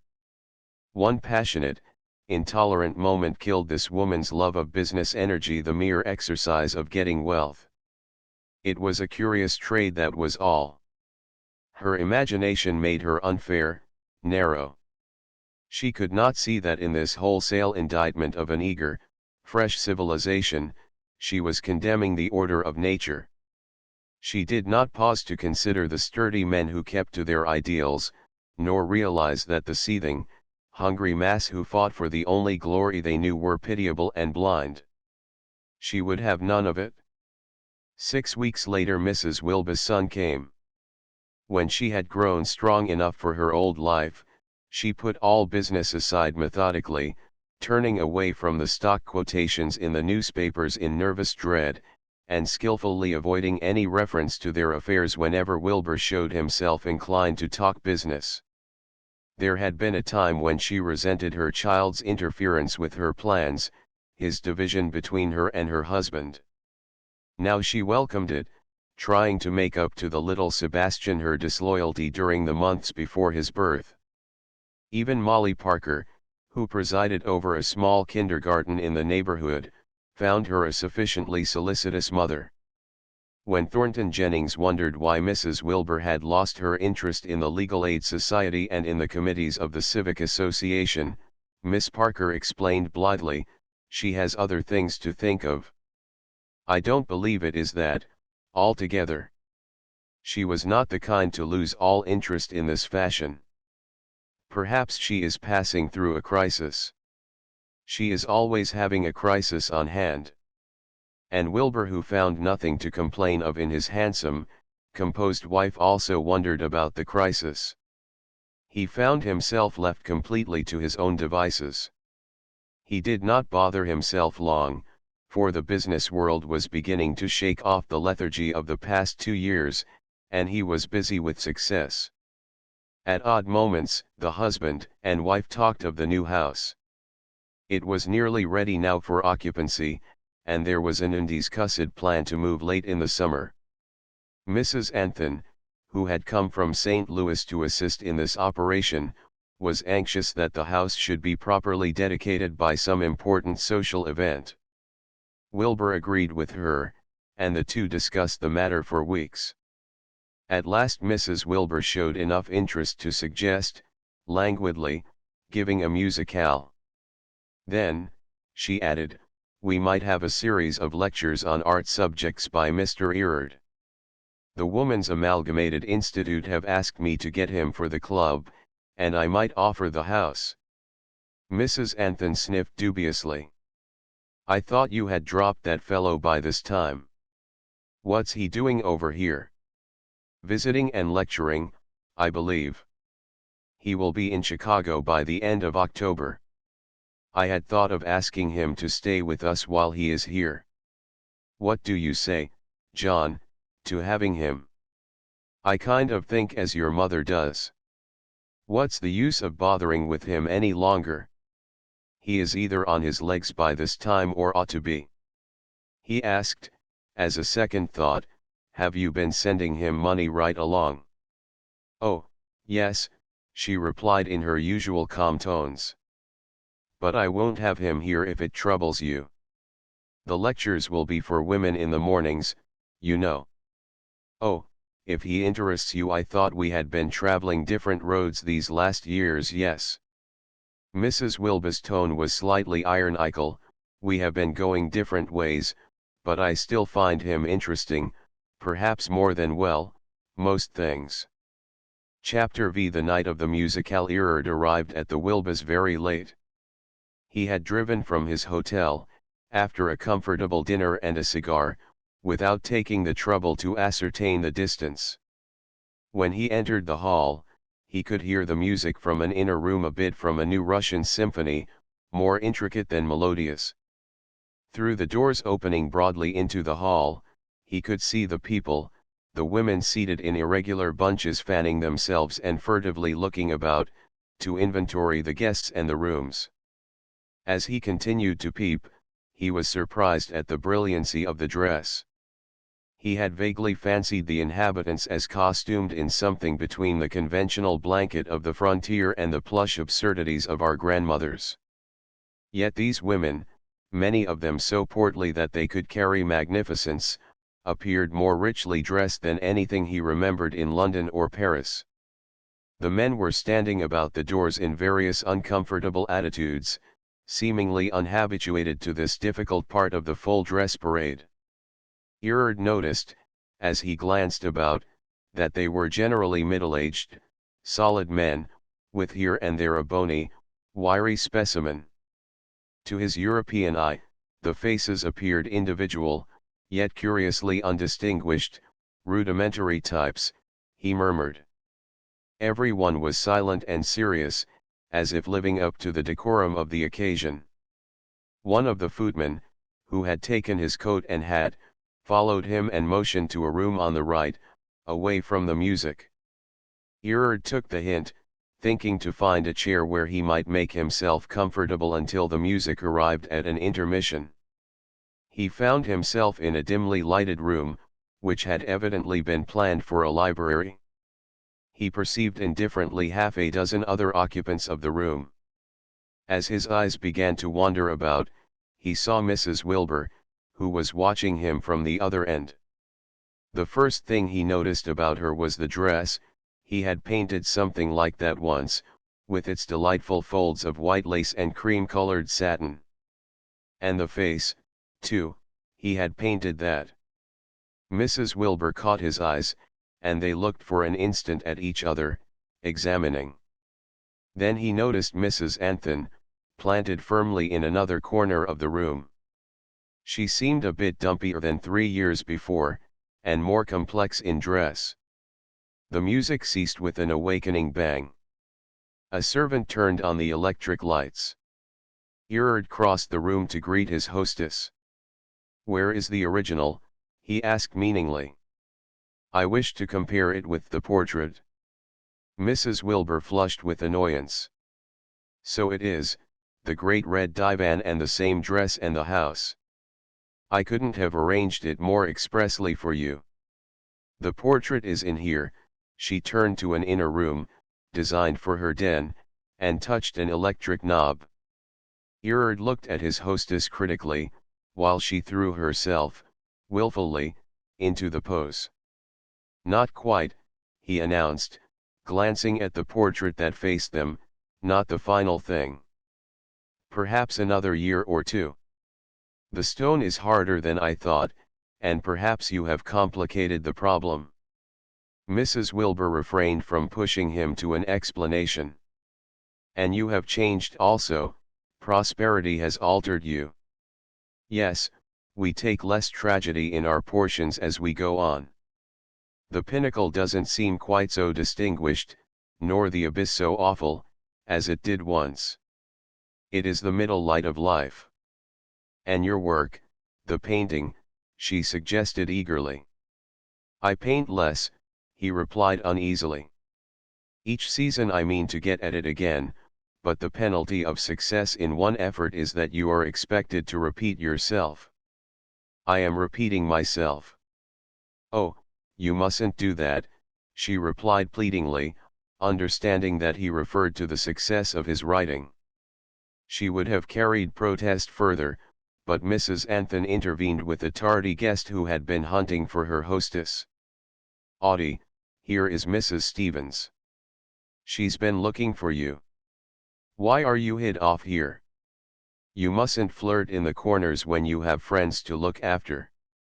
Mrs. Stevens was one of the most distinguished guests. Mrs. Wilbur introduced Erard to her. "The Mr. Erard." Mrs. Stevens beamed at him from the entrenchment of her broad, uncovered shoulders and bosom. He looked positively dapper and slim in comparison. "You are coming to tell us all about pictures." "Not so bad as that," Erard protested. "Why, it's the Mr. Erard who painted your picture, Audie," Mrs. Anthon exclaimed. "You must meet some of them and talk with them," Mrs. Wilbur said quickly, to extricate him, and she led the group back to the large rooms. "I shall have you to dinner, and you must tell me all about my naughty friend, Mrs. Warminster," Mrs. Stevens shot at Erard as he moved away. Then he found himself navigated about, presented to this important person and that. The men received him with grave empressement. They took it for granted that he was a leading light in his line, and though they were not familiar with that line, they were propitious to any prophet who had achieved success in it. In a remote corner Erard bumped against Mr. Sebastian Anthon. "So you're back in America at last." The old man greeted him cordially, holding out a thin, trembling hand. "For long?" "A few months," Erard replied patronizingly, "to get an idea what it is like. A vacation, you know, after my book." "Ah, yes," the old man murmured thoughtfully. "It's mostly books now, isn't it, instead of pictures?" "Criticism absorbs me the more I think," Erard admitted. "A pity, it's a pity, you know. Talk doesn't amount to much in the end, all the talk in the world. I have a nephew over there in London, Walter, a pretty boy. He does a lot of talking, clever boy. But the main thing, is to feel." He looked at Erard as if from a distance, examining his shambling form and thin face to see whether this fellow had it in him to feel. Suddenly the music began once more, a fugue resurrected from some German manuscript and given to the modern world for the first time by the able young conductor. Erard took the opportunity to slide away from Sebastian Anthon. He seemed to hear as an accompaniment to the grave fugue the old man repeating, "A pity, it's a pity." Soon he was beyond his tormentor, very near to the booming music. Mrs. Wilbur had arranged the musical part of the evening, he concluded. She had shown positive genius in knowing what would impress the public and make her function remembered through the season. And the credentials of every selection were printed out on a little program. Then came the food and drink, to which the guests devoted themselves assiduously, earnestly, with what seemed to Erard an enormous reserve force. Wilbur had looked out for the supper, and he also had calculated well. In the billiard room, where the men left their wraps, were liquors and cigars, towards which from time to time the younger males disappeared. This private bar, in addition to the profuse champagne served publicly, aroused Erard's curiosity. He tiptoed about, sniffing the new atmosphere.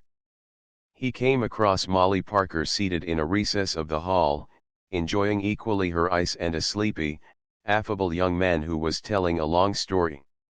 She looked very attractive in a black gown, with long black gloves.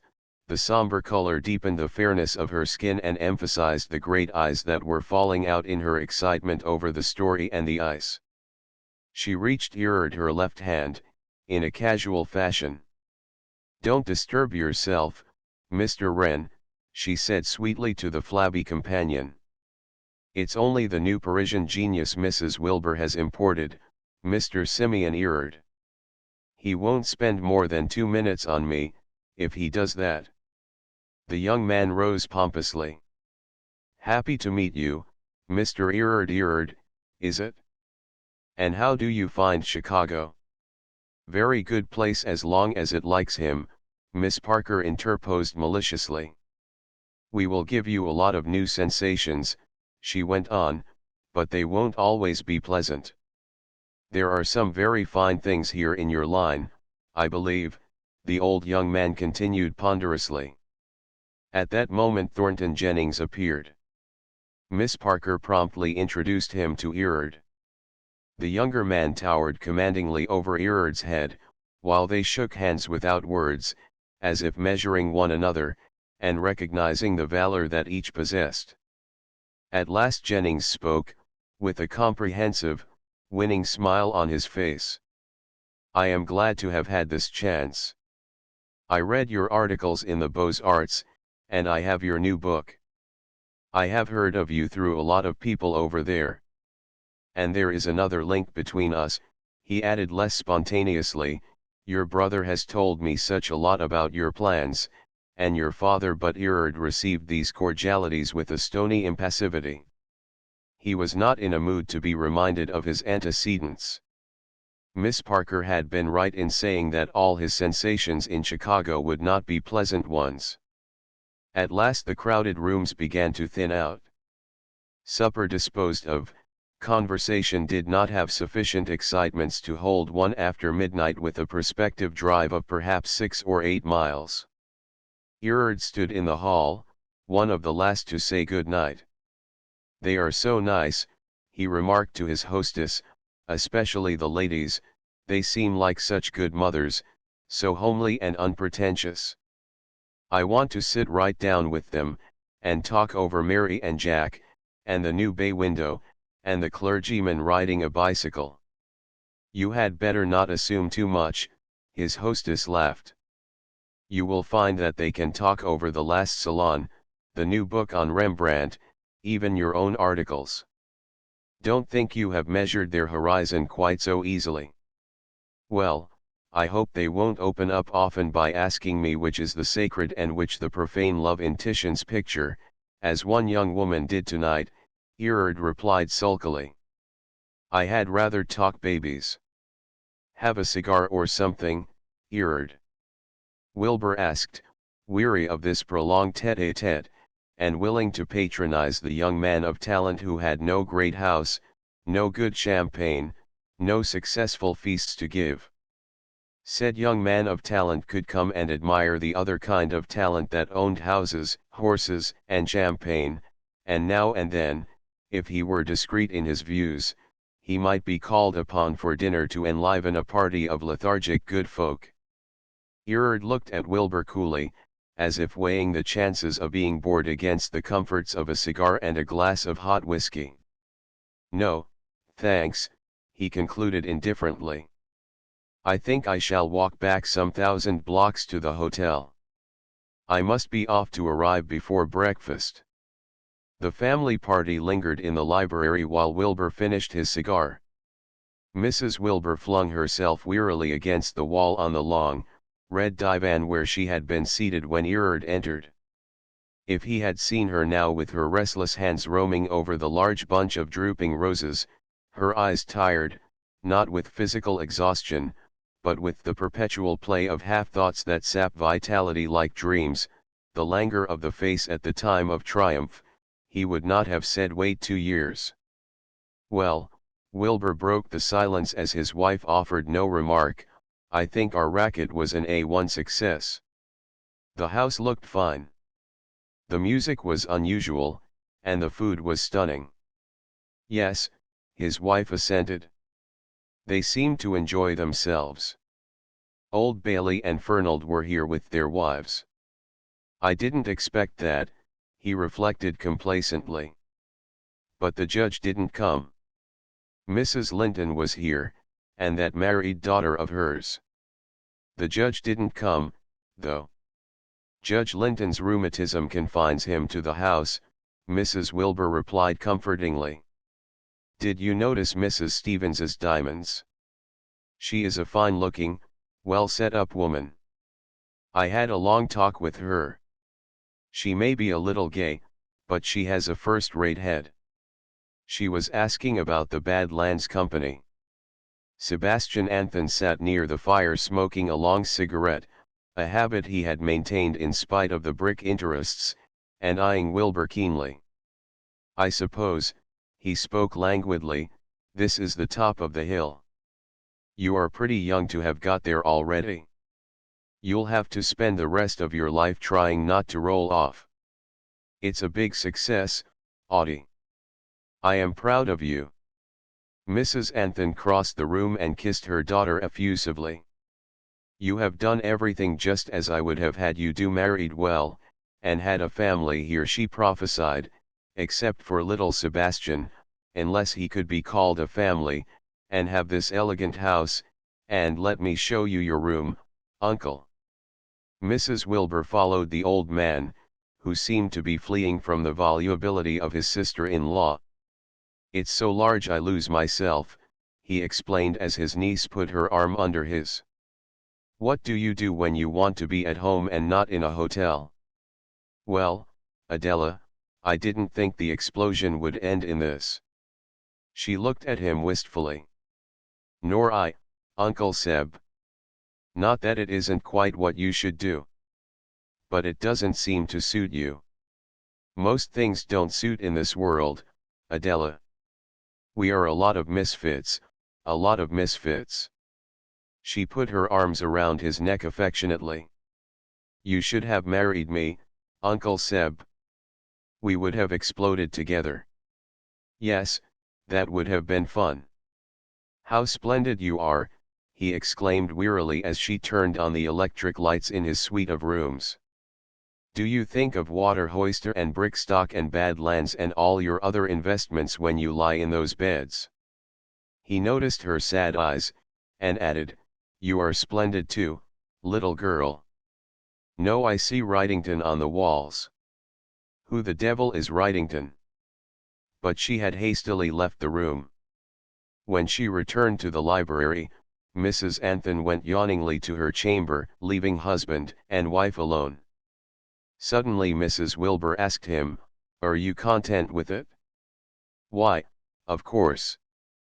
Who would have thought 4 years ago in Paris that we should be sitting here? He continued rather fatuously on the theme of their success.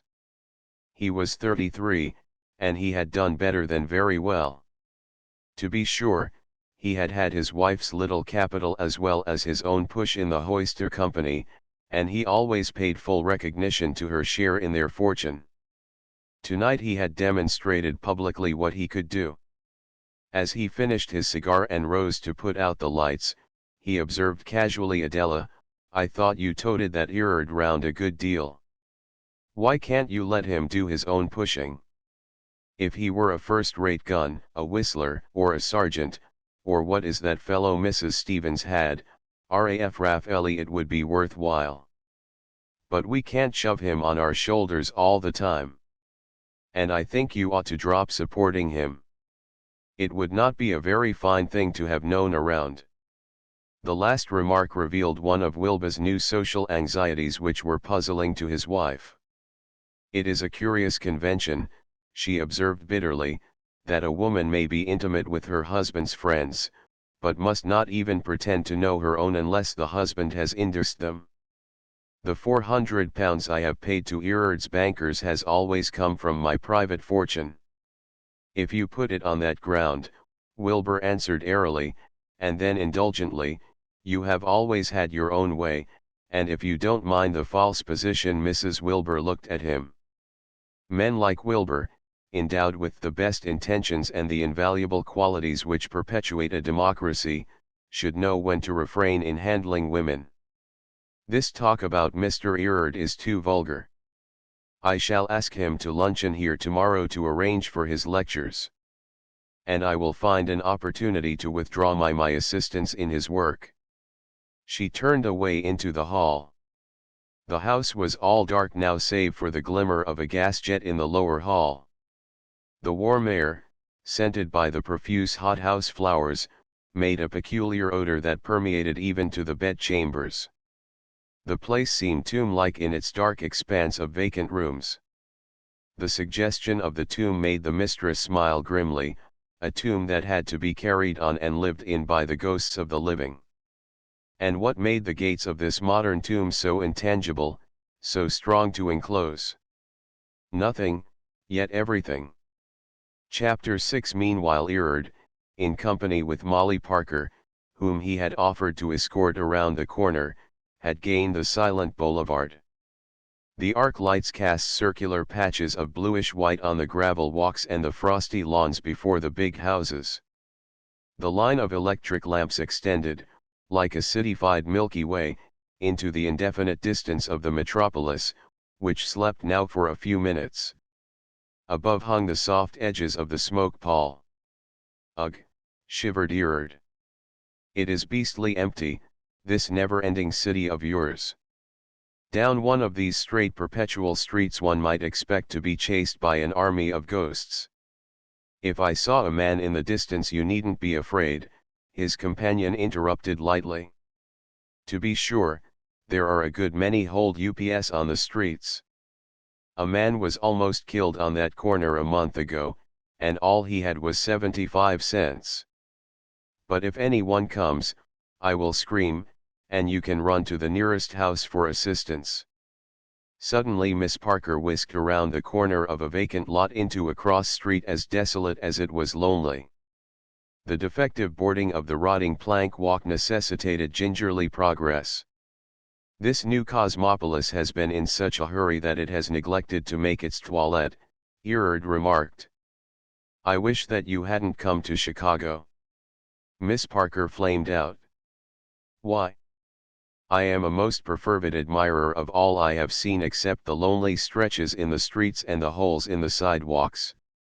You are only amusing yourself and getting material for a bundle of epigrams. You haven't any sympathy or understanding. I hate to see you using your eyeglass on the people who made all this and are making it.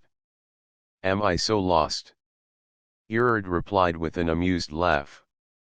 You people in art and lovers of new ideas really talk a lot of nonsense. I have heard enough of it to know. But here we are. Thank you for your escort, and good night. Erard turned back to the boulevard. Plunging his hands into his pockets and tying the hood of his cape over his head, he prepared for a long tramp through the silent city. On he sauntered, at the loitering pace of a Parisian, past the huge isolated houses with tidy front walks of patented concrete, each block squared artificially to resemble stone, but carrying somewhere the telltale firm mark in brass, past the narrow wedges of high apartment houses, faced with pretentious stone and finished in the frank homeliness of unburnt brick, with scaffold ends looming barrack-like in the alleys, past the rows of low brick stores, built out like booths from the old line of retiring wood cottages. This section of compromise between business and home was most disfiguring of all in its ragged expression. Erard felt relieved when the square fronts of the business blocks began to loom up in the fog and smoke of the lower city. Here an enormous windowless wall of an armory, next door the thin sides of a carriage factory, further on the spidery lines of a hotel. Thus for 2 miles until the skyscrapers towered in the chill fog. Superb, superb, he murmured to himself. I must have walked 5 miles, and not a building, not a dog hutch, where there is an idea expressed beyond size, convenience, and either the possession of money or the desire for it.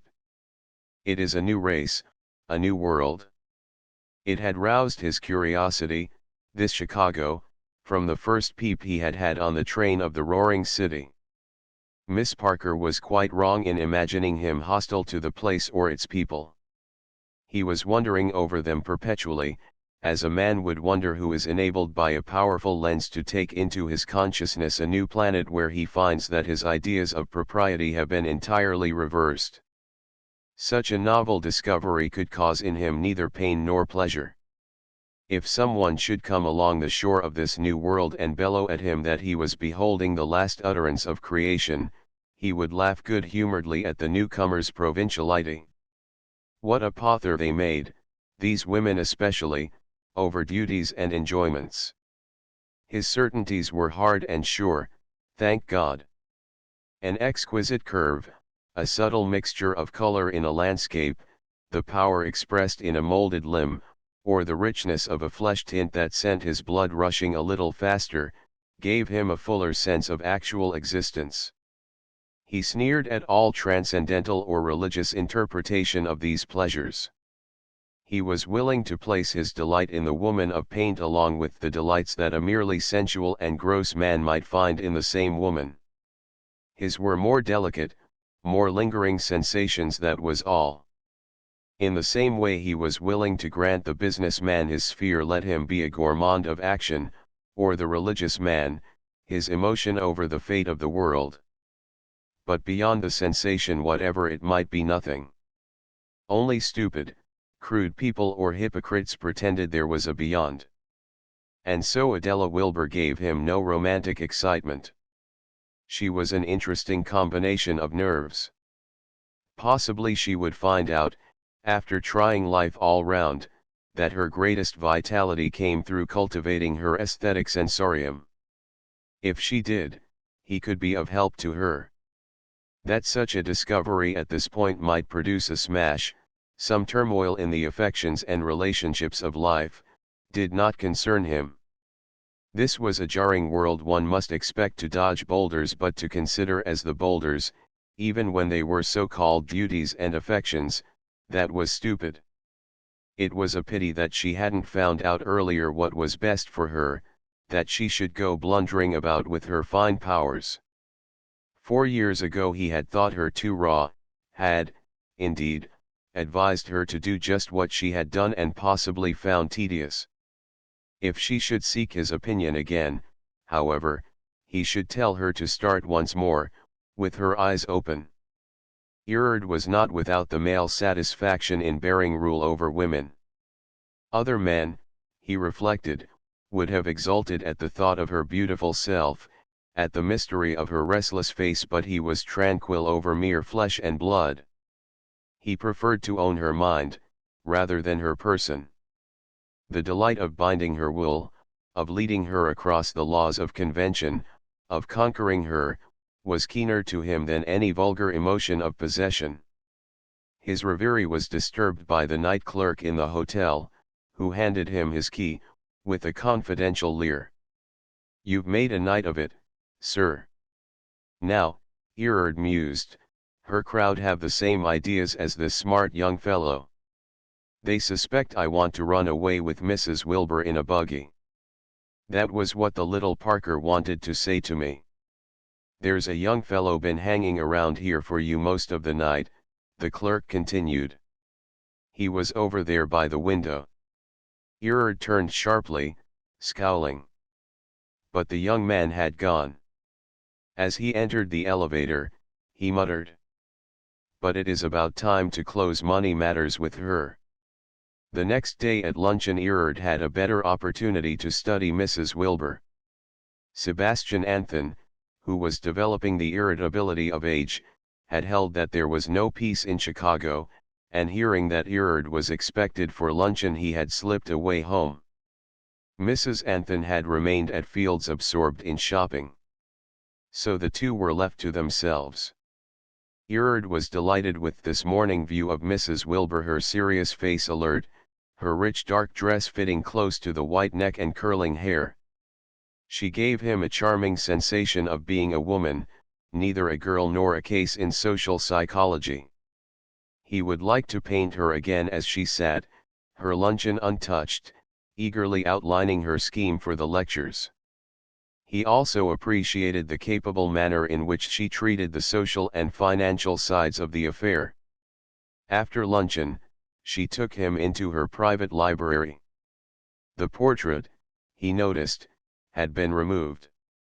When the lecture course had been settled, Mrs. Wilbur led the talk to his work.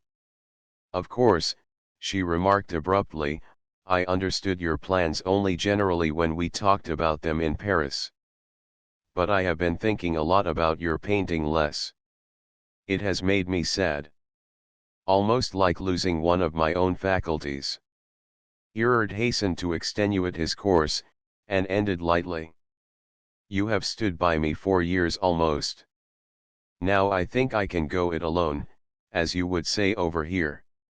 Mrs. Wilbur, remembering with a start her promise to her husband, felt relieved, yet protested until Erard explained that his writings brought him a small income. He did not state that the amount thus received was not large enough to keep him in cigarettes and notepaper. She was grateful to him for having saved them both from an unpleasant topic, which must have left sordid reflections. "And your book," Mrs. Wilbur continued. "It was impossible over here to follow you closely. One grows so rusty in a few months, not seeing things to train the eye.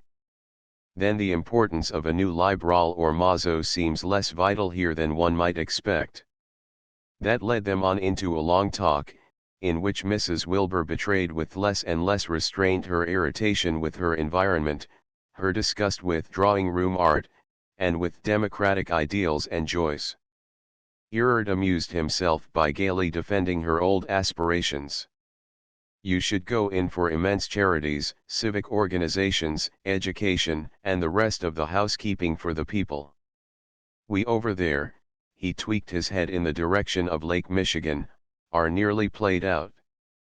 They will either smash all the good buildings, or pull them down piecemeal in the process of restoring, the pictures will be gone in another 100 years. There's almost nothing that is original paint now left on the old masters.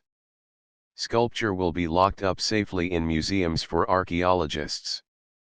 And science, that refuge for the commonplace mind, will reign supreme in a mighty democracy. Science will then go forth with its tin dinner pail, the emblem of equality, not annoyed by the twaddle of sentimentalists like you and me. Decidedly, you should get in line with your times. Don't sneer at me, please. I could make every sacrifice almost for something beautiful. One great valley, all green at its feet, with a barrier of hills in the clouds and snow, or just one peaceful old English field with a lot of trees. Or a side of that. This is so silly. She felt as if tears stood in her eyes. No, Erard paused, leaning over the back of a chair and searching her face. That is the distressing part of us Americans, we all apologize for such emotions, as if we should be ashamed of having them. I shall not have them long. I am a woman and take on the color of my habitation. You are a woman and will die hard unless you make a dash for the open air, for freedom. He spoke tranquilly, with calculation. Mrs. Wilbur started as though he had blundered upon a secret, not confessed even to herself. Freedom. I have been making disturbances all my life to be free. And what have I done? I am not worth it. Some people must get their freedom, no matter how they take it. It isn't merely the art, or the excitement of intellectual life, which I crave so much. There are other things no one can know. I am sinking, why struggle so futilely? Isn't there a simpler, more direct way? Erard fixed his eyes on her face while he made his proposal of mastership. Mrs. Wilbur flushed slowly without speaking. He continued after a momentary pause, if you crave the other life. And the silence seemed to say, if you would consent to the adultery of minds, if you would become once more my follower, my pupil. This is mephitic for some people, you and me for example, Erard went on slowly, who have the necessity to think and feel, who care only for thought and feeling. How far her pent-up soul would have pushed her it is hard to say, if Molly Parker, looking about the house for Mrs. Wilbur, had not found them at this juncture, with intent, serious faces, hushed with their talk. She slipped over to her friend, and taking the earnest face daintily between her hands, kissed it here and there. Getting yourself all fussed up over art and emotions, she commented with imperturbable freedom. You don't know that there's been a great fire over in the Stockyards district, burned out 4 blocks. A whole village full of people are homeless. You can still see the light in the sky from the west windows.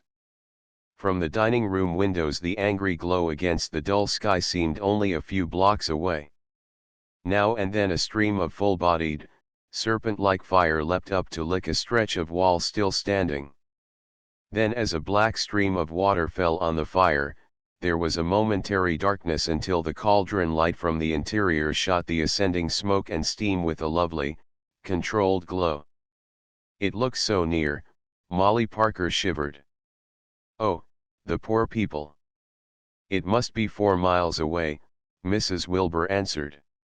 Rebellious nature, murmured Erard, glancing at Mrs. Wilbur. An uncaged element goes roaring forth, hotly devouring the idle works of man. A year ago, Mrs. Wilbur remarked, when the strikers set fire to the cars on the Panhandle tracks, it was more awful. It was a hot July night and the city had been lowering all day, no one knew what might happen. Suddenly at dusk the whole horizon flamed up with a fierce streak of red. Imagine the mobs of men and women hooting about the flaming cars and the soldiers driving them back. Such terrible naked passions came to the surface. Yes, Molly Parker assented. I never knew before how necessary it is for us all to behave ourselves, How little it would need to smash the civilization we take for granted. Chicago had a chance to see what democracy really is, Erard scoffed. It's like dynamite. Everything is placid until you drop it, then there is an upheaval and the sky gets lurid. The question is how much of this social dynamite you can carry without dropping it. I can't see what Chicago has to do with it, Molly Parker retorted defiantly. Only that there is rather more dynamite here than in most places. The average man is your tin god. When someday there are too many average men, and they all think stupidly that they have the same rights to an average kind of easy living, why, you're going to have a portentous row, for a democracy is at the bottom irreligious and unidealistic. The people will not starve patiently and pathetically while the successful neighbor builds his palace. Well, Miss Parker announced finally, the less talk about it the better. I guess Chicago will find a way out of its troubles. And I like the men who put their shoulders to the Democratic wheel, it's the only one that goes today anyhow. Erard laughed indifferently. The smoke was rolling up now, a purple-black, shot occasionally with cardinal red. I believe I will wander over there. I should like to get the effect of that tawny color near at hand. When he had left them, Miss Parker broke out impatiently, tapping her foot against the floor. Such an inhuman way to take things. To watch that awful fire merely to get a sensation in reds and blacks. He would come to my funeral just to see the effect of the black coffin, the green sward, and the minister's white gown. He makes me think of a mushy green caterpillar, stuffed out with nice sensations, improperly assimilated. There he goes down 44th Street, picking his way and squinting at the houses. You shouldn't begrudge anybody a glimpse of beauty here in Chicago, even if it takes 4 blocks and $1 million to make it, Mrs. Wilbur laughed in a hard, set manner. We were talking about that, what sacrifices to make for the mind and the sense of the beautiful when you came in. Molly Parker seized her hand impulsively. Adela, don't indulge yourself in sentiment of that sort. What? About being unhappy here in this strong new world. You have chosen to live here, and you have shown how able you are. Do let yourself be happy. She glanced involuntarily at the rich room. I hate it, Mrs. Wilbur said coldly, noticing her glance. But how stirred up you are. I am not contemplating anything desperate. You will. You are just the kind to shock the whole world, to make yourself wretched for life and your friends too, because you have worked yourself into some exalted fancy. Why can't you drop problems and sensations and the ends of life and live like a good human being from hour to hour? Sometime you will find that in your anxiety to get just the best, you have lost even the common good. Here is your house, your child, your husband. Yes, the older woman agreed wearily. Why do I make such a fuss? Why do you and the others bother about me? I suppose because we love you. You don't deserve it, but there it is, the mystery. Your friends are anxious that you should have all the bothers taken away, that you should be at your best and happy. My friends. They had better give up trying. Your Uncle Sebastian, Mr. Jennings, and I. Thornton Jennings. Mrs. Wilbur repeated the name wistfully. There is a soul, I haven't seen him for weeks. Promise me that you will let me know if you ever think of doing anything desperate. Mrs. Wilbur laughed and kissed her. I'll take you along too, to look after me. While they made ready for the dinner party of the evening, the talk ran on in the commonplace channels of dress and dinner guests. Mrs. Wilbur's face cleared, and she became that object rarely seen of men, a woman's woman absorbed in trivialities. From dress they got to the kindergarten, to Molly's latest suitors, especially to Thornton Jennings. Him they discussed from every point of view, Molly detailing bits of conversation, his personal habits, gossip about him by other women. All the odds and ends which, unknown to a man, go to make the picture he presents to the woman of his adoration. "I don't know him," the younger woman exclaimed at last. "How is this, Adela, bien port?" She shook herself into her evening dress. "When he begins to make love I shall know it would be nicer if they had made the skirt the least bit fuller." "I don't think so, but if you want, Jane can let it out. John says Eichel and Wren are awfully clever and successful. One doesn't marry a man's brains altogether. Yes, do send Jane, one runs off with clever men." They could hear already the slight commotion of the household, preparing itself for the function of the day. Mrs. Wilbur at last hurried away to her own dressing room. There was talk that night at dinner of the fire and the severe loss it meant to Packington, of the new tariff bill, which was dragging its soiled body tediously through the weeks, of the tremulous condition of the money market, and, among the women sitting lethargically over coffee in the library, some gossip of the coming lectures, of Cav's latest escapade, and lastly of the difficulties of English men servants. Mrs. Wilbur's mind wandered back to Erard and the interrupted talk of the afternoon. Even the money market, with the prospect of another hard year threatened by the scandalous ignorance of a number of irresponsible little men at Washington, could not seem to her as vital as the strange evening glow in a half-faded picture that hung in a room 4,000 miles away. Until that glow faded entirely from the lovely fields, and the warm flesh tints of the naked figures went out altogether into the darkness of unconceived things, there would exist in the world a comforting, happy idea for all who passed that way heedingly. Chapter 7. The lectures went admirably. Mrs. Wilbur's house was crowded every Wednesday morning for the 8 weeks of the course with the most prominent and fashionable leaders among Chicago women. The new house did something to attract the lecturer himself more, having the skill to hold the curiosity of his audience with his novel point of view, while he tickled the sensibilities of the most intelligent. Then the gossip about Erard's old intimacy with Mrs. Wilbur added sauce to the affair. Given that basis for elaboration in any other great city, an acrid scandal would have fermented rapidly. Chicago was sensible and tolerant.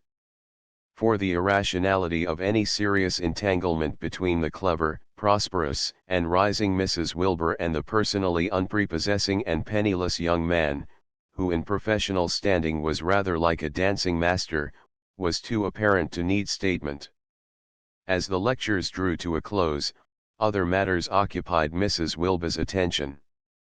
Her child gave her anxiety. Then a letter from her uncle Sebastian, a pathetic arrangement of his affairs on paper, had disturbed her. A telegram from St. Louis summoned her the eve of the last lecture. She hurried away with a forlorn feeling at the heart. Somehow Uncle Sebastian, sparing of words as he had been, was a pillar of sympathy. How much alone she should be without him. She found him very feeble, placid as ever, with an increased distance of abstraction in his face. He smiled on seeing her, and the next day collected himself enough to say something about his affairs. "You will have most of it a respectable fortune." Later he said with a sigh, "I've had misgivings about Erard, the way I treated him. Perhaps I drove him to give up doing anything worthwhile."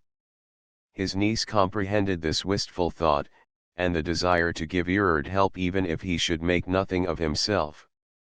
As the old man got ready to die, the eternal desirability of success, of making a stir in this patchy world of ours, seemed less self-evident. To know something beautiful, to make others know it, best of all to create a new beautiful thing, a bit of color, a union of tones, a fine line, that was perhaps the only solace for much pain. Mrs. Anthon had taken her brother-in-law in hand more vigorously since her daughter's marriage. And at 70 Sebastian Anthon felt that it was hardly worthwhile to protest against his environment. He had compromised with himself for his life of ineffective respectability by leaving his money largely to his niece, whom he regarded as the most enlightened member of his family. You can throw it away somehow, he explained, weakly. Yes, Mrs. Wilbur answered soothingly, I will help people to explode, and I will see that he know, you cannot do anything for him now. Later he raised himself enough to say querulously, why did you marry Wilbur? She smiled sadly. But it will be your money, not Wilbur's.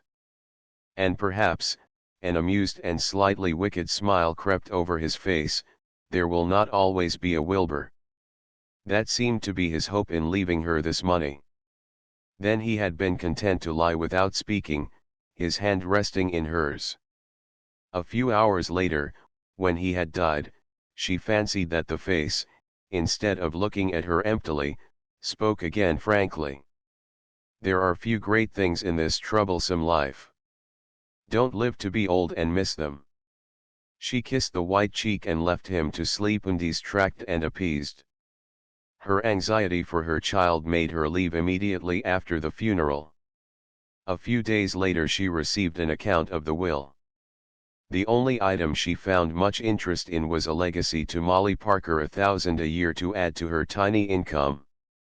Dear old uncle, she thought, he knew she would like it best just this way from his hand, not mine. Every thought now centered on the little Sebastian. Her child seemed a refuge, the remnant of her former life. He bound her to her husband, to the pledges she had made, and she could not contemplate a future without that bond. All her rebellion over the child's coming maddened her. How futile she had been. Through him, she was responsible to a world that had some elements of gracious affection in it. So she passed the days in a hush, where every breath from the feeble little body sounded separately in her ears and sent a twinge of pain and reproach into her whole being. She could not cry over it, that was not her way. She could see people and carry about a cold, impassive face. Her hardness frightened Molly Parker. Don't you care? She exclaimed impulsively, bluntly. Care. The word echoed back as if sounded from her whole tense being. It is most myself that is going. But her husband was puzzled to find her so unfeeling.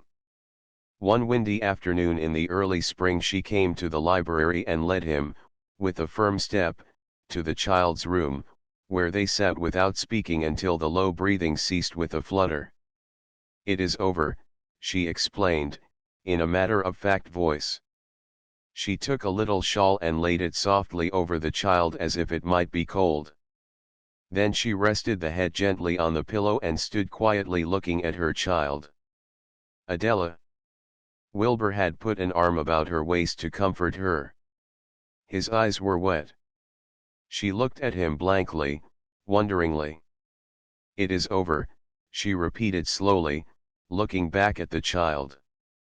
Then disentangling herself from her husband's arm she said come, and opened the door. Wilbur followed, amazed and hurt, feeling that his attempts to be near her in their trouble had been repulsed.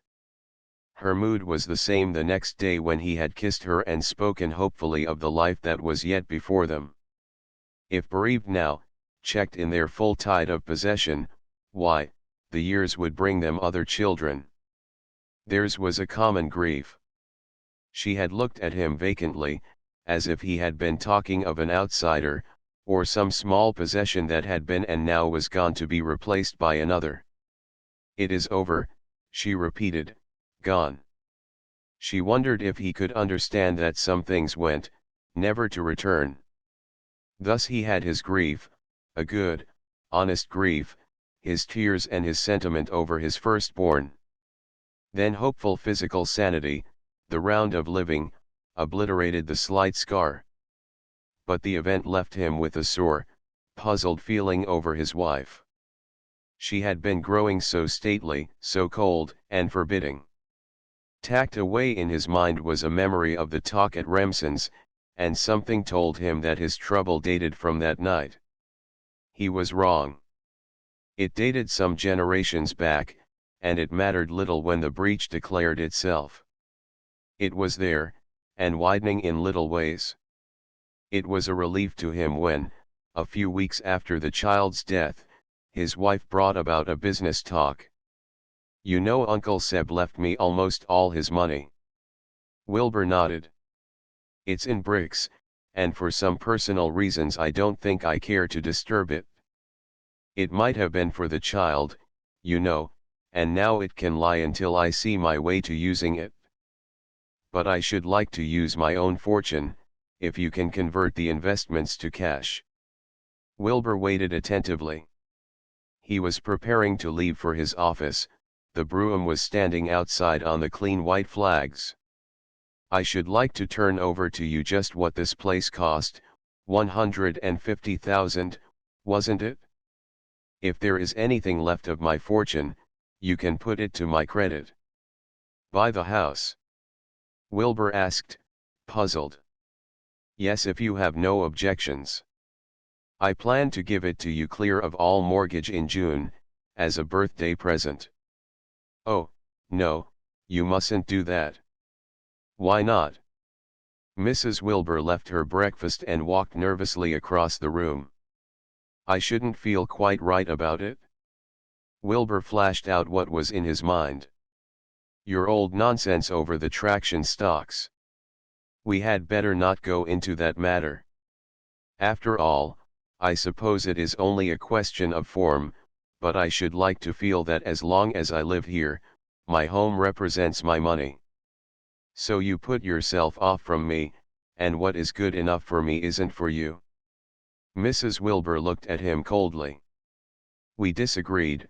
You don't understand my position." "I'll be hanged if I do." "Will you sell the house?" Wilbur got up to leave in a pet. Then his good nature returned. It was all such a ridiculously small matter.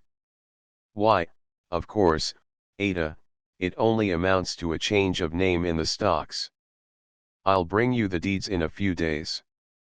He kissed her lightly and left the room. She opened her letters one by one, absent-mindedly, tossing the envelopes into the fire. Then she ordered her carriage, and gathering up the mass of loose notes, went to her library. She could not straighten out the difficulty merely by a transfer of names on some pieces of paper. Chapter 8. When Mrs. Wilbur returned after the death of her child to the world of clubs and visits, she learned that Erard had been invited to Minneapolis and Omaha to deliver lectures. She heard rumors that he was considering taking up a permanent residence in America as curator for a museum of art in some western city. The idea struck her as so ideally humorous that she felt it must have emanated from Erard. In the early spring he appeared in Chicago, this time visiting Mrs. Stevens and getting acquainted quite thoroughly. When he attended the opera in Mrs. Stevens's box, the vast hall of knowing neighbors remarked, "There's Mrs. Wilbur's Erard." Public opinion over Erard was divided. He did not create such a sensation as his advent before the fair might have excited. Chicago had become cloyed with real celebrities that came and stayed and dined for long weeks. When the men met him at dinners and receptions, they treated him well enough, but without cordiality. They thought him a kind of adventurer who dealt in the frills of life. Therefore, he was consigned to the women as an emasculated specimen. Mrs. Wilbur's mind came back to Erard frequently. She envied his air of detachment, and she scrutinized minutely all his enigmatic talk to her in half-phrases of tantalizing irony. He was identified with the other life of the mind and spirit, the craving for which was getting hold of her again. He was a repository of elusive sensations towards which she looked and hungered. She met him at this period, inadvertently, on an occasion that gave emphasis to his power. She had driven to a distant point on the north side, and on the return her carriage was stopped as the coachman attempted to turn into Michigan Avenue. It was well past noon, yet the streets were thronged with people. Soon the strains of a military band could be heard from the north. Then she remembered that her husband had said something about a monument to be dedicated on the lake front, and she recalled the fact that tickets had been sent them for the ceremonies. These she had handed over to Molly Parker, not caring to broil for an hour in the sun for the sake of hearing the windy eloquence of war oratory. That she should have forgotten the event, which had been talked about for months, showed how little interest her neighbor's affairs had for her. It was too late to turn back now, the street had packed in close behind with vehicles and spectators. She settled herself to the delay with a languid curiosity. Fortunately her carriage had been intercepted at the verge of the avenue where the procession was to pass, and through the lowered window she could easily survey the whole scene. The high buildings about were black with people. At her right the large casements of the Metropolis Club were swung open, and she caught sight of a number of gentlemen smoking comfortably in armchairs. On the street the people jammed up to the wheels of the carriage, a motley crowd of businessmen, clerks, boys, and women. They stared into her brougham with frank curiosity and exchanged remarks about the equipage. Mrs. Wilbur felt as if she ought to alight and stand with the others. Somehow in this city and at this ceremony the luxury of her horses and carriage was misplaced. But her eyes were held by the soft blue sky, and the lake water freshening in the gentle wind. Between her and the lake, off a little to one side, was the scaffolding for ticket holders, already black with people, and in the center the canvas tent surrounding the new statue of the warrior. The music came nearer, the banks of spectators on the avenue surged back before the platoon of police. In the jam that resulted she caught sight of Erard's thin figure, swayed back into a doorway near her carriage. He soon detected her, and edging his way into the press, he succeeded in gaining the carriage, where he stood by the open window, resting his body against the wheel. By this time the police had passed, and the first band. Next came a few irregular lines of veterans who were cheered enthusiastically. "I wonder how they'll do it," Erard shouted into the carriage. "Mrs. Stevens gave me a ticket, but I was too late to secure my seat." Mrs. Wilbur nodded. The veterans had been succeeded by the barouches in which the officials of the occasion were driven. Then came the governors of the neighboring states, surrounded by their sweet civilians who sat awkwardly on their horses. Each state was cheered, by the boisterous crowd, as its representative passed. Suddenly the cheers changed to derisive howls, laughter, and hoots. "What is the matter?" Mrs. Wilbur leaned out of her carriage as far as possible to see what had disturbed the decorum of the occasion. "They've got a kind of buffoon," Erard answered. "The gentleman hasn't a good seat." "That is the governor of Illinois," Mrs. Wilbur exclaimed, blushing unconsciously at the spectacle.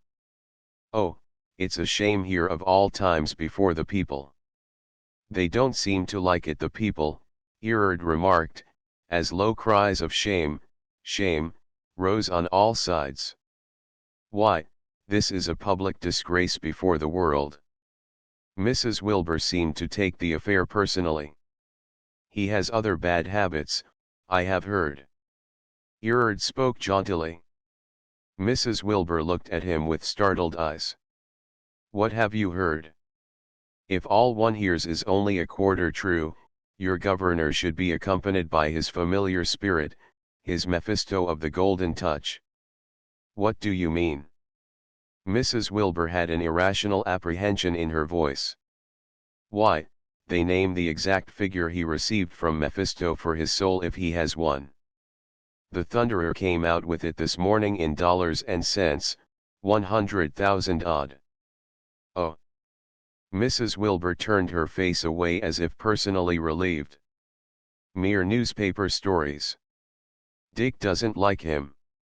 Erard shrugged his shoulders sceptically. "Others say it beside capitalist Dick. And it is a picturesque fable anyway, it all suits."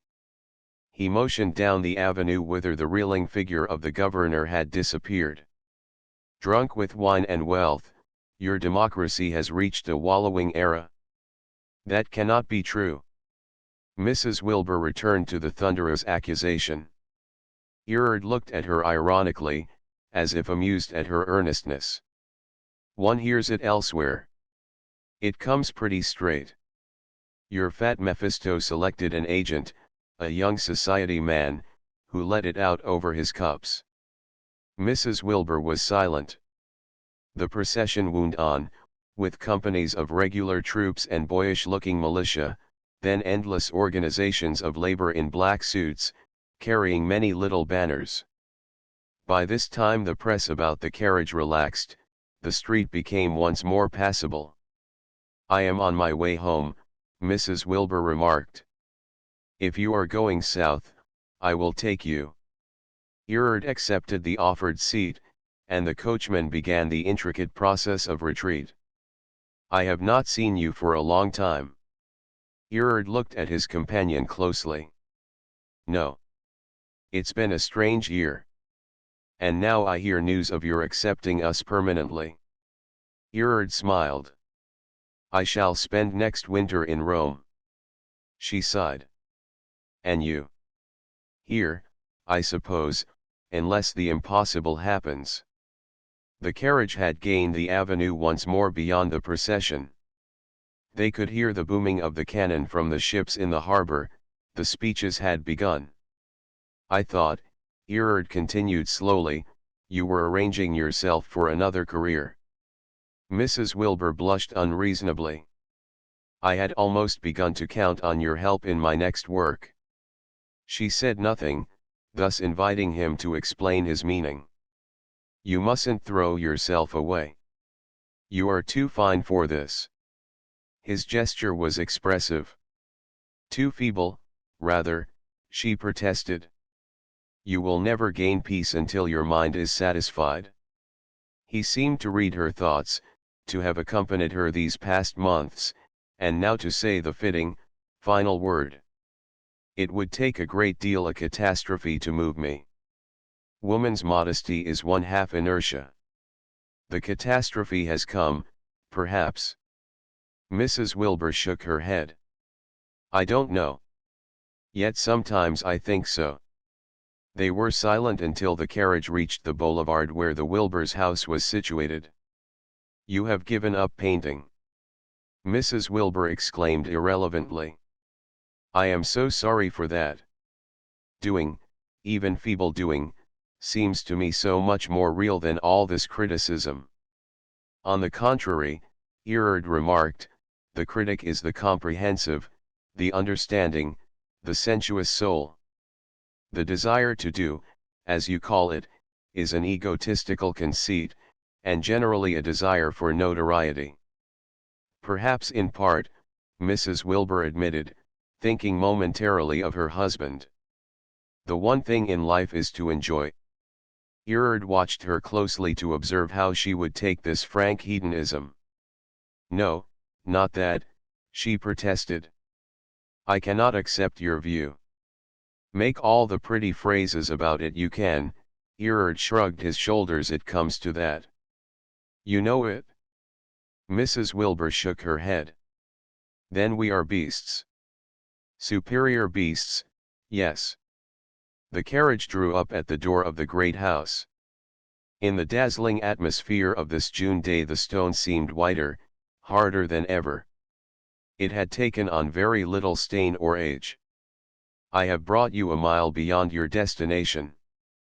The man will drive you back." "No." Erard refused. "The air is really too fine."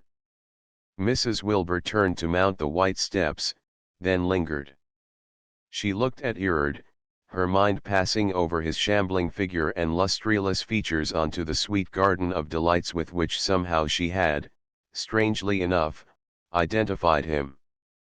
A rush of feeling, of longing unutterable for the beautiful, for the dream, surged through her heart. Oh! For one moment of escape from these endless avenues, from this flaunting city, from Wrightington and money, and, yes, her husband. To hold once more the holy peace of beauty and with it to still her rebellious heart.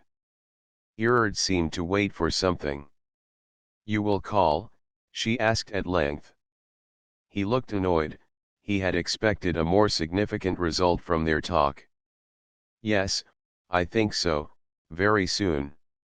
In a fortnight I shall be shaking the dust. I must see you again. It is all such a tangle. As Erard turned down the boulevard, he met Wilbur, and raised his hat, rather vacantly. Chapter 9. Among the men who had been watching the procession from the comfortable armchairs of the Metropolis Club was John Wilbur. He had recently been received as a member, an event deeply gratifying to him. In his hustling years, as he called the period before the opening of the new house, he had not thought much about clubs. But success translated itself this way. He had become much more zealous for all possible social distinctions than his wife, for she had always lived abreast of the society where she had been placed. This afternoon Wilbur had noticed his wife's carriage caught in the jam of the street below, and he had watched the conversation between her and Erard, and finally their disappearance. At the club he had heard a good deal more about Erard than at his own home. He found that he was considered a source of reliable information about Erard by those few men who were interested enough in the young man to remember him. It irritated Wilbur because, apart from his indifference to Erard, it always chafed him to feel that certain aspects of his wife were outside his comprehension. He even suspected at times that, now they no longer had business interests in common, he bored her. Bored his wife? Thus this afternoon Erard made a very significant figure in the landscape. All the crude instincts of the man from a Michigan farm were stirred. Erard should get no gossip about his home. Wilbur proceeded in this business about as delicately as he would if he had had a clerk to censure. His wife had been given too free a rein. She must feel that his interests, if not propriety, were to be considered. In this mood he followed his wife into the house, where he found her sitting idly by the west window of her little room. A book had fallen on the seat by her side. She seemed to be brooding over difficult thoughts. "Audie," Wilbur's voice roused her like a roll of thunder, "I saw you talking to Erard this afternoon under the windows of the club, and then take him away with you." Mrs. Wilbur opened her eyes and waited. Wilbur fumed.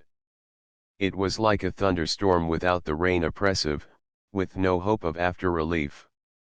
"When does he get out of here?" "How should I pretend to know? He is visiting Mrs. Stevens." "A man doesn't want his wife talked about at all the clubs," he began again in bungling fashion. Mrs. Wilbur's eyes grew cold. "You mean?" "I mean that you have been foolish about that Erard ever since you knew him, by all accounts." "Stop." Mrs. Wilbur raised her hand. "That is quite enough. I am sorry you have been listening to gossip." Wilbur was a church-going Presbyterian Christian. What he was doing he regarded, not only as manly, but as conscientious. He had no other traditions of conduct in such affairs. "It isn't enough, unless you promise to send him away the next time he calls here. I don't want you receiving his visits, now there's talk." "No," his wife replied, growing colder, her words falling like little flakes of ice. "I cannot do that. I see no reason for it. You can instruct the footman to keep him out of the house if you like. But I shall never refuse to see him, and," she turned to her writing table and prepared to answer a note, "I shouldn't take that course, if I were you." She had not intended this last remark as a threat, it had been prompted by a desire to make the situation endurable. It would precipitate a crisis, if he should become aggressive and humiliate her before her servants. Wilbur, however, had had the uncomfortable feeling of living in reproof ever since the call at the Remsons. Now he intended to exercise his moral sense. When a few minutes later Mrs. Wilbur ascended the stairs, which swept in a gentle curve around the north side of the hall, she could hear her husband below her, giving orders to the butler. He was concluding in loud tones, "Smith, if Mr. Erard calls after this, we shall not be at home." Remember and tell the footman that we shall always be out to Mr. Erard. Yes, sir, she heard Smith's galvanic voice reply. It was the first order of the kind ever given in that house. Some acquaintances came in during the evening, and the conversation grew warm over one of the innumerable strikes in the city. Wilbur was emphatic, as usual, in behalf of the capitalists, the right of a man to do what he wanted with his own. His wife remembered that this illiberal attitude had grown steadily since his first success. He had become more and more convinced that the poor man's poverty was his own crime. She leaned her white face against the soft cushion in her chair, and closed her eyes to shut out thought. Yet she could not help thinking of the procession, of the loathsome figure on horseback, and the absent Mephisto, and of her husband, in some way united to this crew. She had not triumphed, she had not held him to the finer courses of conduct. And she had not even kept her home unspotted. This house was really Mephisto's, he had merely tossed it to a hanger-on. She looked again at that husband, regarding him for the first time objectively, as if he were an outsider with a dangerous perception of the doubleness of their personalities. To perceive that, marks the end of marriage. She had no harsh feelings, no great resentment at his clownish reproof. He was not her mind and thought and heart. He was simply a man whom she knew uncommonly well, and on whose points good and bad she was an authority. She could be very fair to the good points, that was a fatal sign.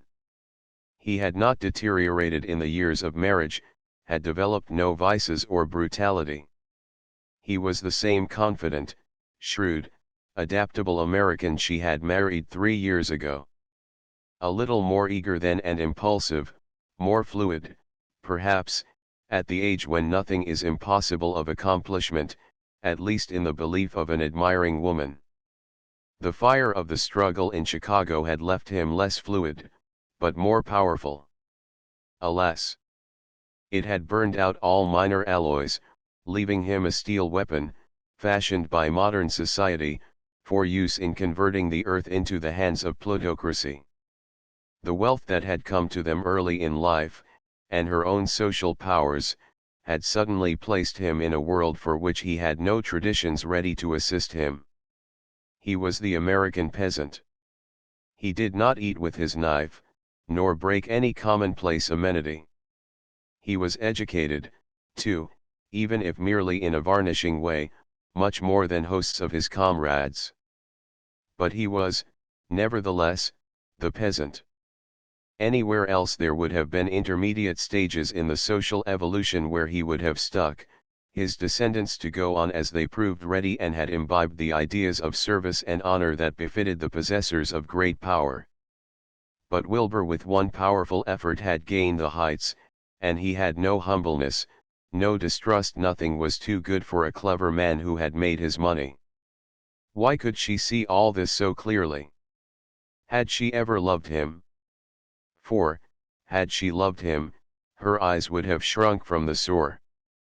When did she begin to fail in loving him? Her grave face still rested upon her husband in this searching wonder, until she noticed that he was uncomfortable. Once she heard the footman cross the hall to answer a ring. After an interval he returned with a card which he left on the hall table. Erard had called and been dismissed. She had little personal interest in the fact. Erard, indeed, was quite an unimportant person. When the last visitor had left and Mrs. Anthon had talked herself into sleepiness from the lack of any conversational opposition, Wilbur prepared to put the lights out as usual. "Wait a minute, John." These were the first words she had spoken to him since their conversation before dinner. "I have something to say to you, and I had rather say it here where we meet on a more formal footing." Wilbur, who had seen the card on the table, squared himself in front of the fireplace and prepared to be kind and firm and just. "I know that you will think what I am going to propose is queer," she began gently, "and I am afraid that you will think it wrong. But I must do it." Wilbur's face wore a frightened look, as though he feared a confession of deadly sin. I want to leave you, to go away somewhere, to Europe probably. What for? Because I am not happy here. I cannot take the interest I had in Chicago or in our affairs, and I am thinking constantly of other things. I am no longer a good wife, I believe. She had no idea how literally Wilbur would take this admission. You don't mean to say it's come to that with Erard? Wilbur's face assumed a sneer, as an outward reflection of his opinion of Erard. Mrs. Wilbur rose as if suddenly whipped. What do you mean? No. You needn't explain. I understand. Her manner changed to a contemptuous coolness. I am sorry that my determination to leave your house should coincide so exactly with your vulgar outbreak over my old friend. No, I shall not leave Chicago with him. Had I thought of doing so, I should probably not have consulted you, though you and my mother have done what you could to goad a woman to that. But, she continued firmly, my feelings, my determination, have been growing, she repeated the word hopelessly, seeing how difficult it was to make her conduct seem rational, not mere caprice. And it may be for only a few months. I want to get away by myself. Wilbur would not abandon the Erard motive. I didn't suppose you meant to run away with him, but he's stirred you up, got you all out of gear, with his twaddle and sentiment. Perhaps he has hastened matters, Mrs. Wilbur admitted, anxious to do justice to any reasonable arguments. But that is immaterial really. He merely made me think faster, although we never referred to my married life. Do you pretend to justify your conduct? Wilbur fumed. He was plainly embarrassed by the suddenness of this great question. Not at all, Mrs. Wilbur replied, with a touch of sarcasm, all the justification will be on your side. There's no excuse for me, since you have not threatened my life nor committed adultery. You will have universal sympathy. They thought silently for a few minutes. Then she added, and I should want you to have this house and all the money I had when we were married in any event. Have you any objections to me? Wilbur asked roughly. And thus they continued to discuss the matter in the still room of the still house that Mrs. Wilbur had likened to a tomb. The man's sense of wanton, unprovoked injury increased as each bend of the argument revealed itself. He was so irreproachably right. A truth which his wife did not attempt to deny. But why do you want to retain a despicable woman, she asked coldly, at last. If he loved her, she thought, he would not try to convince her with arguments of propriety and religious exhortations. And if he showed that he loved her passionately, she would not have the courage to leave him.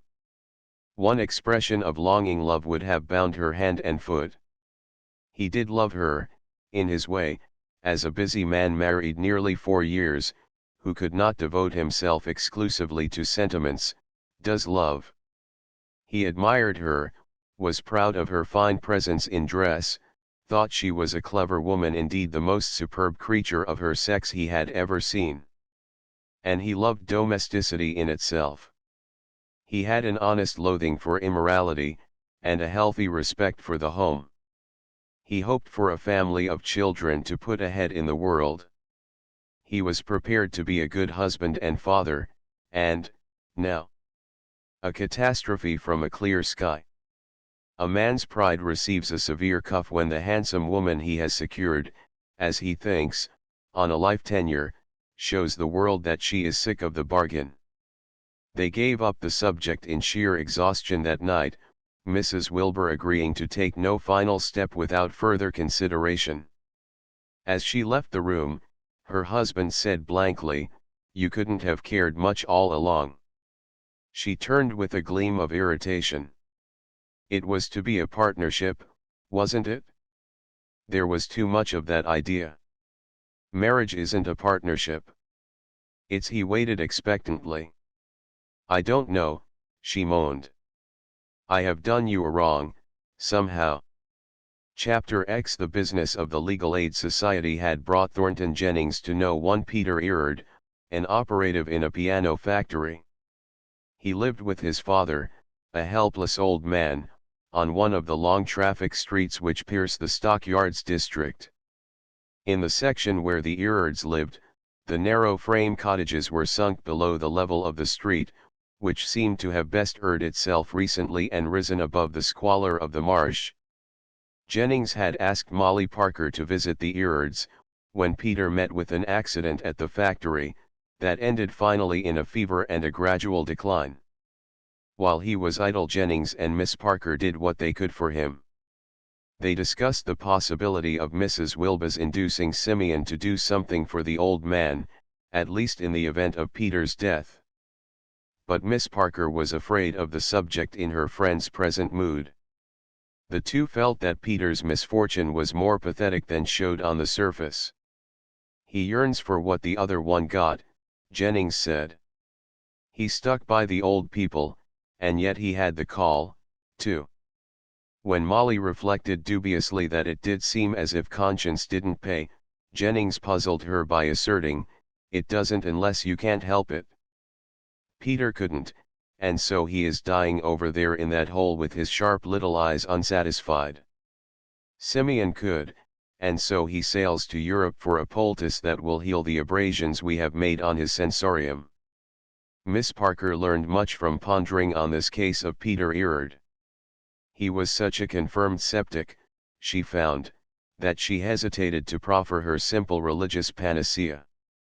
Jennings seemed to her sceptical also, when he insisted that Peter's sacrifice was quite irrational.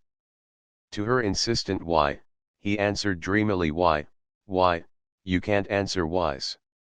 Why do we hate and love, and why do we live? The Master wills it, it is idle to talk back. This was a vague reason, yet wonderfully comforting to Molly, chiefly on account of the authority the propounder had with her. If he were content with this mystery, she must be. So she continued to visit the Erards, and formed plans of using Adela's purse to help the old man. For it was but just that Mrs. Wilbur should pay some of Simeon Erard's bills to society. When Jennings urged that Mrs. Wilbur could probably force Erard to make Peter's last days happy in other ways than with money, Miss Parker shook her head. Adela can be as hard as a rock. Perhaps she has never been tapped the right way. Yet to her suggestion that he should try tapping the rock, he answered lightly, I guess I'm not her Moses. It disturbed the equable Molly to realize how much interest he took in Mrs. Wilbur. For Adela spoils everything, she declared sententiously. Jennings had it in mind to approach Mrs. Wilbur, at the first good chance, in behalf of the Erards. He had seen little of her since the fall season, intangible influences kept them apart. Late in June, however, he spent a Sunday in one of the northern suburbs at Mrs. Stevens's place, and when he arrived from the city in the evening, he discovered Mrs. Wilbur sitting alone on the cool, silent veranda above the lake. The other guests had gone off for a drive along the bluffs. She greeted him with frank surprise. I didn't expect to see you here. They don't seem quite my crowd, he admitted cheerily. But Mrs. Stevens is a sort of cousin, and she has done her best for me. She has found me a hard case, her good deeds have come to asking me over for Sunday. Why haven't you hit it off in Chicago? Mrs. Wilbur inquired curiously. Why haven't you? The young man retorted. And I like it tremendously well here. I should want to hang on merely for the pleasure of seeing your crowd thrown into the lake or banged on the head, if they don't reform. He tilted back and forth with suppressed merriment. I can't help feeling pleased over the growls from the masses. If some of your rich friends keep on grabbing quite so shamelessly, there will be a row. I should hate to shoulder a musket in defense of your palace, Mrs. Wilbur.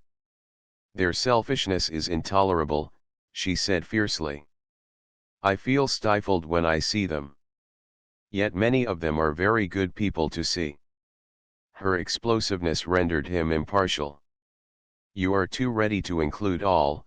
There is a splendid remnant fine men one can honestly admire. Even the selfish ones are merely crude and wrong-headed. You don't do the place justice. I can't be just. There is no reason in my life here. She leaned toward him appealingly, longing for sympathy.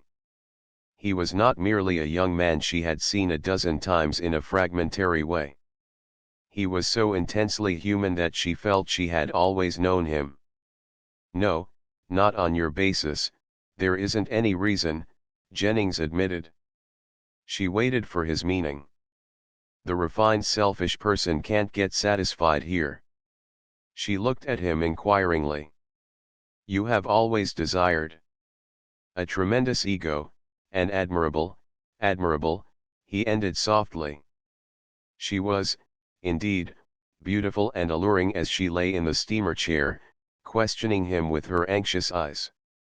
The personal power of her developed, intelligent face excited him, and made him totally forgetful of the irons. You think me pretty bad, she exclaimed, dropping her hand from her face. No, he began to tilt back and forth once more abstractedly. Of the two souls, the one that demands, the other that accepts. You are the demanding, absorbing kind.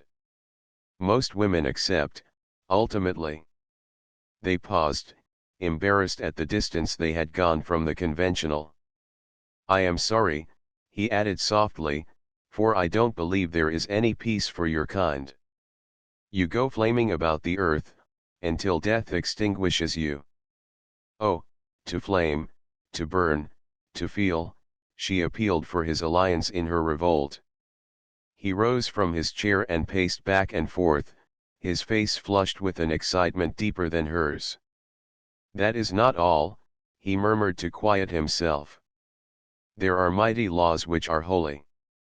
And there is holiness itself, a state of spirit in the face of our Lord the Master, and that is peace. It is possible, yes, as possible as the intoxication of passion. If I take my life in my own hands, and go where I can spend it joyfully, she spoke deliberately, then, his low voice swept by her, you are burned to ashes. But I shall do it, she exclaimed defiantly, I think. Yes. I shall. He had come to a stand by her side and looked at her sympathetically. Well, do it, and God help you when your heart lies cold, he burst out, resuming his tramp. I don't think he will help me, Mrs. Wilbur had it on her lips to say. If but the wistful words died unspoken.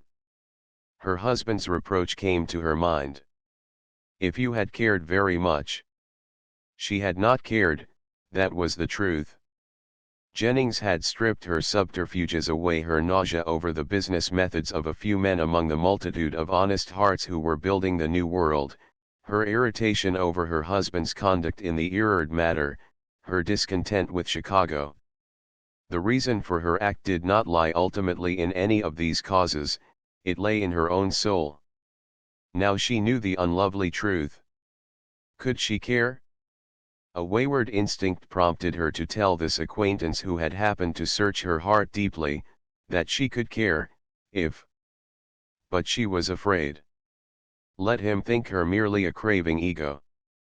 His truth-telling had made her hard. She would offer no more excuses. She would accept her poverty of soul and take her freedom. Well, she said at last, it is very chill. I am going to my room. Goodbye, Mr. Jennings. She gave him her hand and let him keep it for an instant while she wondered at him, and at the other kind that accepts. He opened his lips as if to speak, then squared himself stiffly and dropped her hand. Goodbye, he muttered, and strode down the steps to the edge of the bluff where the moonlight was peeping through the thickets. In old days at college, some had called him the saint, and some the blasphemer. Chapter 11. John Wilbur unwittingly brought about the crisis he wished to avoid.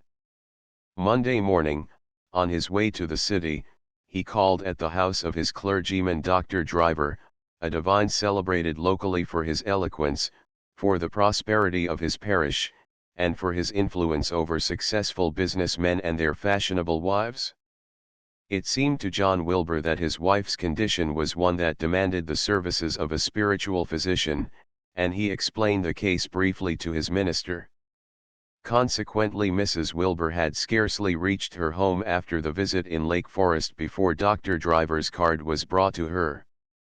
Thinking that he had come probably for some assistance in church work, she went down to the drawing room at once without laying aside her wraps or hat. Dr. Driver was a tall, sallow-faced, black-mustached man, who wore his thick black hair brushed away from his forehead a little affectedly. His bony figure, protruding under the correct black coat, made many awkward lines. Dr. Driver, after the experience of years in ministering to fashionable parishes in Minneapolis and Chicago, could not be called uncouth, yet Mrs. Wilbur always saw in him the earnest, raw young man from the seminary, his white eyelids glued in the fervor of extempore prayer, his white linen cravat creeping up over the large collar button in his wrestling with his thought. He had been successful that appealed to his congregation. They liked a man to be successful in whatever line of work he had chosen. Dr. Driver's success had been marked by such tangible evidences as the two handsome edifices erected during his pastorates in Minneapolis and Chicago. His florid style did not appeal to Mrs. Wilbur, but her husband's admiration of him and the fact that many of their friends were prominent in his church had overcome her aversion to the minister's rhetorical flights and mixed metaphors. Dr. Driver was also a poet, and one or both of his little volumes, Little Lyrics of Grace, or Growing Leaves, might be found on the tables of his parishioners, and in the columns of the Thunderer, cheek by jowl with capitalist Dick's American editorials, appeared Dr. Driver's patriotic songs. The pastor gathered his coattails about his thin thighs, seated himself on the edge of a divan, and opened a general conversation upon the new house and Mrs. Wilbur's gratification in her husband's wonderful success. Mrs. Wilbur listened, perplexed by this general harangue, for the regular pastoral call had occurred scarcely a month before. "Mrs. Wilbur," he exclaimed at last, his eyes rising above her head restlessly, "what a privilege is yours, with the ability and the means to further the moral and material welfare of this great city. Chicago is the great home for intelligent woman. Here she molds the destinies, the civilization of millions of eager human beings. In our vast city," his voice rose and fell in prophetic intonations, "woman does not creep as the humble handmaiden of charity, she organizes immense reforms, she institutes educational benefits, she advances shoulder to shoulder with men in a common fight against the demons of want and vice." His victim sat in mystified silence. She saw before her eyes the new church, 3 blocks away on a neighboring boulevard, its auditorium in the form of a theater, with the stage crowned by a high pulpit, which Dr. Driver mounted. Behind were rows of shiny organ pipes, and below at the wing a small door that led to the club rooms, and eating rooms, and kitchens, and carpeted assembly rooms, all in polished oak paneling and furniture, with every modern device of the up-to-date house of God. The doctor should be there, exhorting his comfortable audience, not here distracting her mind during the hours she needed most for clear thinking and clear feeling. Dr. Driver came soon, however, to more specific matter. "My dear Mrs. Wilbur," he lowered his voice and eyes simultaneously. "I have prayed over you, wondering if you have realized to the fullest your powers and opportunities to do God's work." "I trust so," his parishioner replied impatiently, feeling that now he was drawing to the purpose of his visit. "Are you not planning," Dr. Driver's voice grew deeper, more threatening, "in your breast today, this very hour, to abandon God's work in his appointed pasture, to turn back like Lot's wife from the vineyard before you, to forsake husband and home in the pursuit of vain pleasures, of a vainglorious conceited refinement of culture? Are you not planning, I ask you as a daughter of the church, to make a god of your intellectual belly? Mrs. Wilbur's face flushed resentfully. My husband has told you of my proposal to leave his home, she interposed in the torrent of rhetoric. Yes. He came to me in the travail of his soul this morning, to his spiritual counselor, for my poor help in his trouble.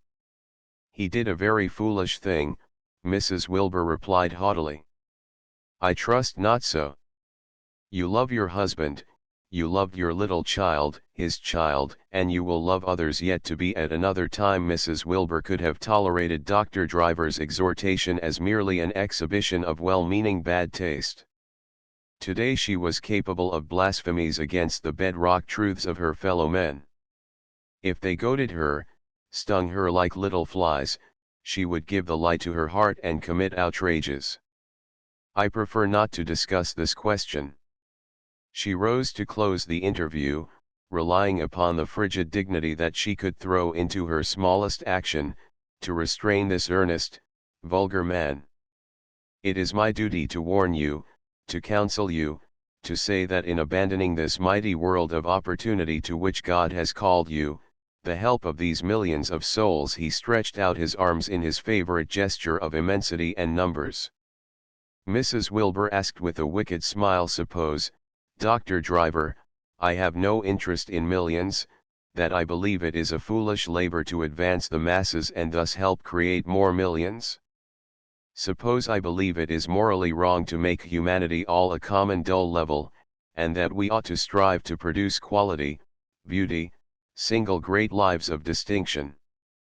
This wholesale tossing aside the axiom of his life staggered the doctor.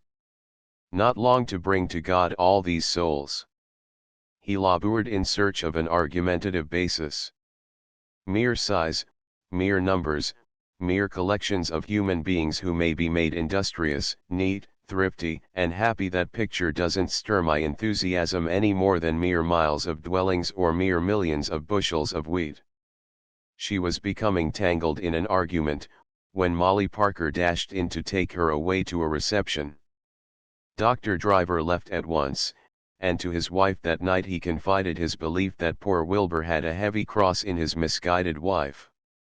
She was a proud, haughty, self-interested, and intellectually vain creature, and if she left her home to indulge her conceit in European salons she would be lost.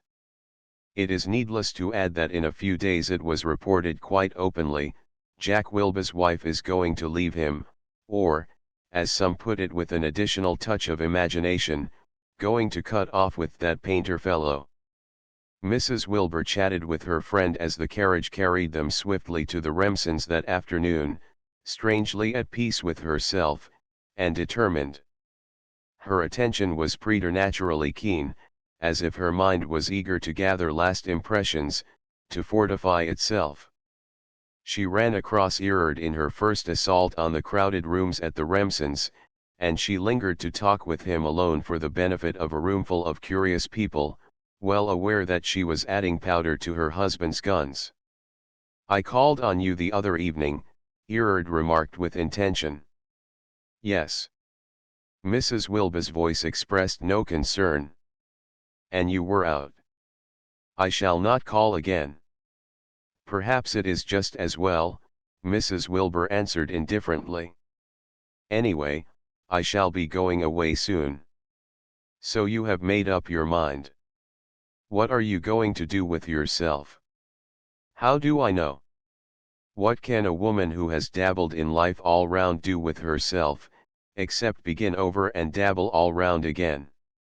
Why don't you make a profession of freedom, now you have given up trying the straddle? She did not like the phrase, profession of freedom. It sounded like a fine way of saying abandon yourself.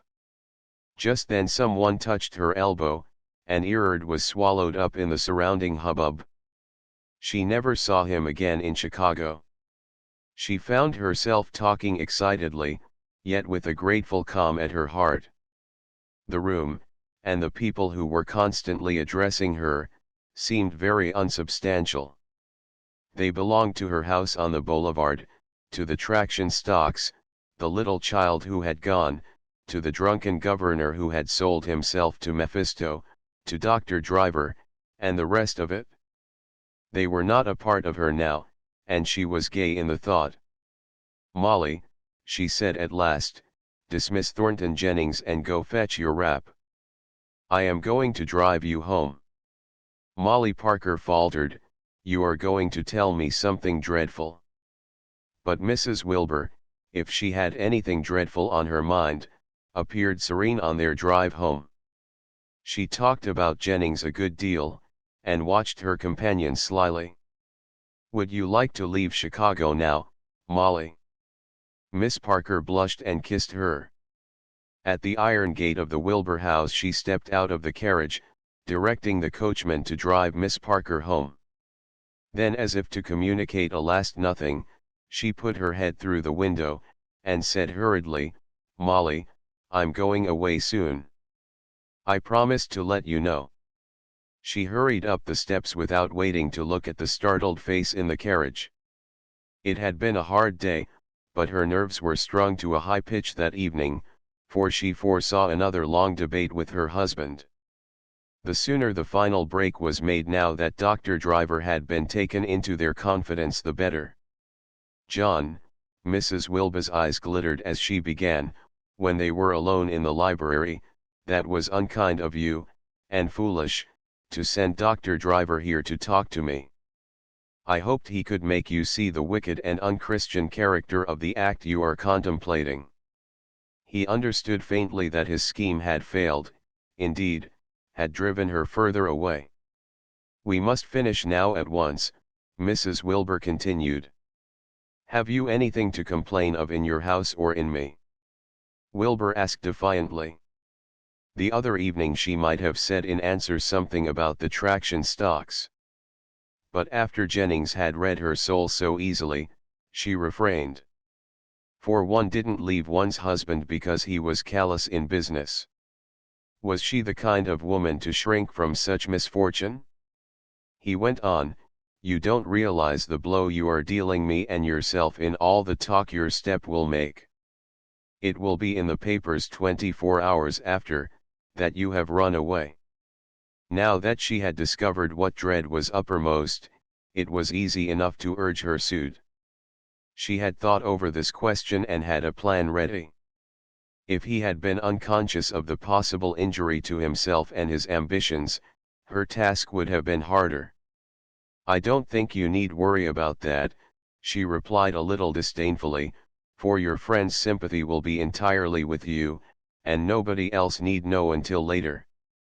All I ask is to leave you, it may be said, for a few months, as other wives leave their husbands, to travel. The house can go on, and doubtless mother will be glad to remain here, and a nice plan," Wilbur interrupted hotly, "to make me a blind for your goings on with another man." Mrs. Wilbur flushed quickly, then became white and calm again. "You persist in that insult. Very well, then, you can proceed at once to a divorce. But I think that you will see how much more sensible my plan is. Later you can get a divorce quietly. Would you ever come back?" Wilbur asked wistfully. "I don't believe that you will want me to," she replied more gently, wondering at the man. "If I did return, it would be a new beginning, a real marriage." "I can't tell about that. I must be free first. It doesn't seem to me you are much of a slave." No, she was minded to refer to the money that had been used to build their home, but refrained. Suddenly passion broke through her calm manner. "A woman isn't a slave, there is no question of it when husband and wife are bound together. It makes no difference the desert, the mechanical routine of living then. She can starve well enough. But when they begin to live and to think apart, when I saw you and judged you and condemned you, then all the real freedom was yours, and I was degraded. You use big words like the women nowadays.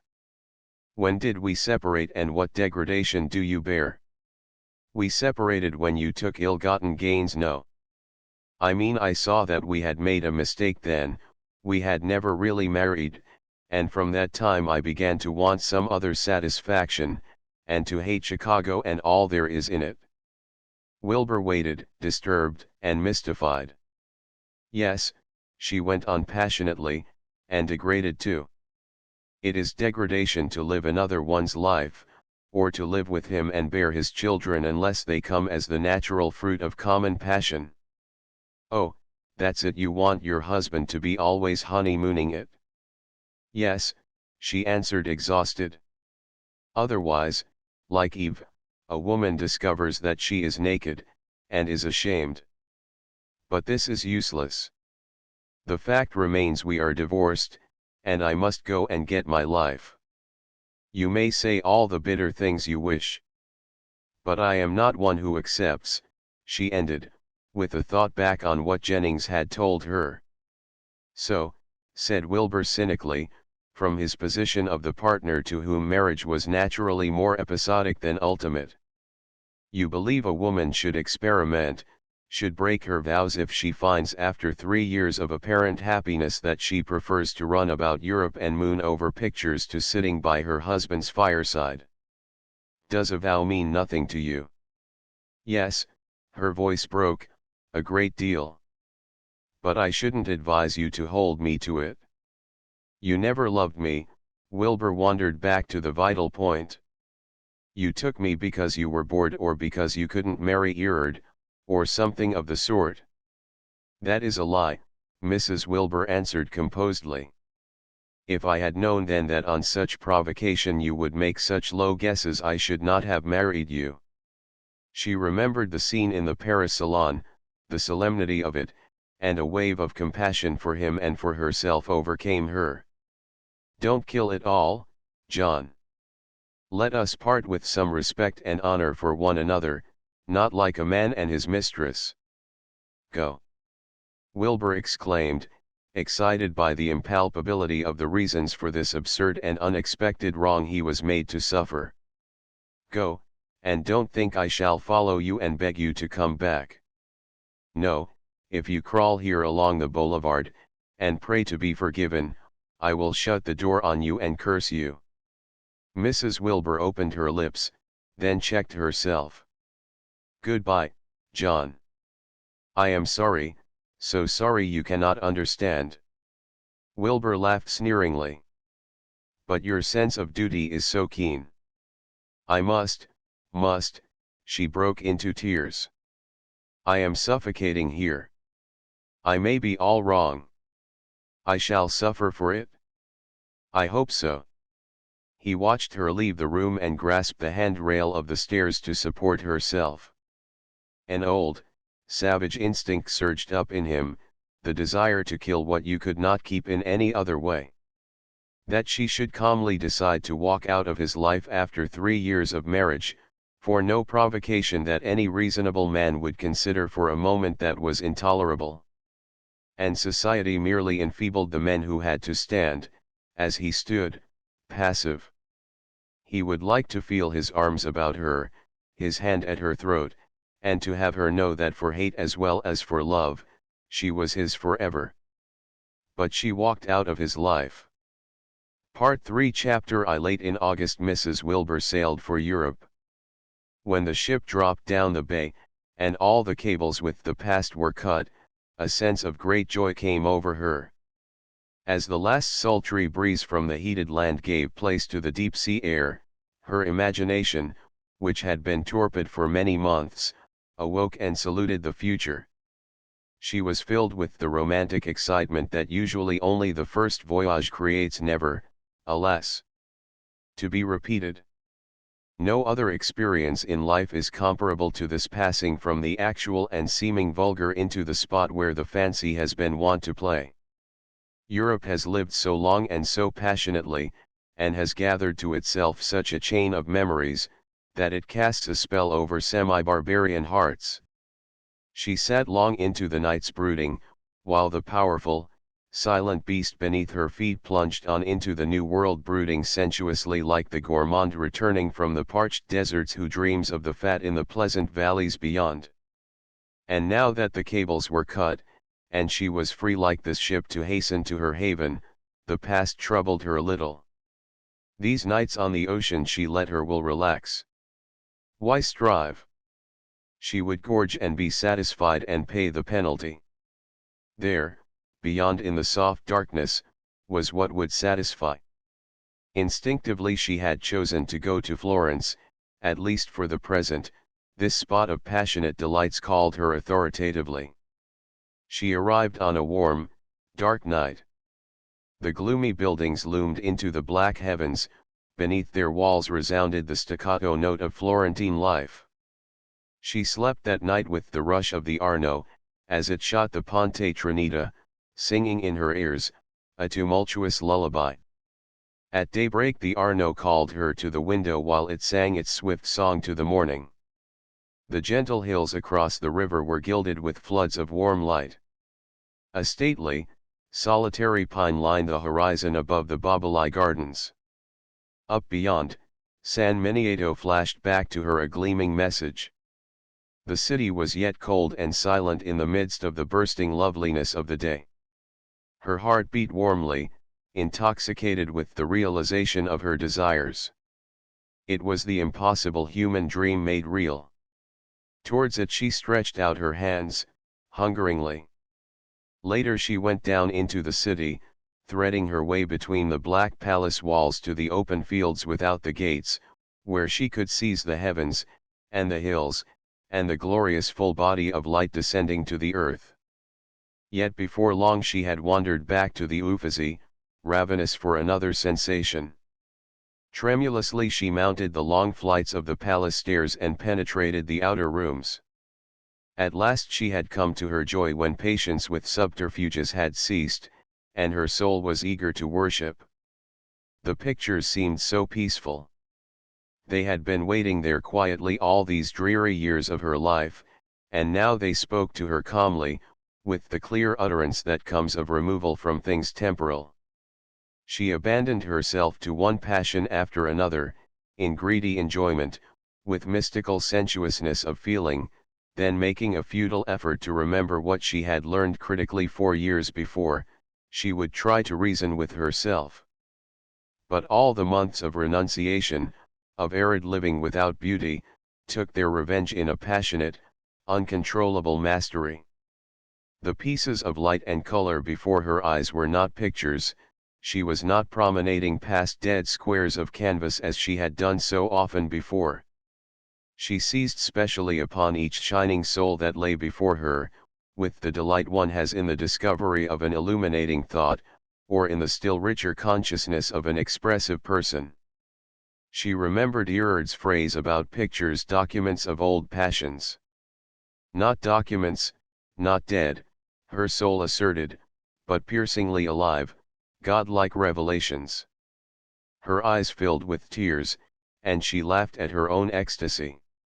2 or 3 pictures were all that she could contain in this abandonment. When these had burned deep into her and the rush of emotion had subsided a little, she left the gallery, content with the knowledge of their presence, of their nearness. Idling along the narrow quays by the Ponte Vecchio she let the minutes slip past savoringly, listening to the human note of the city, and watching the colors of the walls over the river under San Jacopo's bell tower. The afternoons were too precious to spend in the city.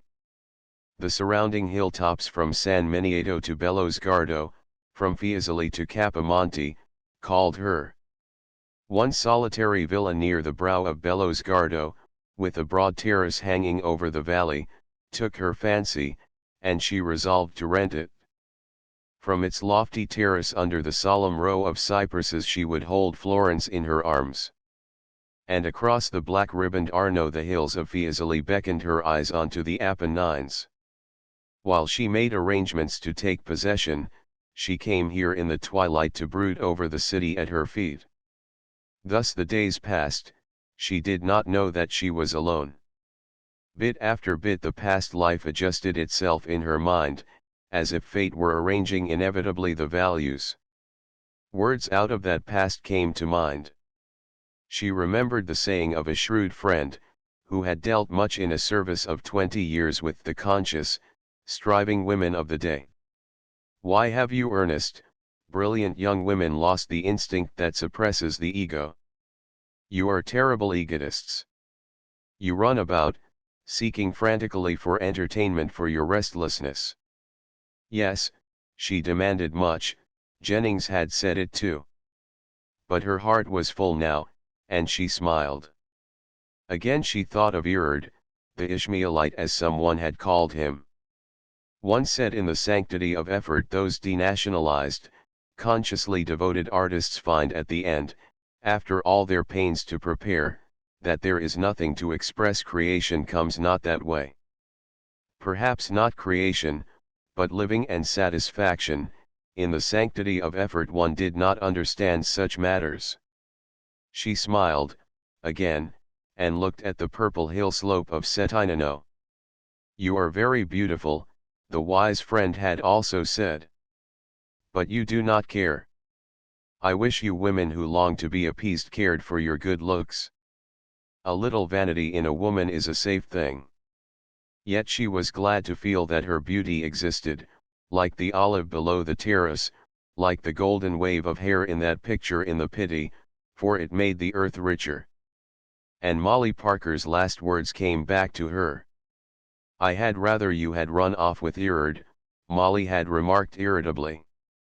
At least they say a great passion is sometimes beyond control, but to slip off this way because you are bored. Again, later it would be better if you had some vocation, as they call it. She remembered that she had protested, I have the vocation to be myself. Today she laughed at her pompous words. She needed no excuses, the earth smiled at her. Erard, even, lay outside her soul with the others in that curious world she had forsaken. Sometime she should see him, but not yet. The days sped in peace. She made ready her villa where peace should be perpetuated. A Chicago acquaintance, catching sight of her standing radiant before the frescoes in the chill chapel of the Carmine, wrote home, Our Mrs. Wilbur seems very happy with herself. You wouldn't think she was as good as divorced. She hasn't even a decent gloom. An end to this rapt mood came at last. Business necessitated a journey to Paris. Also a letter from the irrepressible Molly gave Mrs. Wilbur warning that she was not to be left to her own devices. I am going over to join you. You've got to have someone to bully and look after you and pet you. I don't approve of you and never shall, but I can't let you be foolish all by yourself. What are your plans to wander about there with a maid from hotel to pension, or take an apartment and smoke and drink and try to make a man of yourself? For Miss Parker's ideas about the modern woman were still crude. Plans. Mrs. Wilbur exclaimed. That was the futile gabble she had tried to escape. One lived without plans. As she prepared to leave her city of delights she sighed, something warned her that the ecstasy of freedom would never flood so high again. In the last calm, warm night she sat for hours on the terrace of her villa, fearing to leave her dearly bought peace. When she returned to the hotel, winding down between the walled orchards to the heated city, the Arno was singing under the arches of the Trinita. But the song sounded deep and solemn. Chapter 2 The pungent Latin odors emanating from the wine shops along the boulevards stirred Mrs. Wilbur's memory caressingly. This was Paris, she dwelt on the word fondly. How eloquent it had been of joy. She had left the noisome American quarter around the Opera House, where Paris turns a pandering face to the tourist, and selected a little hotel on the quay, opposite the great palace. Her business with the solemn old lawyer sent by her elder brother was quickly transacted, and at the close she let fall a few pungent sentences to be carried to her family. My husband is welcome to my fortune. I am glad he is good enough to use it. Fortunately I have enough beside. My family must endeavor to bear the disgrace. I will help them by keeping out of sight. The lawyer talked divorce, but when he found her dumb, departed. Pretty Walter, as Mrs. Wilbur named her brother, was not so easily disposed of. He had come all the way from the great novelist Maxwell's place in Surrey to look into her situation. Walter Anthon had had a good time. All these years of his sister's experimentation, he had kept his family informed of the growing circle of celebrities whose fingertips he was permitted to touch. He might have made a booklet of the dainty notes he had received from Maxwell, the sage novelist, from Sandy Short, the supercilious literary maid of all work, and from Henderson, the celebrated author of closet dramas.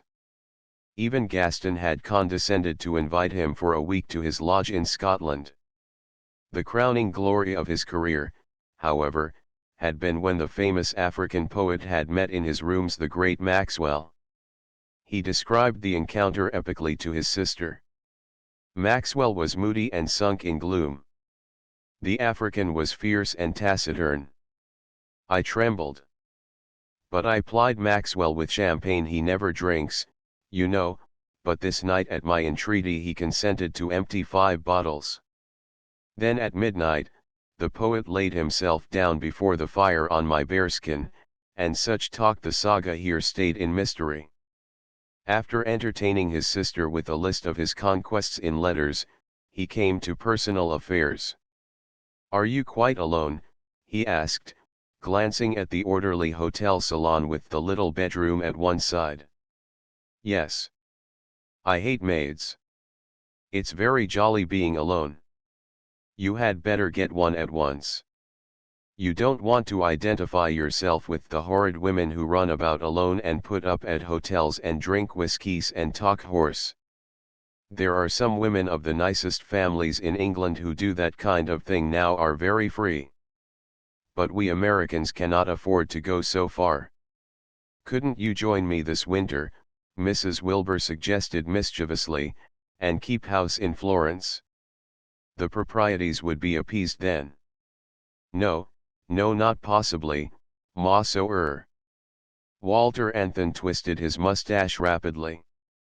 "Well, then, you mustn't offer advice. My dear sister," Anthon seized his vanishing chance, "you will not be so distressingly vulgar as to put yourself in the way of further relations with Erard."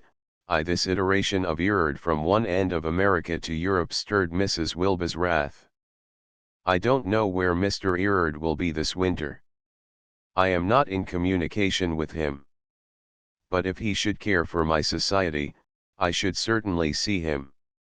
After a moment she added maliciously, "to throw oil on the fire, and the considerations you mention would not prevent me from doing more." Walter Anthon rose majestically. "We should cut you, everyone. Remember that I am still Mrs. Wilbur, legally at least," she retorted. Then, forgetting her resentment, she continued in a friendly tone. "Walter, why shouldn't we be frank with one another? I shall not spoil your little game in London. Jan won't find me a social burden. I don't give a penny for your prejudices, but it may comfort you to know that I am waiting for an old friend to join me. Now let us be good acquaintances. Don't feel called upon to meddle with my leaving John. You will not have to suffer for that. And I don't believe that you have any, even romantic grounds, for sorrowing over my morals. Your own will probably keep you busy. Come and see me when I am settled. If you don't like the tone of my establishment, keep away.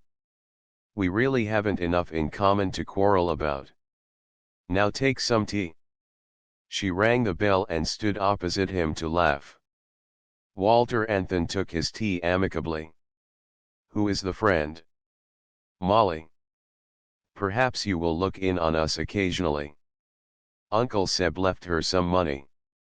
"Lots," Mrs. Wilbur exaggerated. "I didn't hear that," he mused. "But you needn't bother about her now," she smiled placidly at him.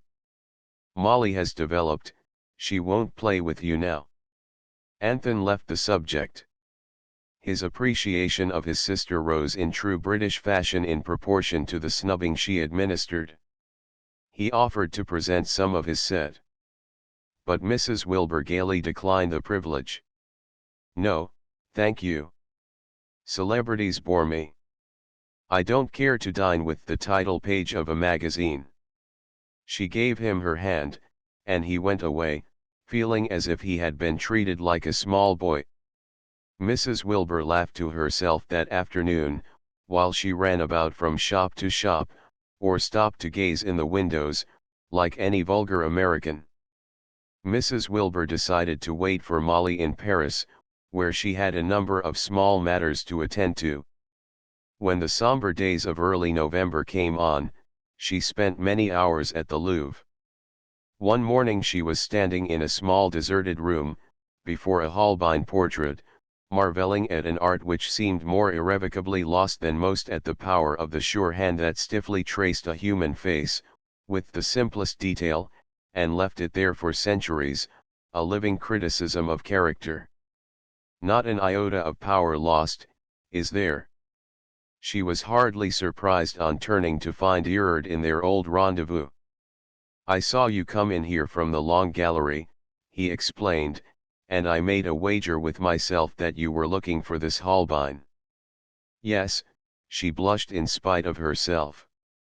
"I have seen certain pictures all these years, just as they hung on the walls, frames and all. But they have rehung so many of them, that I miss some old friends." "Oh, yes, the directors set the fashion in pictures. They have an attic full of canvases upstairs, and every now and then, when the fancy takes them, they whisk an old friend off the walls and replace him with some piece of rubbish they have discovered. Of course the big ones stay, like this fellow, only they have to walk about from room to room." Then they were silent, each at a loss how to take up the conversation. Erard had met her as if it were the most natural thing in the world to find her here. At last he said brusquely, "So you found your way back again?" "Yes," she replied weakly, wondering what he knew of the intermediate processes, what gossip he had heard. His next remark was made as much to the portrait before them, into which he suddenly plunged his face, as to herself. "You concluded that we are right, we who care solely for sensations and ideas." Mrs. Wilbur felt chill at this summary of her emotions. "Ah, well," he continued, using his glasses on the ruff of the Holbein man, "it was just as well to make the experiment, even if it wasted 4 years.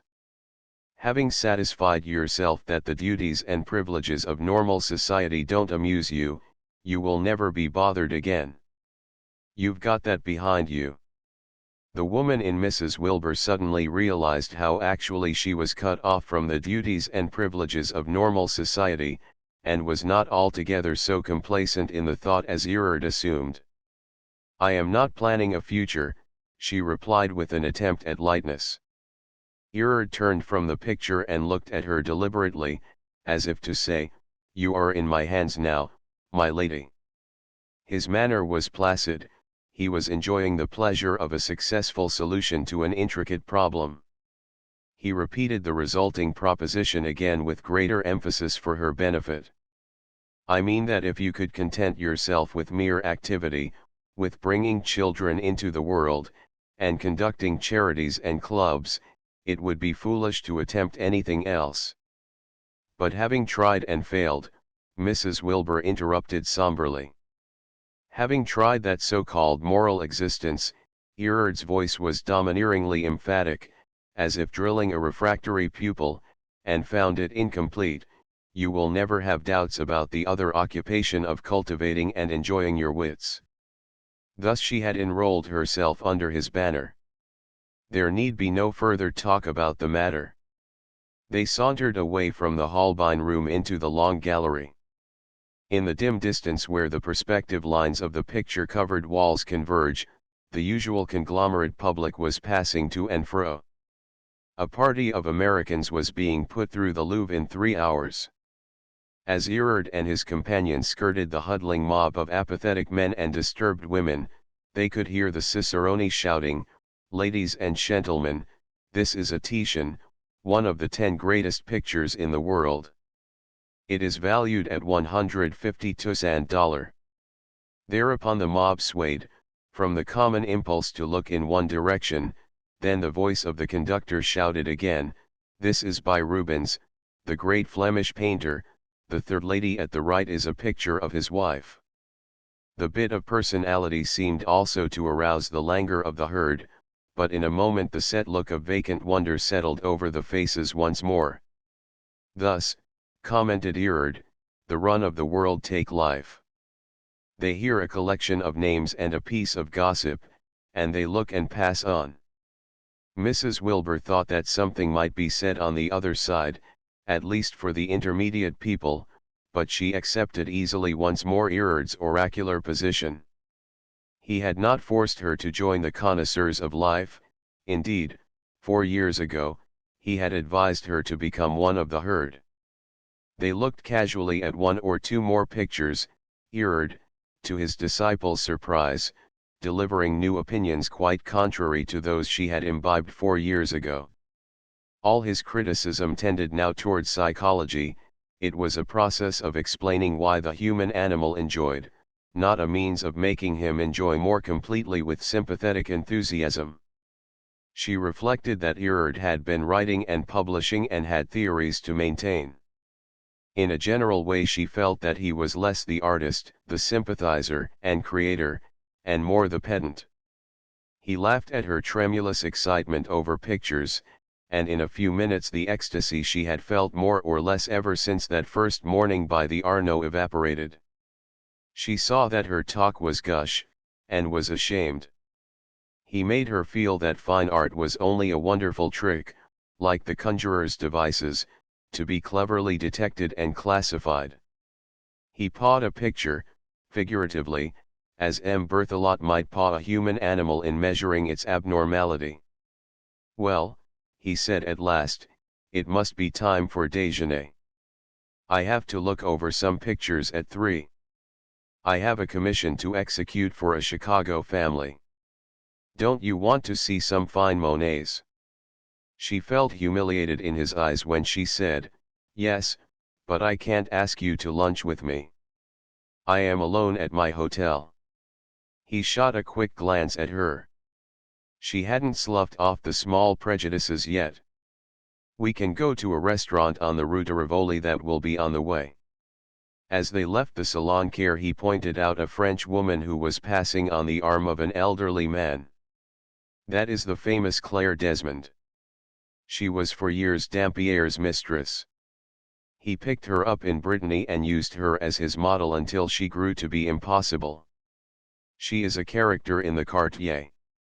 He went on to relate 1 or 2 anecdotes of the picturesque Claire. Though Mrs. Wilbur thought herself far from prudish, her notions of good breeding were evidently out of place in the new life her companion was showing her. Erard was not coarse by nature, but in the milieu he had cultivated, the amatory passages of his neighbors had their passing interest. Art was intimately influenced by sex. Indeed, in his extravagant moods, Erard was inclined to attribute all art effort to the sexual instincts.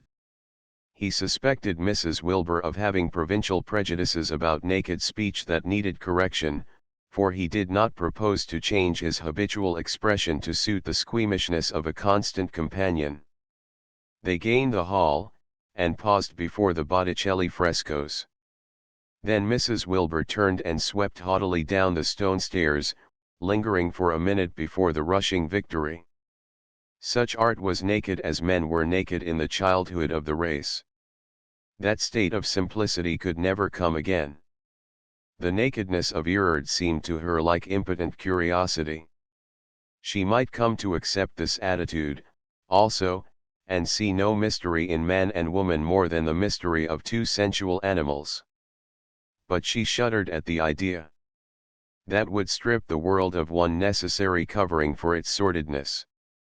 She looked up at the noble Victory, feeling the form of the goddess through the garment of stone.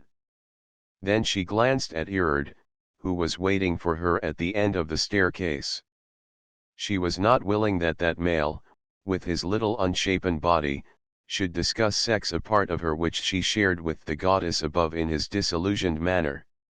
Chapter 3. The déjeuner put them in accord, however. A bottle of good wine brought out evidences of human comradeship in Erard. He talked over his winter's work, in which he assumed her cooperation.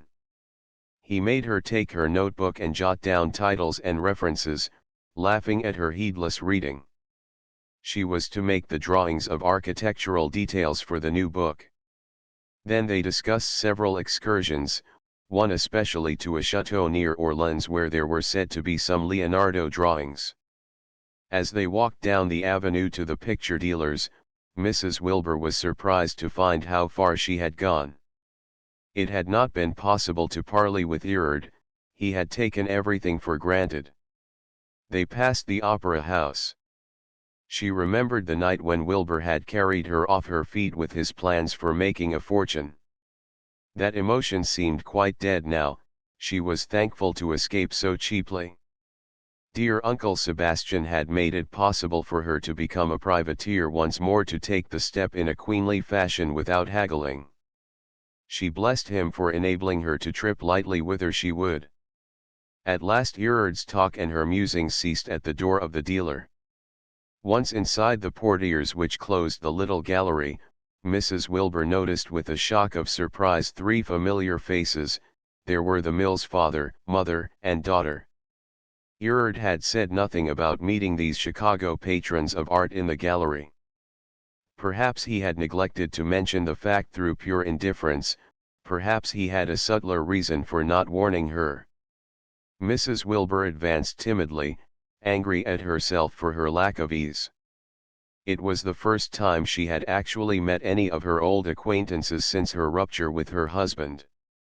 Recovering her self-command quickly, she determined to take the matter in her old aggressive, imposing style. She bowed stiffly, and spoke. Evidently the Mills were disconcerted on their side. The father turned away awkwardly, as if suddenly interested in a small canvas in the corner. Mrs. Mills bowed coldly and advanced to receive Erard with emphatic cordiality. The daughter, putting her lorgnette affectedly to her eyes, swept the room, including Mrs. Wilbur, in a gross stare. Then suddenly perceiving Erard, she brushed past Mrs. Wilbur without a look, and stood beside her mother. Mrs. Wilbur was stung by the snub. These Mills were good, plain people. He had been one of Remsen's junior partners who had only lately had money. She had rather patronized them in Chicago, especially the daughter, whom she had entertained several times. They had built a house a mile above the Wilburs, and in the Chicago sense they were close neighbors. Evidently her case was judged in Chicago, and had gone against her by default. Her character was now the property of such people as the Mills, who could take the position of guardians of society. She walked about the little room with as much indifference and composure as she could assume. She would have liked to flee, but pride held her there in her discomfiture. Erard, she thought, was watching her curiously, all the time talking lightly with Miss Mills. Had he set this trap for her, the cad? And was he now amusing himself with watching her emotions? Or did he wish to give her an object lesson in the term burning your ships? The dealer appeared at last, and suggested that the party should enter his private room where the pictures in question were assembled. The Mills followed the dealer, passing directly in front of Mrs. Wilbur without noticing her presence. Mr. Mills did the act clumsily, his wife severely, the daughter airily. "Won't you come with us, Mrs. Wilbur?" Erard paused to ask. "Thank you, no. I find enough to interest me here," she managed to reply. Erard shrugged his shoulders as if to say, "You should have calculated the cost of all this beforehand. No use to get into a temper about it now." He tiptoed after his patrons. She thought that she had calculated all the costs, and although the actual experience was more brutal than the imagined, she tried to think that she cared little for the snub itself. But she had meant to be discreet, and now she knew that in 10 days Chicago gossips would have appointed corroboration of their surmises. She would like to go up to this good Mr. Mills and say, "I am not this Erard's mistress, indeed I am not low enough for that." Then she smiled at herself, and stilled her tumultuous feelings, pretending to examine a greenish-red Renoir that was propped against the wall. One doesn't cut a straight path to freedom, she reflected, without paying for it. Secretly she longed to sneak out of the place before they returned. It caused her such a thumping at the heart to go through with even this ordeal, trifling as it was. But how could she face Erard, if she confessed to a consciousness of all the implications? Yet when she heard Mr. Mills's honest voice, "Well, Marthy, $7,000 is a good deal to pay for that red and yellow haystack," and Mrs. Mills's doubtful tones, "but Mr. Erard considers it a paying investment," then Miss Mills's higher notes, "Oh, Pa, you mustn't look at it that way, Monet is making a great stir now, Mrs. Stevens has 3 of his. We must have at least one, and some Pissarros, and a lovely red Renoir." Mrs. Wilbur fled into a little side cabinet, pressing herself closely into the recess made by the portieres. She could see the women dart questioning glances about the empty room, as if expecting to find their victim again. Presently they crossed the gallery and disappeared, Erard following them and caressing each temperament with the suitable argument. After all, she might as well have fled before as to sneak into a corner this way. Erard would think she had given in, and might drive off with the Mills. When she had given them time enough to get away, she walked towards the entrance and met Erard, who was evidently returning for her. He had divined her ruse, and that was worse than all. "I thought you knew the Mills," he remarked coolly, as they turned into the crowded boulevards. Mrs. Wilbur hated him violently for one moment. If there were only one phrase which would express contempt, disgust, despair, everything. "I have met them," she forced herself to answer indifferently. "Simple people, quite a comedy," Erard observed. "Shall we walk up the Champs-Élysées? This sunset will be splendid from the arch." She walked on in silence at his side for some minutes. The little Paris world was out to enjoy the good moments of November sunlight, gaily forgetful of all the shivering it had endured since the last public appearance of the sun. At the great brasseries along the boulevards men and women were seated before their untasted bock or café, luxuriating in the popular street theatre that could be had for a few sous. Some men with silk hats pushed back on their heads were scribbling letters or journalistic copy, in the casual fashion of Parisian life. There were other little groups of twos, a man and a woman, one of the two generally talking earnestly, while the other listened dumbly. In a way Mrs. Wilbur felt that she and Simeon Erard ought to be seated at such a table, bound together as they were by some kind of a tie. Perhaps the time would come when she should be besieging him over a bock on the boulevard, in low, concentrated words. "Why did you omit to tell me who was to be at the dealer's?" she said at last, her resentment having cooled. "It didn't occur to me," Erard replied with assurance, "and if it had, I shouldn't have considered it a matter of enough importance to mention. It was an affair of business for me, an affair of interest and instruction for you. Not a social matter, it seems to me." He gave no more attention to her ruffled feelings, and began to talk about what was being done at the studios, the movements in Impressionism since her last visit in Paris, the last 2 salons and the Glasgow School, a new dealer in Dutch and Belgian pictures. He talked well, too glibly in fact, as if he had got into the habit of talking and writing for publication. His conversation, however, was well calculated to soothe any irritability that might be left.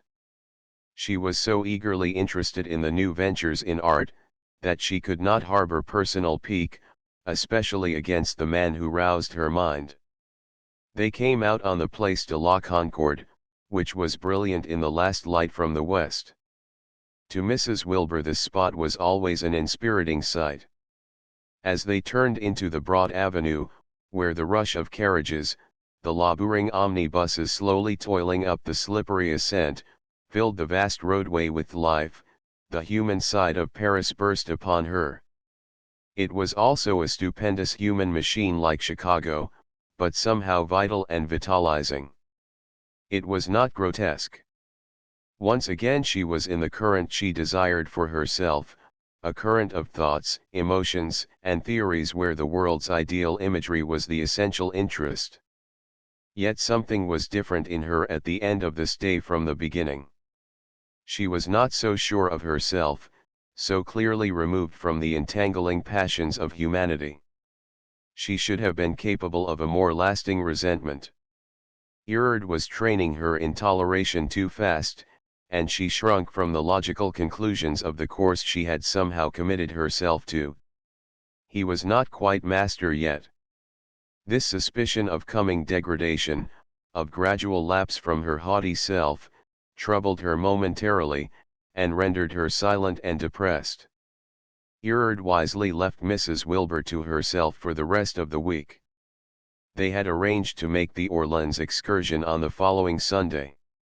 On that expedition a series of petty accidents delayed them until by the time they reached the chateau the sun was already behind the forest trees.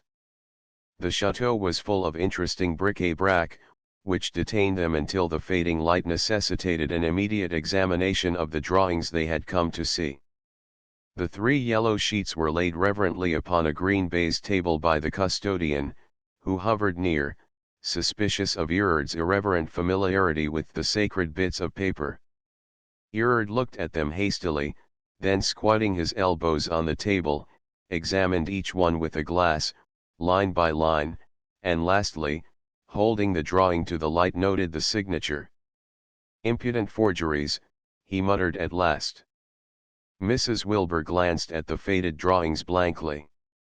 "They are called Leonardo, and someone has copied his signature pretty accurately. I didn't believe they could be authentic, but I supposed they were of the school at least.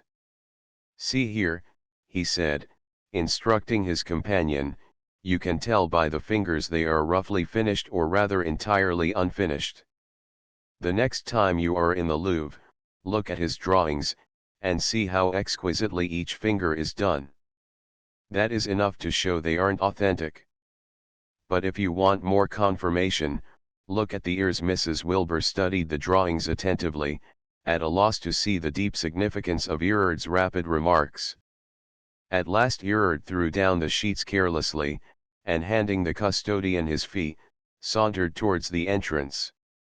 When they reached the gardens he observed casually, "There's a gate here somewhere, worth seeing, Moorish they call it." By the time they had found the bit of Moorish building encased in the Gothic, it was twilight, and as they proceeded to their carriage, Mrs. Wilbur bethought herself of the distance they were from Paris.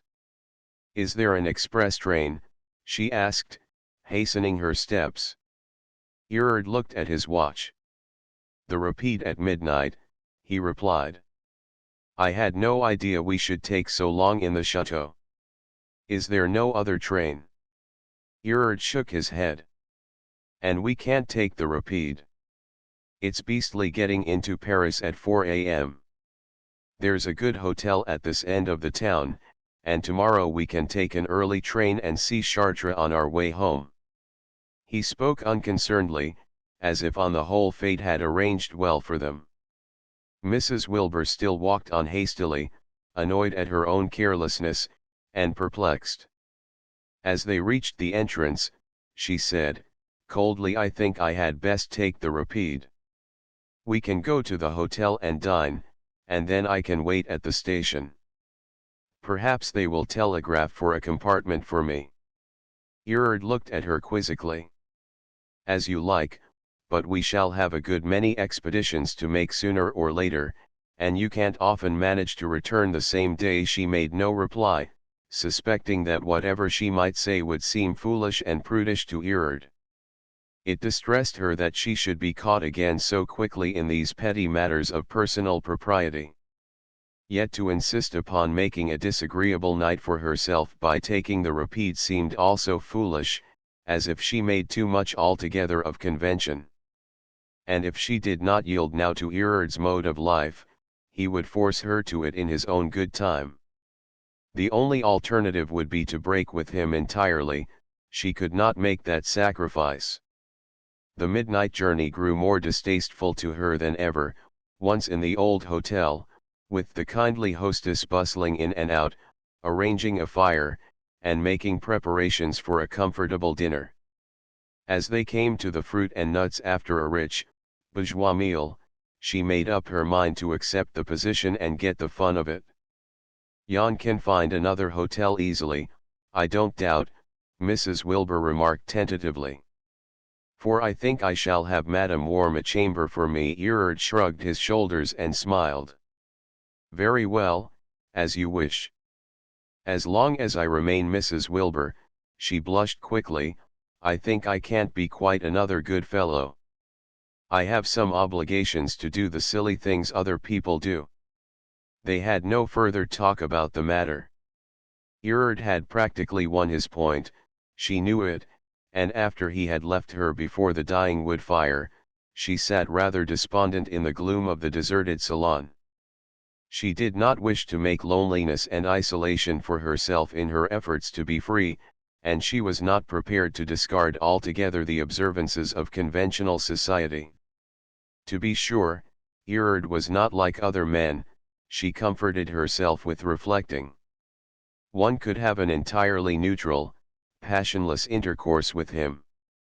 He was solely concerned with ideas and impressions, and considered persons about as much as the traveler does the furnishing of his lodging. They were either suitable for his convenience or not, and his interest did not extend beyond the limited use he put them to.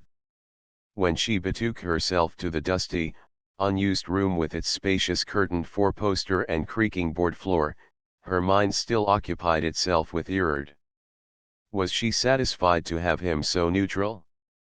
If he had been an impulsive, passionate man, if he had taken his inspiration from the suffering she had undergone at the picture dealer's and had demanded more than discipleship, he might have had it.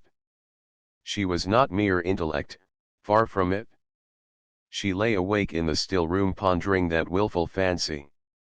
If he had forgotten nothing, extenuated nothing, counseled nothing, if he had pleaded for the greatest love that she was capable of giving, he might have been her heart fluttered at the wild idea master for a long day. Some little solvent would touch the story of their lives, and transmute the relationship. For there are times when it is better to carry a place by storm than by slow siege. How foolish! He was Erard, and it was absurd to consider him sentimentally. When Erard called for Mrs. Wilbur the next morning, he found her in the patron's cabinet, chatting vivaciously. The morning was superb, inviting them to a prowl in the city. After déjeuner they took the train for Chartres. One thing suggested another, these beautiful days of the second autumn, and it was late Wednesday night before Erard left Mrs. Wilbur at her hotel on the quay. When she entered her salon she found Molly Parker sitting forlornly before the grate. "Where have you been, Adela?" "I got in last night," Molly exclaimed reproachfully. "I have been out of the city," Mrs. Wilbur replied evasively. "Not with Erard and alone?" Molly's mobile face showed quick alarm. "Yes," her friend replied stonily, "with Mr. Erard and alone." They sat looking at one another, afraid to strike the new note. The next day Mrs. Wilbur and her friend left for the villa on Bellows Gardo. Chapter 4 We are prominent members of the Art Endeavor Circle, Miss Parker wrote Thornton Jennings, after a month in the Villa Rosadina. "I may say that we have a salon for the young genius. Erard has surrounded us with a lot of little Erards. There is Salters. he is a distinguished-looking young American with an easy income and leanings towards art. He copies Erard, picks up his ideas from the one source of pure criticism, at least Erard says so, and then dilutes them. Even if Mr. Salters is a little short of ideas, he is very nice and entertaining. To pass over a shabby artist who has quarreled with his wife and can't sell his pictures, and the Gorgon, she's Vivian Vavasour and is as sour as her articles are sweetly wordy, we come to Mary Eleanor Bradley, the last enrollment. She is a young woman, rather portly, with a puffy face and flaxen hair, who speaks very intensely and slowly and talks all the time. She comes from a good family in Philadelphia and has been in some college or other. She made up her mind that the only way to see Europe was to come over alone and be bohemian. But she hasn't found it much fun so far. She is trying desperately to hook onto our procession. Erard says nay. Her great feat was a tour in Lombardy with Erard, sans chaperone, for 6 days. Mr. Erard says she asked him, and he couldn't refuse a lady. Then, horrid man. He smiles and says no man needs a chaperone with Miss Bradley except for self-protection. She says it was quite romantic, and you couldn't do it with a man well, who was in good society. She talks a lot about it. The excursion makes her reputation in the art endeavor circle. This Miss Bradley isn't half so bad as she sounds. I believe she is nice enough when she is kept under restraint. She treats me as an amiable simpleton, and we get on splendidly. If she escapes soon enough from the circle, she will probably settle down and marry some nice little man who won't let her cross the street alone after 5 in the evening. Besides these parasites who drink tea and take up our time in this dear Florence, Erard brings us better material, sometimes young French poets and journalists, a Jew critic on a London paper, cosmopolitan celebrities just budding. I have almost forgotten little Mr. Anthon, Adela's younger brother. He came on from Paris last week. He doesn't approve of Adela and thinks I should lecture her. He doesn't know that I am tolerated only on my good behavior and non-interference. Erard is master now. We came here to be awfully free and do as we liked, but we have to work hard at drawing and reading and taking notes for the master. You ought to see your regal Mrs. Wilbur getting up at 8 every morning in order to finish her tasks and have some time for the galleries. Erard has a most useful assistant, all for nothing. For, you know, it isn't painting now that is cheap, but it's ideas about painting, prehensile values, the folly of humanism, the receptivity of the sensorium, and the psychology of color. We are engaged in dissecting art and in stewing the remains up into little dishes. One big dish the cooks are busy over now, and they are planning to go to Rome to put in the flavoring. I must be good, or I shan't be invited. For they go off for business quite by themselves, and aren't bothered by conventionalities. They got way beyond what people say or think long ago. Sometimes it is dreary enough, this talk, it sounds like so much gibberish. Last Sunday they invited me to go to Prato with them, out of pure kindness. Erard got started on the critics' function, and we listened. He said that well-informed people all thought alike on art, and the real judges, those who had cultivated their sensoriums and had good sensoriums, always agreed about any object of art. Then when we came out atop of a hill before a lovely valley with a road winding through it, he began to experiment on us. He asked us where we felt the road. I said in my eyes, but Mrs. Wilbur gave the correct answer in the muscles of the forearm, then, as it mounted the hills beyond, in the muscles of the legs. They tightened up sympathetically when you looked hard enough. Now, Mr. Erard said, that's the way the artist makes you feel when you see the road he paints. Someone told me that the psychology business Erard picked up from Prudler, the young psychologist at Bonn, whom he met in Switzerland 2 years ago, just as the measuring toes and ears, and all that, was taken from an old Italian. I don't know, they all seem much bothered about the original source of ideas. Erard accuses the Gorgon of living on him, intellectually, and others say they both live on Simons. Hi-oh, it's a queer world, this, but it is dreadfully like Chicago in some respects. I wonder where it will all end. This lovely Florence, how sweet it would be without the art endeavorers. My pals are old Louisa, our protecting house saint, and the contadina who helps her, little Panetta. Molly Parker's jocular account of her friend's doings was not exaggerated. Mrs. Wilbur had found the work suggested for her by Erard ready at hand and more engrossing. Whither it led she did not trouble herself about, any more than she speculated on the probable outcome of her present manner of life. Erard himself had come down to Italy when the winter was well on, and though he flitted up and down the peninsula on one errand or another, his center of operations was Florence.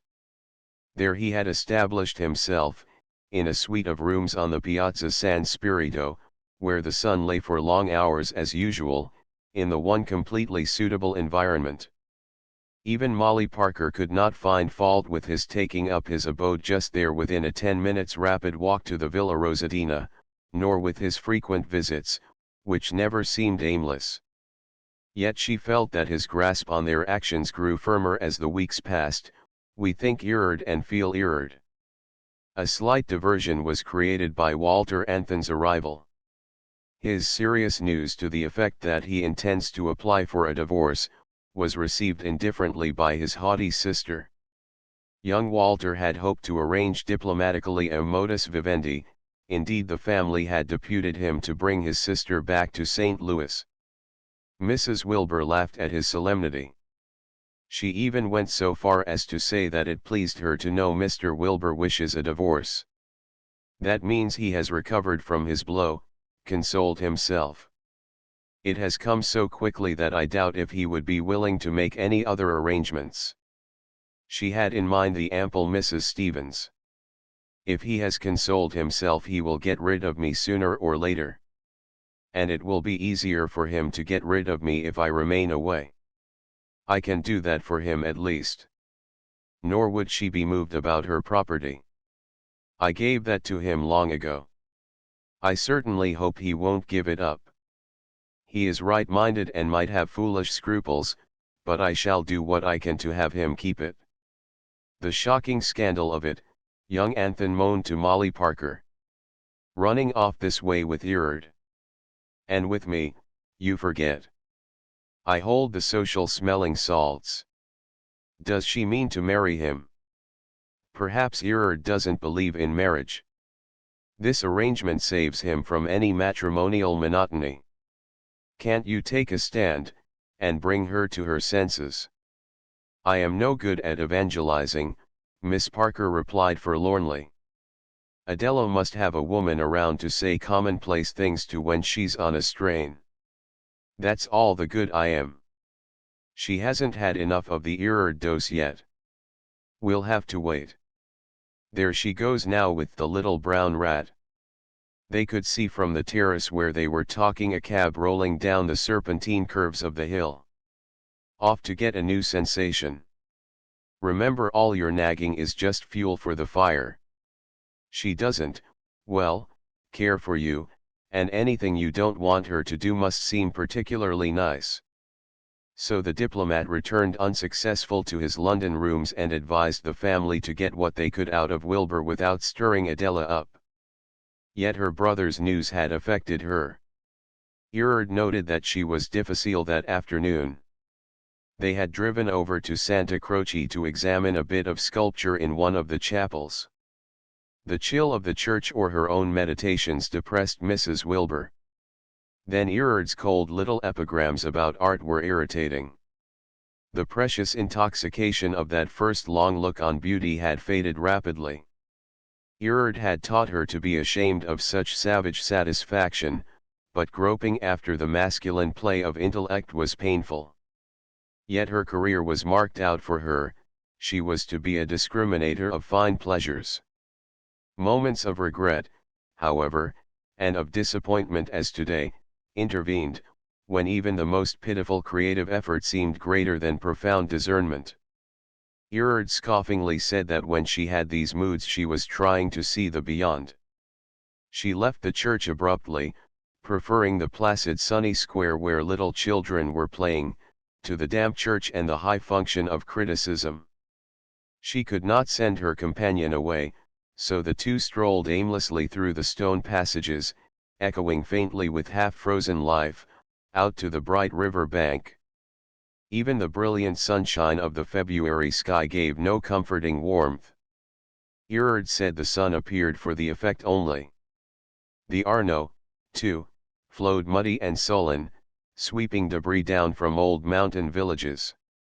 The elements of royal splendor, to which she had once responded tremulously, lay before her eye, but she was not stirred. She thought. Later, when they were drinking their tea in the villa, Mrs. Wilbur let fall the thought simmering in her mind. Erard was doctoring one of her architectural sketches, while she watched his skillful hand. "A lot of your things seem to me so promising," she mused. "Promising, disgusting word," Erard snapped. "Youth, a few years between puberty and manhood, is filled with deceptive lights, which are taken often for true fires. The period of physical eruption past, the lights fade from the mental horizon. The ambitious, imaginative youth, if he has anything in him, becomes a scholar or a dilettante." Mrs. Wilbur moved uncomfortably. What her woman's soul hated to feel was that Erard's specifically original and creative powers had never been great and were fated to decline steadily, growing each year more colorless. It was a slow, inevitable process which he was powerless to arrest. "It's childish to think there is any spiritual mystery in the toy," Erard continued. "The world, too, has grown from puberty to a staid maturity where it cares first for effect. In hours of relaxation, it sighs for the dream of its unsettled years, but give it a poet and it laughs at his boyishness until he is dead. That is hateful." She flung these words into the crackling fire which lighted the lofty room somberly. "Only because you invest the artist with a romantic halo," Erard insisted. "I have found my work absorbing and fruitful. I have been successful in it, and am encouraged to prosecute my ideas and publish the results. It makes little difference by what wicket-gate we approach the field, the problems are the same. And the greatest note of our day is creative criticism." He rose authoritatively at these words, a phrase which was frequently on his lips. "Your artist should be busy over his technique. So far as intellect goes, he is often a dumb beast. We deal with ideas. We extract the ideas, press out the sensations peculiar to his art, and we are officiating priests between him and the mob." Mrs. Wilbur remained silent, unappeased, and opening the piano she struck a few chords, drawing out a kind of sad, tinkling music. Ah! There was a difference between great criticism and even puny art. If not in the usefulness of the work, in the man behind the imagined work, and the soul to whom he spoke. There was a halo about the creator of new notes of loveliness. She had been fired by the picture of a man struggling with adversity for the chance to announce himself, thrusting himself with Napoleonic egotism towards his great work that should justify him and his disciples before the world. But little textbooks on art, essays, reviews, even this book which was to make a sensation from Berlin to Chicago, that was hardly a justification. Others did as much without all the stress and strain. And even if not done, the world went on quite wise enough without a little more talk about European culture. "It is greater to create than to comprehend," she spoke out, above the tinkle of the old piano, urged by some reproach in her soul. "We are all blind, blind in this weary world, and we are groping for the gods who deny themselves to us. It is great to see beyond, to know the gods even faintly, and to appease the hunger of others. More than that, it is man's great act, the revealing of himself before the Master, his prayer to God who has made him with appetites and passions, and has made him with the longing to see and the power to dream. That has she paused, shrinking from completing her thought, brought me here and made me low. She closed the piano, and walked rapidly up and down the room. Suddenly she lit a candle and motioned Erard to follow her into an adjoining lumber room. He looked about disgustedly at the dusty room, the neglected canvases. In one corner stood an easel, and on it, unframed, his picture of Adela Anthon, which with coarse irony Wilbur had recently sent to her bankers. They looked at the face, Mrs. Wilbur holding the candle above their heads. "I couldn't do that now," Erard admitted, squinting at the picture critically. "No." Mrs. Wilbur assented decisively. "And that," she spoke fiercely, "the power behind that picture mastered me, deluded me. It is sad defeat." A flare of wind blew out the light. "You are wrong," Erard checked her calmly, "and foolish. The power is still mine," and he moved as if to touch her. She walked absently past him into the firelight, and placing the candle unlit on the table, sank into a chair. "Yes, I suppose so," she answered listlessly, burying her gaze again in the fire. Erard watched her savoringly, exactly conscious of her beauty and her power. She was to be his in due and proper season. Tonight she had stirred his sluggish senses, much as a superb actress might impose herself, at one remove. Chapter V. Mrs. Wilbur's disappointment rarely expressed itself in words. She worked with seeming interest at the tasks Erard suggested, and at odd times furbished her Latin or read Italian. The grey-silver olives about the villa turned to a delicate green, the drab earth yielded to flowers. Each week the sun lay longer on the terrace above the city walls, until at last in early April a blast of heat declared the winter had passed. From time to time Mrs. Wilbur had accompanied Erard in his flittings, and the last of April Molly Parker joined them on an expedition towards Rome, which she described as a triumphal procession in the cause of art and freedom. Erard was apparently testing his power by carrying Mrs. Wilbur away in the face of society. He had finally hoodwinked the virtues through the person of this high-minded and beautiful woman. She should read to him when he was weary, write notes and examine records, make bibliographies, and provide the drawings he had decided to use. She should talk and stir him up when he was dull, and above all she should admire him, bear incense, and fear his sharp tongue. That she was tall and impressive and interesting in person was all to his liking. It was pleasant to touch silk, to feel a softness and high-bred delicacy always about one. Even the rapid, low speech which was characteristic of her, was suited to his needs. She never touched a nerve disagreeably, except when at rare intervals she lashed out wildly, and then she was like a play. Storm was also good to experience, if he could always still the waters. John Wilbur had evidently followed his wife's actions pretty closely. Mrs. Stevens, who was traveling in Europe, had kept him informed, casually, and Erard had let her assume whenever they met all that her imagination could picture. In the meantime Wilbur had begun to prosecute his action for divorce vigorously. Mrs. Anthon had lived in the desolate house all these months, to maintain appearances, which deceived no one. Now her son-in-law informed her bluntly that she had best leave at once. He did not care any longer for her sympathy and wanted his ruined home to himself.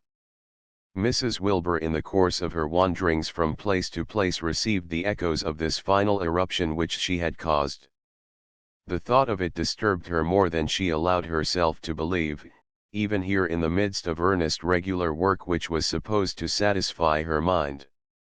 It would all be over soon, she said to herself, the divorce once granted, but she began to realize that she could not dispose of her unimportant self without making wounds not easily healed. Mrs. Anthon added her irritant to her daughter's feelings in the shape of a tempestuous letter. She wrote on black-edged paper with some idea of symbolism in her mind. To her intimate friends she had often said, "My daughter is dead to me." This time her wail was complex. "You have done what I always said you would do, Adela. You remember I said to Sebastian, Ada will disgrace us all some day, I know it, and with that low fellow you have picked up.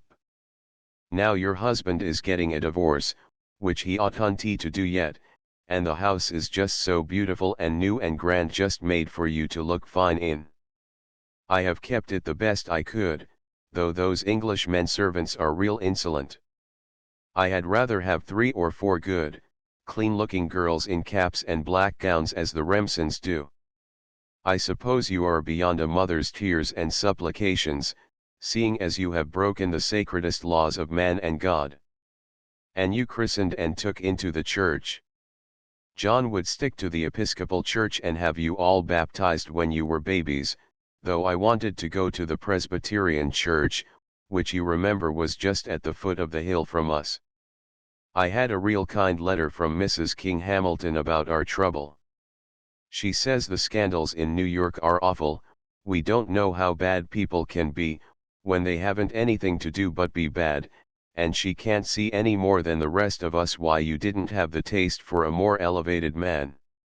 Times are changing, I wrote her, not only in New York, but everywhere. It comes from educating the girls. I managed to live with your father 25 years.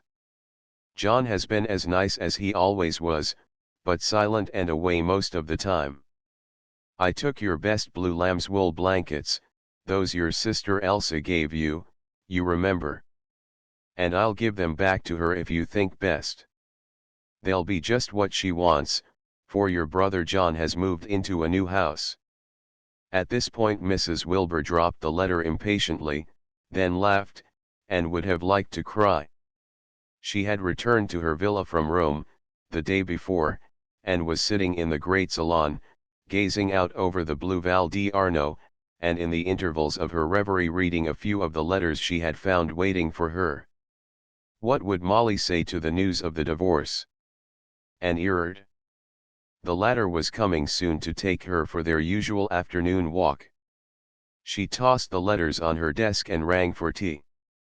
She wouldn't tell him about the divorce, he would find it out, as he learned most facts about her, by some swift, hidden means of intelligence. Presently Erard entered the room briskly. Pouring his own tea, he went over by the window to drink it and eyed the landscape between the sips. He certainly had heard nothing about the divorce in his letters, for if he had, he would have watched her more keenly to read the effect in her face. She half suspected that he was waiting for the divorce till she hardly knew what to make his appropriation of her more legal. Hitherto he had behaved toward her very circumspectly, evidently not anxious to commit himself. And she had tried him in certain moods, tempting him to forget his caution. "We will go out by Fiesole," he remarked at last, putting down his cup. "There is a lovely bit back of the village that will explain to you Leonardo's landscape." For once Mrs. Wilbur was not inclined to continue this uninterrupted course in aesthetics. Her own situation perplexed her and rendered her irritable. "Yes, but I am tired of running about," she answered peevishly. He looked at her for the first time since entering the room. "Oh, you shouldn't faint so soon. We must go again to Rome before it gets unbearably hot. And I must follow like a good child." She rose and stood by his side. "You are domineering, like most men. How long must I carry burdens?" She turned her heated face to him and looked as if she would say, "Why don't you show that you are a man? Consider me for a moment as a woman. Wouldn't you like to love me? Do you think you could have me, the rejected Mrs. Wilbur? Try. It will give you an unexpected sensation." Come, you are pedantic, you play the schoolmaster overmuch. No one could call you a child, he smiled, sitting down below her on the window sill. No, I am better than a child, I can help you make books, and when I am good-natured I amuse you and flatter you. You like flattery so much. Her eyes challenged him again. She was imperiously anxious to put him beside himself and to spurn him, perhaps. You have given me the keenest flattery, you have obeyed me. And if I disobey, and recant? Oh, you won't do that, he answered tranquilly. You are too intelligent to do anything so silly. Suppose I return to my husband and ask him to forgive me. Erard shrugged his shoulders. Don't be stupid and melodramatic. You ought to know by this time whether you like Wilbur well enough to live with him. Or prefer Erard, she retorted sarcastically. He looked at her, measuring her, enjoying her passion. I have been such a good disciple, dear master, she continued tempestuously. I have studied your gospel letter by letter. There are some chapters yet unperused, Erard smiled back, mockingly. In good time may your pupil go so far, all in good time. He baffled her, and after each period of stormy indulgence he left her lower in her own esteem. Whenever she gave herself free rein, she had a sickening sense of the futility of abandonment. She lost each time a little power. Now you had better let me show you some landscape, or will you pack your trunk for Chicago? He played with her mood tranquilly. I would like to strike you. In a moment she gave a little low laugh of scorn. No, you really aren't worth tragic displays, Mr. Simeon Erard. Did you ever dream that there are some sensations beyond you? For example, he walked slowly towards her. For example, she looked down at him. She was now thoroughly reckless and maddened with a cold passion. Her arms, half opened, pressed convulsively together, slowly, involuntarily. Erard blanched, trembled, half moved, and then paused. She swept by him, frightened and aghast. For the first time in her life she was conscious of feebleness, she was not sure of herself. Chapter 6. At that moment the door of the salon opened, and Jennings came forward into the firelight, with his fearlessly erect carriage, as if it were a fine thing to stride through the storms of the world. As Mrs. Wilbur shook hands with him she felt that his face might have been taken from some Renaissance bust, so filled it was with the pure fire of life. Jennings pulled awkwardly at his shrunken traveling coat of pepper and salt, and then perceiving Erard, extended a hand with a frank "How are you?" Mrs. Wilbur ordered candles and fresh tea, curiously pleased with his unexpected appearance, and relieved from the tension of unmotived feeling. I met Salters on the street, Jennings explained. He told me where to find you. I just escaped from him a few minutes ago. He told me about something he was at work upon. Has he been writing? He has labored over my cast-off ideas for 5 years, Erard replied. Well, the newcomer said kindly, he'll write a book some day, I suppose. God knows. It takes only pen, paper, and patience to make a book. Mrs. Wilbur remembered the epigram, Erard had used it about Salters 4 years before. You fellows are slanging yourselves in the good old style, Jennings laughed, as if amused at the jibes of Monnikins. And Vivian Vavasour, is she still a prophet with a terrific vocabulary? She has devoured a folio a week for 10 years, and put out a lot of drivel each 6 months. Having exhausted art and letters she is trying her hand on religion now and coquetting with her soul. You are a precious lot. Jennings laughed again hilariously. We attract recruits. Here is a noteworthy example, he implied, whom I am disciplining. Yes, Jennings admitted, taking a cigarette from the tea tray, and lighting it judiciously. So I see. When I was over here last, the neophyte was an ingenuous youth, who was delving into his ego. He changed his opinions with the seasons. What became of him? You mean Hiram Ernst? He recanted, having exhausted Europe, and is married now to a woman in Buffalo. He is practicing law. He writes me bumptious letters every now and then. And there was a Southern poet, a flabby, fat youth of Platonic dreariness, who lived on Turkish coffee and cigarettes. He wrote ditties to the infernal gods and emitted hints of mysterious vices. He shut himself up in a villa at Amalfi with a volume of Petrarch, and has not been heard from since. There were the women, too, Jennings continued, reminiscentially. Edith Savon, a golden-haired little Puritan with a temperament. She used to play pretty well when she wasn't overcome with emotion. Married, Erard replied, and lost. The Honorable Miss Vontini was stunning the cigarette-smoking, whiskey-and-soda one. She looked like a poppy and swore like a mule driver. The last time I heard of her she had forsaken cigarettes for cigars and had punched an impertinent cabby. She was well tough. Oh, she went off with a German painter and forgot to get married until it was too late. My dear fellow, you are really archaic. We have new constellations now, the lesser luminaries have winked and gone out. It's all the same, Jennings protested, throwing away his cigarette half-smoked. I suppose the flies are a little thicker as our idle classes increase. We need a war or a pestilence. Mrs. Wilbur winced at this banter about the aspirants.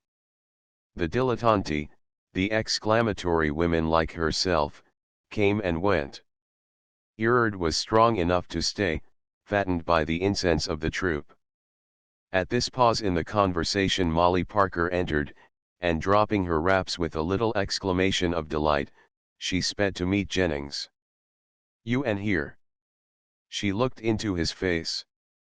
Oh, this is so nice. It's the best thing this winter, isn't it, Adela? Mrs. Wilbur laughed, and Erard echoed her merriment disagreeably. But you aren't half glad enough to see us, she looked at the visitor reproachfully. Of course I am. Jennings was pulling at his suit confusedly. Didn't I come round this way to get to London? Well, I don't care anyway, Miss Parker beamed, I am awfully glad you are here. I'll tell Louisa to make a festa for dinner. Jennings was vague about his plans, when the women plied him with questions at dinner. He was on his way somewhere, he admitted, about to make a change. They got tired of me in Chicago, and I was rather tired of them. He was also vague about seeing these friends again, for he said bluntly that he didn't care to meet Americans at present. Nasty remarked that, Molly reflected lugubriously after his departure. It would be nice to see him often, Mrs. Wilbur admitted. I wonder why he is so attractive. He can be very gauche. It must be because he makes such little account of himself. The world is all, life is all, no matter where he works or whom he meets. That firm hand will be put to the plow, and those frank eyes will consider seriously. That is very nicely said, observed Miss Parker slyly, especially coming from one of your profession. Mrs. Wilbur took up a volume hastily and began her reading. But I think we shall see him again, her companion continued, a slight smile creeping over the corners of her mouth. Why didn't you stay in Chicago and bring it about, Molly? Mrs. Wilbur laid aside her book. Because I wanted to be with you. And Thornton Jennings believes in sacrifice. Adela. It will make it all the more romantic to have him follow you to your missionary field and see you caring for the heathen. Molly Parker's eyes filled with tears. I couldn't be happy, and know that you were over here alone with this set. Mrs. Wilbur was already ashamed of her ill temper. Presently she reflected aloud, so you ran the chances of losing him too. You can't lose anyone you love, who loves you. But it may take a dreadful time to have everything come right. She sighed. Adela, she said with sudden daring. Did you ever know that Erard had relatives? A father and brother. The brother has just died. Mr. Jennings told me we knew them.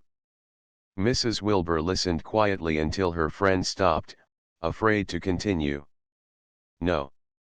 I don't know anything about Mr. Erard's family. But when he wants to tell me, he will, and until then they do not interest me. Jennings seemed in no great haste to leave Florence. He would disappear for a few days, and when he turned up at the Villa Rosadina he had merely been off for exercise. But large slices of the lingering sunny days he spent with the two American women. Mrs. Wilbur was conscious that he was watching and studying her. He seemed as much interested in her as in Molly. Indeed, they had rather most of the desultory talk on their rambles. Now and then Molly Parker interrupted them in a heated tête-à-tête. Another soulful talk, darn 'em, she would mutter. Anyhow, Adela has an awful heavy chin, and when she gets excited it is positively ugly. She had vague fears that Adela was capable of corrupting even Jennings. You never knew how foolish a man could be.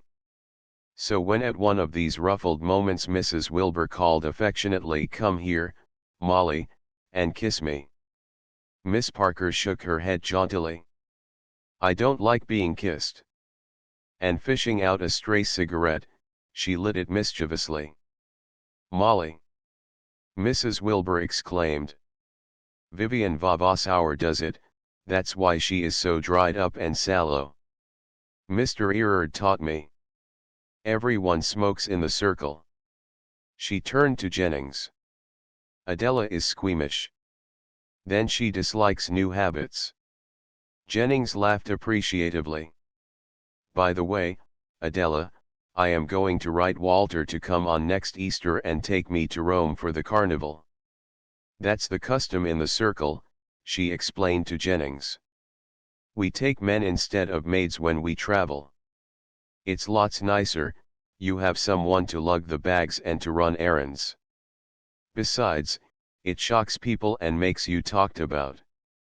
Mrs. Wilbur looked at her scornfully, while Jennings seemed to receive infinite amusement from the situation. "And you must swear and say nasty things about your family and friends.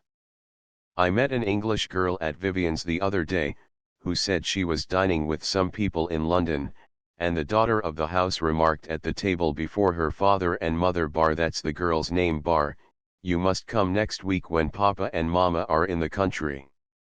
We can have some talk then and not such a stupid time." Jennings went away in a gale of laughter, and Miss Parker subsided into silence. Mrs. Wilbur was more hurt by her outbreak than she cared to admit. She realized, moreover, that some recognition was due her friend for her constant devotion. She remarked at last, magnanimously, "I think we must go north before long. I will ask Thornton Jennings to join us later, and I am sure you will be glad to see Walter." "Thank you," Miss Parker replied with sweet coolness. "Please don't urge them, you know I think it's the men's business to do the urging. I have fallen pretty low, NSCE pot, Molly." "I didn't say so. But I have, I couldn't go much lower, it seems to me at times." "Have you made yourself happy?" Molly inquired serenely. Mrs. Wilbur did not care to answer. Molly's incipient jealousy hardly deserved attention. Her fears were groundless, for Jennings was merely watching the play out, and assisting the action in obtrusive ways. He had told Mrs. Wilbur that his cousin Mrs. Stevens had been in Florence earlier in the winter and that she and Erard were quite chummy. Erard's buying her a carload of stuff. She inferred that Mrs. Stevens was the present deity who made Erard's course easy, and that Erard was even better informed about her own affairs than she herself. Yet Erard had never alluded to what he had learned from Mrs. Stevens. One day, moreover, Jennings related the incident of Peter Erard and the old man on Halsted Street. Peter was a stubborn beast, he explained. He refused to be comforted. Yet he took his private's place in the line, like a man. And Peter had to join the dumb. You are fond of the dumb, Mrs. Wilbur said wistfully, neglecting to follow out the implications of the Erard tale. They are not picturesque, but and after a silence he told her of his own dilemma. He had received an offer of the headship of a Southern training school for Negroes. He was trying now to settle the question of accepting it. Mrs. Wilbur refrained from commenting. She would like to say, go, but that word might sound strangely in her mouth. In spite of all this influence which Jennings brought, the old life of work with Erard went on. She had no excuse for breaking with him, even though the hot June days sapped her strength, and his demands grew burdensome. And she was afraid of him as well as curious to know what humiliation he had in store for her. What new corners in his nature had she to explore before the end came? Somehow it was in the air that this thing was to be fought out between them to an end. Each recognized the struggle and hesitated. The Tuscan summer crept on apace over the hills. The leafy woods in the Cascine glowed in the sun, down the river a thin line of stately, flower-like trees threw pictures of an afternoon in the pools of the Arno.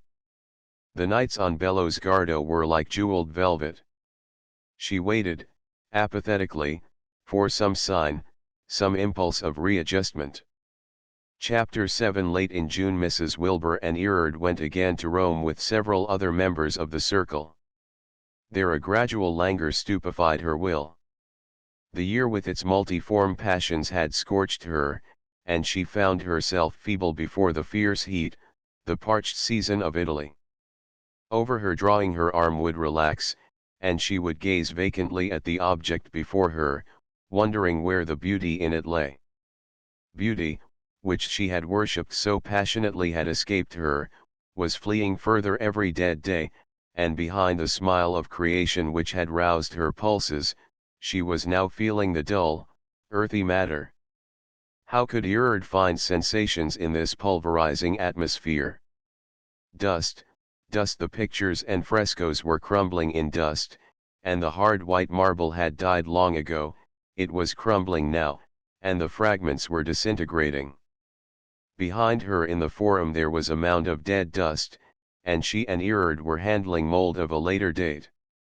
It would all crumble some day, and lie baking in the hard sun, silent for centuries while the world trod it out for vulgar uses. Yet she did not complain. She was ashamed to whimper now. The morning came when she could not drag herself out into the glare, and she lay numb in the stuffy room of the little albergo Nero where Erard had placed the party. One day something like a miracle occurred, a new infusion of wool. Jennings appeared, and saying merely, "Come, you are worn out," brought her back to Florence like a sick child.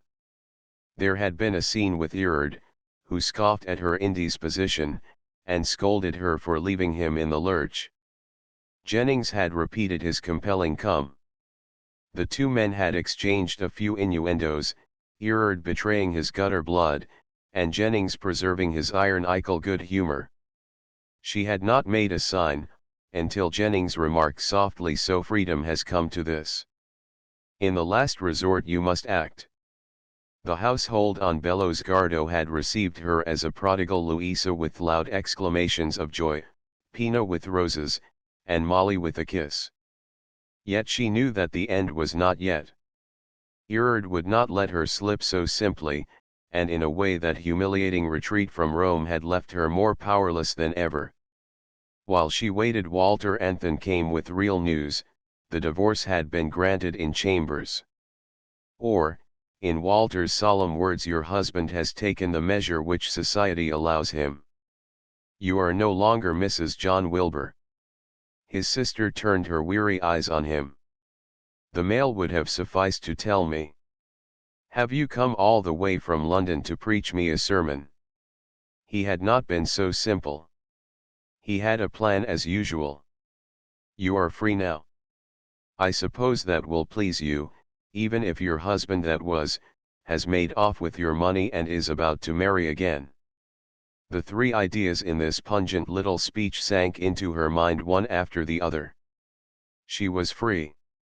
How she had agonized over that. And how little it meant to be free, now that the courts had declared it to society. The creases in her mind could not be ironed out by any judge's decree. When she realized the next step, she remarked hastily, "He has taken only what I gave him. Are you willing to give him your father's money to enjoy with another woman?" She had had a vague idea that in giving up her original fortune to her husband she was atoning in part for breaking the contract of partnership. It seemed, however, that he had sought and obtained his own satisfaction, and that her sacrifice was useless. "He will do what is right," she protested. "Do you think this Mrs. Stevens will let him give up what he has got his hands on?" At the mention of this name her mind swept swiftly back to Chicago, to the night of the reception when the new house was opened. She had introduced Mrs. Stevens to Erard, and Erard had had a good deal to do with her ever since. Singular freak of fate that Erard should be connected with the two women in whom this man of business had sought happiness. Perhaps something would come out later, between these two, and a second scandal follow. She played with her morbid fancy. "Now, ma chère sœur," Anthony resumed, attempting the difficult passage with a light touch, "you have had your fling in the world like the best of us, and have shown your heels rather freely. Don't you think it's time to take in sail and make some port?" He could not hit upon quite the right figure. "In other words, consolidate the present position which you have chosen to create." No phrase seemed delicate enough for the business. But his sister helped him out. "You mean you would like to have me induce Mr. Erard to marry me?" Her brother nodded. She laughed a long, low, relishing laugh. "So this is the decision of the family. I am to marry the villainous Erard at last." She laughed again shrilly. "Yes," Anthony pursued, discomfited. "That's the only thing to do now for all parties, for Erard's sake as well as your own. He is a very clever fellow, and I have no doubt in time we can get him some respectable place. He will make his niche in the world. I am told that he is very strong in his line. But you probably know that as well as I, of course," he continued, as Mrs. Wilbur seemed occupied with her own thoughts. "You would have to observe the convenances for a time, live over here very quietly and not appear publicly in America or London." "And suppose I have no wish to marry Mr. Simeon Erard?" his sister asked at length. "Not marry him?" Anthony gasped. "Good Lord, Adela, what do you mean? You haven't any objection to marriage in itself and when it's to save your reputation." Mrs. Wilbur reddened at the concluding phrase. "You didn't think that it would require any urging to make a woman who is compromised accept the honorable position of wife? Don't speak so shockingly, pray." "But you are wrong, dear Walter," she gave a sarcastic laugh. "There is really no illegal relation between us. Pray don't squirm at words. There was a time when the outcome might have been different. But now that you have planned it all nicely, I am sorry that I cannot please you. Marriage with Mr. Erard at present does not really seem to me so possible." This attitude mystified the young man. He caught on the words "at present." "Oh, take your own time, Adela. Satisfy your own prejudices. But don't let this opportunity escape of squaring yourself with the world." He sat back in his chair, satisfied that he had put his case well and had the logic of events on his side. He would teach this irrepressible sister that he knew what he was about, after all. Mrs. Wilbur opened her lips to retort, then lay back in her chair. At last she turned towards him as if her mind had come back to an errand boy who was waiting for his message. "Walter, you are young enough to learn a lesson and profit by it, if you care to. Don't meddle. Especially in what are courteously called affairs of the heart. Good people think they are courageous when they say unpleasant things, and try to run the universe their way. It is a blunder, and mere vanity on their part. You have bustled about over me ever since I came from America, and you haven't the excuse for your impertinence of any great affection. You are a vain young man, and you are weak. You are pretty to look at, and you have good manners when you are properly subdued. No. Listen, for this is the last time you are likely to hear what is good for you. I am willing to believe that you are clever, though a list of brilliant acquaintances and a post in London journalism are really not great heights to reach. You are a little man, Walter, an amiable little man, and that is why the big world tolerates you. But you mustn't become didactic. Now run in and ask Pina to bring tea out on the terrace and to call Miss Parker and Mr. Jennings, if they're at home." A good deal of the romance of his mission was reft from Walter Anthon by this incisive lecture. So far his diplomacy and tact had ended in his being corrected like a small boy, and sent into the house to order tea. He went, however, without further words, resolving to bring up his plan at another time, when his beautiful sister was more amenable to reason. The sight of Miss Parker comforted him. She was so seducent, he confided to her, in a summer dress, pouring tea under the lemon blossoms, while she inquired tenderly after all his little interests. She had the feminine art his grand sister so brutally lacked, of keeping in mind all your personal affairs. It was adroitly flattering to mention his article in the April Book Grower, and to discuss the eclatant cynicism with which he had flourished into his peroration. Finally, perceiving that Mrs. Wilbur was preoccupied, she had suggested taking him for a walk in the cool of the evening. There was a view behind the hill into a side valley that was especially fine in this light. Then she had some errands for the household, he could exercise his Italian. It was all so daintily, so coquettishly managed, Anthon thought with complacency. No London girl could rub you just the right way like that. It was delicious to feel yourself falling into such toils. But she would have to make them strong. If folly were to be his lot, it must be a long drawn-out, sweet folly. After they had left, Mrs. Wilbur lay quite still in her large wicker chair, watching the pale silver plain at her feet shimmer in the blinding flood of light from the western hills.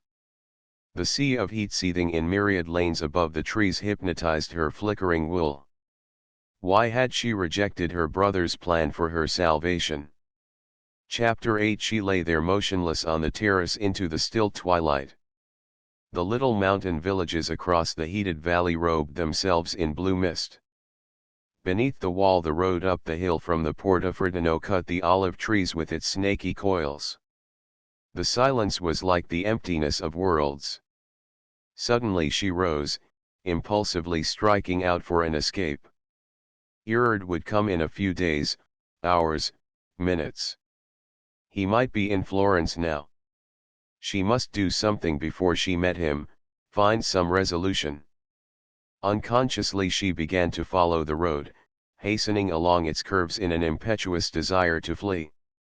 Gradually she became conscious that she was seeking for Jennings. She might find him below in the city, and he must save her, he would know how. So she ran on feverishly, dragging her weak limbs over the great paving stones, which were heated like an oven. Some instinct led her to the Ponte Vecchio, where she happened on Jennings, sauntering idly with the throng that had come out to breathe in the evening air.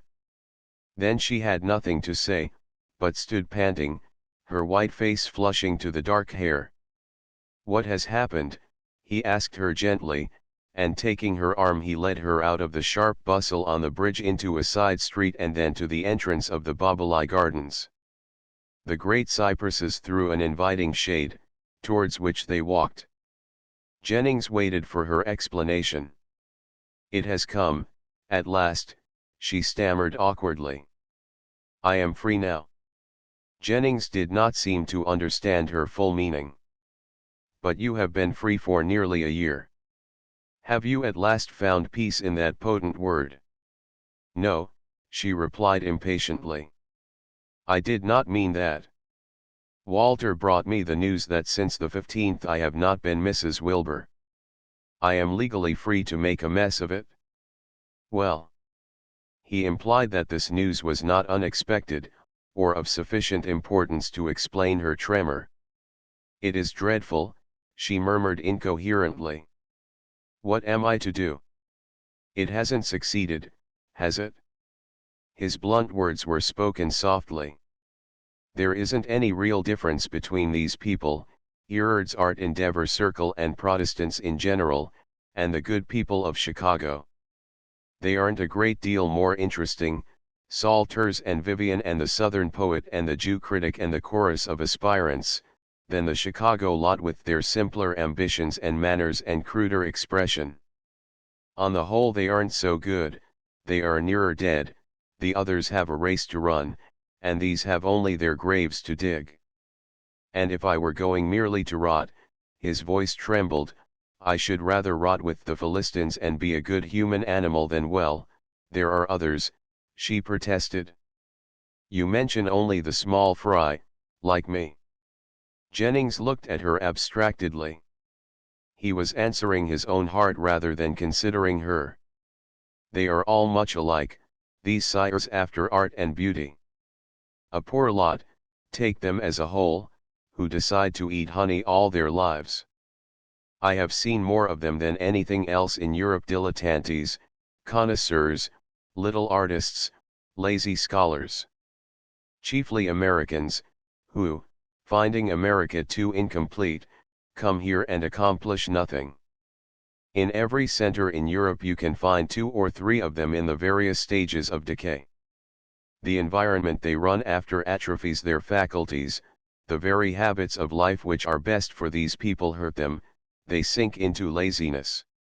Erard is the leader of the tribe, the grand high priest of the mysteries of the higher senses." He ended his declamation with a laugh. His cold contempt shut her heart and drove her back to defense. "But he has made it worthwhile, you are not fair to him. He has lived in the only way he could and reach his ends. And he has done something, he knows." "Perhaps," Jennings agreed dubiously, thinking his own thoughts aloud with brutal disregard for her inferences. "What a bloodless, toady existence, sucking in the joys of his paradise. And for what? A few books to be replaced by a new set in another generation, a few epigrams, and a little quivering of his sensorium. Better a day in an Indiana town, than a year of that." Mrs. Wilbur turned her face away. Even he was so pitiless. She had come to him in her distress for comfort, and instead of soothing her, of leading her out of her tangle, he heaped up this stern indictment against all her past ideals. "You didn't know Peter Erard." He began to tell that story again. "You see, there was the mother. She died, saving her pennies to give Simeon a new suit when he was tutoring Mr. Anthon's daughter. Then there were the father and Peter. The father was too old to work, and Peter kept him comfortable and I believe sent Erard money, first by a job in Jersey City, then by one in Chicago. Over a year ago Peter met with an accident and lost his job. Miss Parker knows these facts and, finally a little while ago, died. When he was ill, Erard, Simeon, that is to say, was in Chicago, giving lectures and visiting. Peter saw him once. And the old man might die in the poorhouse now, if it weren't for Miss Parker." Mrs. Wilbur listened with compressed lips. She had been fighting off this disagreeable tale for a long time. That Peter Erard, he was a man. Jennings continued, his face lighting up. He had it in him to do something, and he knew it, and he never talked slush. He took his place in the ranks, like a man. And now he is dumb, as he was in life. Perhaps the other one showed his genius by defying all these claims and making his way in spite of them, Mrs. Wilbur stammered, remembering the Napoleonic glory of Simeon's first confessions to her. Jennings looked at her pityingly. Do you think so, now that you know the story in all its sordid detail? And can you still think that the result is worthwhile? Is it any better than the grab, and the coarse perception about traction stocks, and the rest of the unpleasant side of Chicago which annoys our nostrils? Merely because you work in pictures or books, and not in pork and dry goods. Ah, Peter was the man, and he was a private. You aren't fair to Simeon to me, she retorted hotly. You make nothing of that hunger for something beautiful, that love I had it, you can believe me. Some people have it and die unless did you get what you wanted.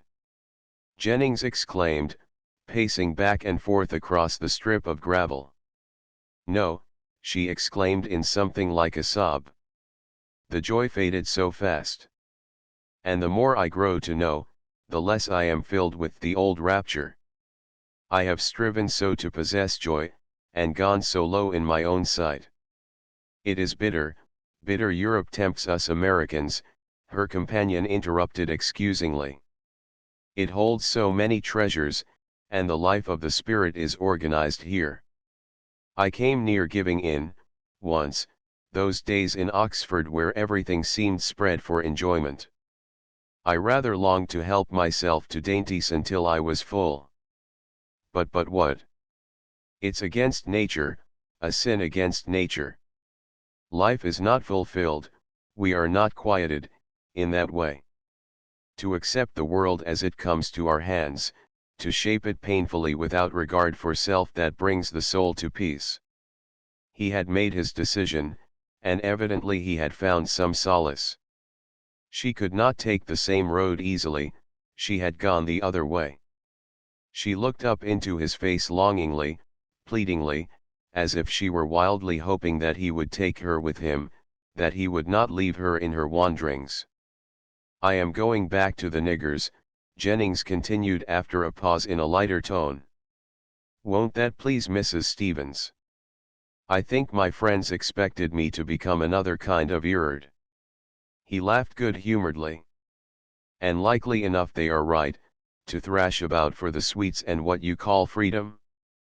But it seems to me ridiculous and undignified. With these careless words he seemed to close the topic which had agitated her so profoundly. She felt that she ought to have enough pride and self-reliance to accept her difficulties silently, but a certain feminine dependence on leadership strange to herself left her feeble before this crisis. She appealed to him audaciously, clinging to his strength. And what shall I do? Is it all over the joy and the venture? I seem to have died, instead of gaining freedom. That word. How it deceives us. You have chased a shadow. You mean? There is no freedom and everyone is free. It is all a matter of feeling.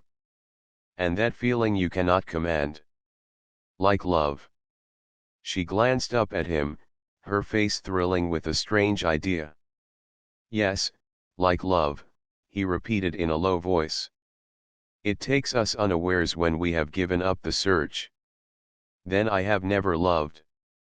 Her mind revolved in a new orbit. When I married I was seeking. When I studied, when I tried to act, I was always seeking. And the more I have struggled the farther I have gone away, astray. Even the first false light that shone those September days when the pictures spoke, went, and I am left alone with my little knowledge, and nothing else, nothing. It is like love, she repeated at last.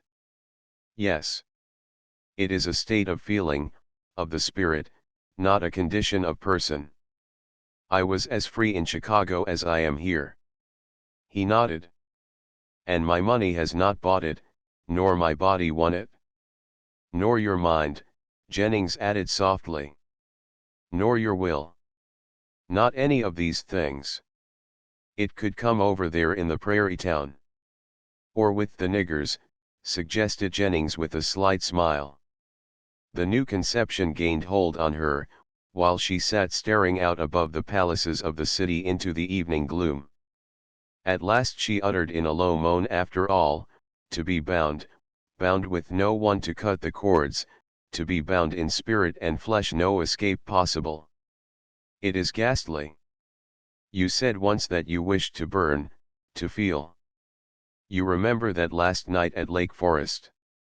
And you replied to dust and ashes, she added fiercely. Is that all for me? She rose from the bench with a sweep, a touch of defiance that brought back her old impressive self. She seemed to say, you mock me. Impossible that I, who am beautiful and keen in mind, that I who have striven, am to become mere ashes. And the movement which challenged him, saying, I am a woman, said also, I can love.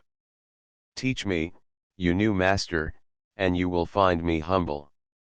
Take me, and make me over to fit your freedom. But he made no sign of acceptance, merely looked back at her dark head with its flaming eyes, admiringly, with homage and with pity, but with nothing more. He knew her to the bottom of her heart, and he was compassionate, but he would not save her, could not save her. So you are going to take the commonplace, she said at last, irritably, closing her eyes and turning her face away. Yes, the very commonplace. And nothing tempts you. She shot a glance which searched him, knocking to find a hollow sound in his protestations. No, she walked away to the farthest shade of the cypresses, thinking with a pang, he will marry Molly. I am dust and ashes. Then she was haughty with herself for having craved relief through him. It was foolish for her to believe that she might yet be taught to accept and to feel again as children feel. What could he do for her? What had she to do with love? She had never known the word until tonight. In an instant she was at his side again. You think me an impossible creature to be shunned.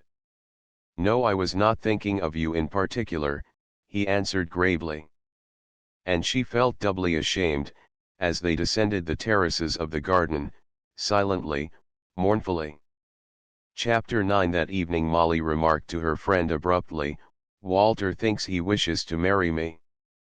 Well? Mrs. Wilbur asked with quick curiosity. I'll tell you all about it. He feels badly now, but, if it doesn't get out, he will be all right in a few weeks. He asked me to do it, marry him at least for your sake. But I told him I couldn't do it, even for you. He means so very well, Molly. Mrs. Wilbur exclaimed with some compassion. Yes, too well by me. He's been trying not to do this thing ever since I have known you. He almost slipped twice, no, 3 times. This afternoon he didn't want to do it one bit, and even at the end he made me feel that it was a condescension on his part. Oh, Molly. He began by thanking me profusely for all I had done for you. Told me the family were very appreciative of my efforts to save you from yourself, and to preserve the decencies of social life. Mrs. Wilbur winced. He said a great crisis was coming in your life now, and we too, Mr. Anthon and I, could help you so much in case the little hypocrite. Was that all? Yes, about you then. I think the next event was that he tried to kiss me before he had really said anything definite. He first took my hand, then insinuated his arm about my waist. We were in a dark corner under a wall, Molly. Well, we know him so well, and I wanted to see what it is like to have love made in that way. I felt like as if I were a maid, a servant. It was quite horrid. It might have been Pina. When he reached a certain point, just beyond the proper pressure for a waltz, I laughed. She laughed again at the memory. Then I lectured him soundly. I began way back with the beginning, his running around after people, his toadying, his literary ambitions, his self-importance. I talked to him about his treatment of you in Paris. He merely wanted to get rid of you decently. After that we discussed love. I used some of Erard's psychology. He was after sensations merely. I told him wanted to know how it would feel to kiss me. He would be awfully lugubrious afterwards, if I had snapped him up, and he had come to his senses tomorrow to find himself engaged to a poor girl 25 years old with no social pulls. I described to him how such a man falls in love, and how he makes a grumbling, fault-finding husband. Oh! I taught him a lot. She laughed again. Mrs. Wilbur wished to laugh also, but restrained herself. I ended by giving him some good advice about himself. In the first place, he must get some kind of principles, just for convenience. Now he doesn't care about anything but the looks of things. And do you know what he said? He was very angry by this time. Why, Miss Parker, you have a singular misconception of me. How could I have all the friends who surround me, and how could I make so many influential connections in London, if I were the sort of man you describe? Actually, he said that your brother, Adela, is quite hopeless. Was that all? Yes, he was very, very angry, so mad he forgot to be hurt. It was the kindest way to send him off. He will go back to London tomorrow, pretty well cured of an infatuation, which, he assured me, had extended over 5 years. Mrs. Wilbur laughed this time without scruple. But after a time she said earnestly, "You might have done so much for him, Molly." Molly looked at her, with a trace of contempt in her smiling mouth. "Do you think that's the right place for missionary endeavor, Adela?" An instant later she nestled up to her friend. "Forgive me, dear. I am horrid and heartless." The two shed a few tears. "We women never escape our affections," Mrs. Wilbur remarked ruefully, thinking of the afternoon. "Men get along so much more easily." "I don't want to escape," Molly replied promptly, and then blushed. Walter Anthon departed the next morning at an early hour, leaving behind him, in a fluent, spiteful little note, his last words to his sister. He now made the final washing of his hands in her case, and having pointed out the path of true wisdom and decency, he left her to profit by the lesson. Mrs. Wilbur tossed Molly the note. "See what a rupture you have made, Molly, between brother and sister. The little beast. He wants you to marry Erard. I didn't think he was as bad as that, or I should have added a fifthly to my sermon." "Perhaps he is right," Mrs. Wilbur asserted drearily. She wondered where Erard was these days. He had not written her from Rome, thus attempting to discipline her for her revolt by neglect. She did not know that he had returned to Florence, that he was quietly biding his time, nor that Walter Anthon had seen him before he had come to her on his last diplomatic errand. Indeed, that errand had been but a part of Walter's scheme, the plan of which had already been worked out in the rooms on the Piazza San Spirito. The two men had come to an understanding. During an hour of vague fencing, young Anthon was to strike first, and then after a decent interval Erard was to conclude the matter. In the meantime letters from the outside world penetrated Mrs. Wilbur's silence, like little voices talking over her divorce. Strangely, the most moving one was from Mrs. Anthon. "That loud Mrs. Stevens has the house your father's money helped to build. They are to be married in London, the papers say, and when they get back in the fall they expect to do the house all over and put in all the pictures and rubbish she's collected. Her photograph was in the Sunday Thunderer last week, as big and coarse looking as ever. I feel old now, Ada, and it seems as though, after all I have done for my children, I weren't wanted in the world. Your brother John's wife doesn't like me, and now you are gone, there's no place to go to except a hotel, and that doesn't seem quite respectable. But it won't be for long. As she read this letter, something like remorse came over Mrs. Wilbur for her harsh and unsympathetic treatment of her mother. Since the talk in the Boboli Gardens with Jennings, several illuminating ideas had altered her conception of life. It could not be denied that this mother was silly and vulgar. But to be foolish, to be common, was not the most hideous crime for pitiable human beings to commit, she had begun to realize. And what had she gained by her struggle for escape? She was drifting now, uncertainly.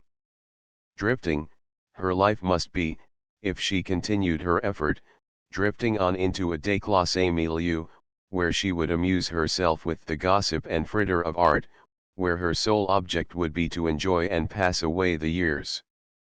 She had learned well what that kind of European life was like. Thus a week, 2 weeks passed. Jennings was to leave for America in another fortnight. Erard was yet to be heard from, and she was sure that the day was not far off when he would show his hand.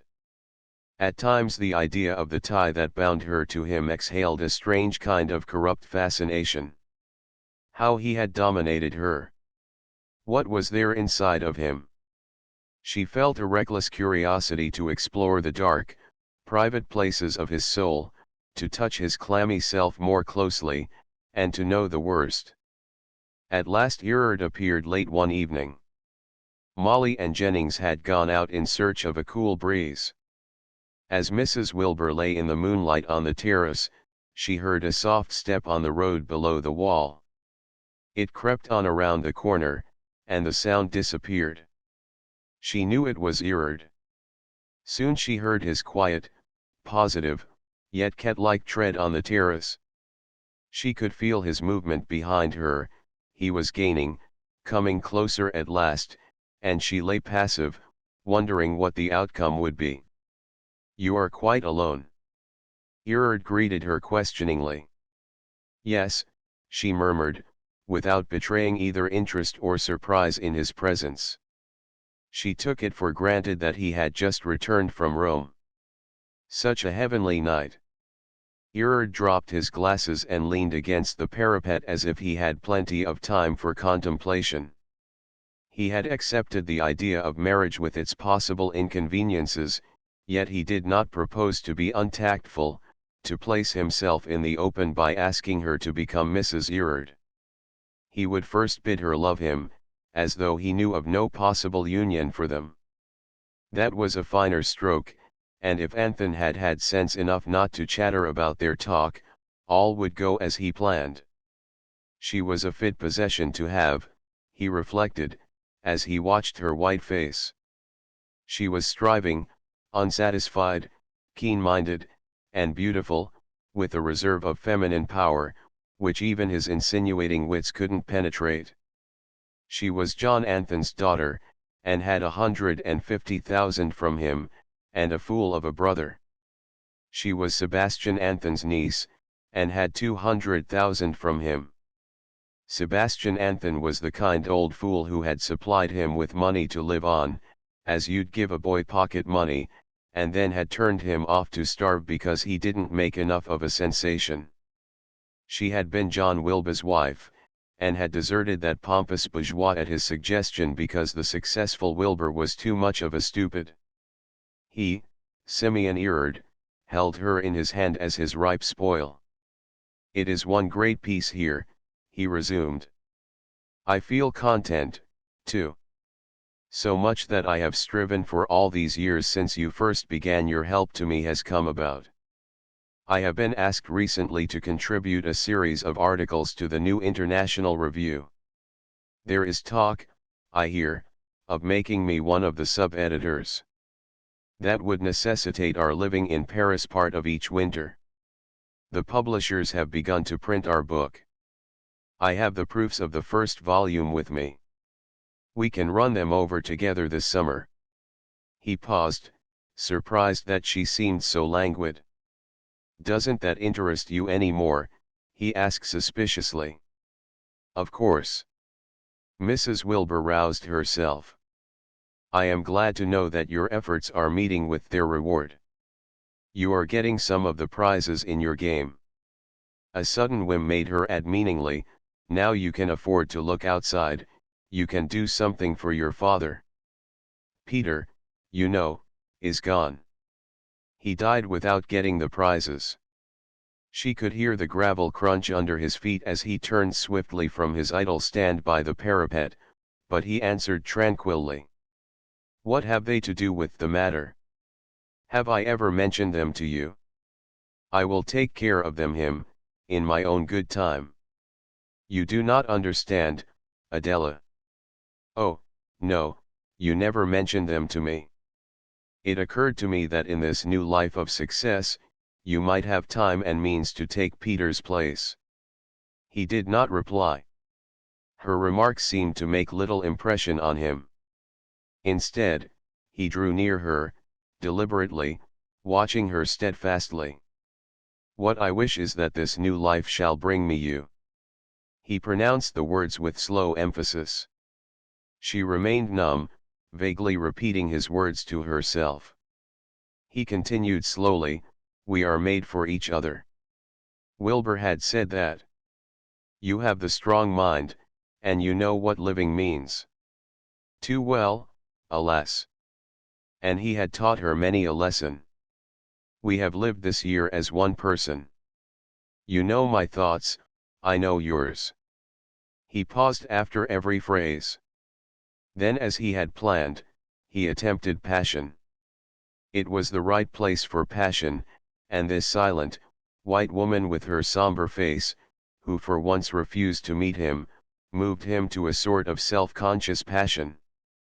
He trembled slightly, and coming a step nearer, he bent over her chair and looked into her face intently. You are mine, my Lady Adela." He touched her arms deftly, attempting to arouse her. "Adela. We have lived for one another. My great woman." He seemed to her nearer, yet nothing moved her. She even looked at him calmly. His passion was clammy. She must have more of it, however. It was like a triumph, a revenge over herself, to have him thus. "We shall make our world one long splendid day." His arms were about her now, and she felt the pressure of him person to person, and the kiss from his lips. Then she awoke, her breath came wildly. Suddenly she knew that he was aware that she was free to be his wife. Her brother had been in Rome. This was all prepared. It was the final play in the game to reduce her first, and make terms, his terms, later. "No, no."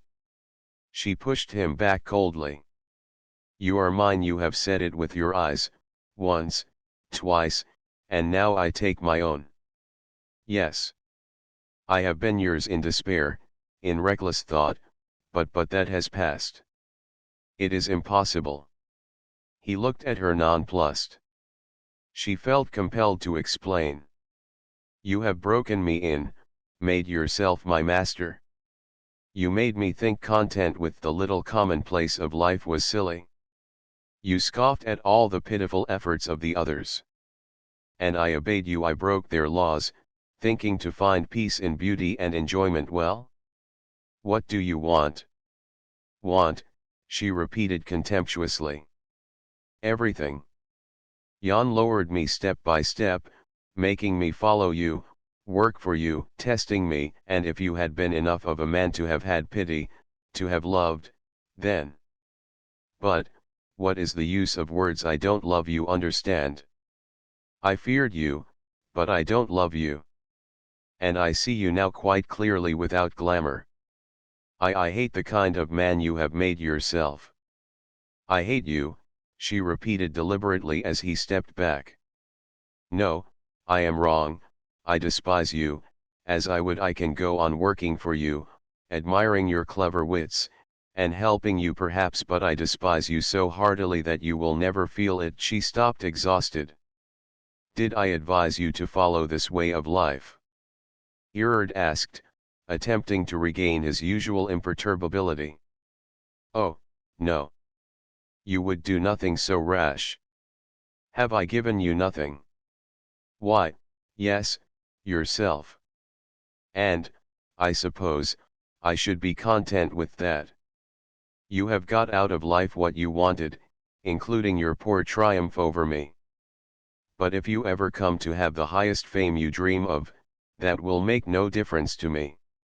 You have trodden out every human feeling in your body. You have succeeded, but your success is rotten, rotten." Her voice sounded harshly in the soft air. A gentle breeze stirred the trees overhead and shook out the perfumes of the flowers. She struggled again with her incoherence. "It has taken me a good while to understand. It has taken 1,000 little things to teach me about you. But I have learned. Now let me tell you that your analysis is not always right. It would have been better not to wait until the legal side had been straightened out, and we could marry and my fortune could be attached. Perhaps," she rose and followed him to the parapet. "Once perhaps you could have had me, to suck out my life and throw me away. Perhaps I would have followed you slave. I already was your mistress and your adorer. But you waited until it was quite regular. And, meanwhile, you have made me see.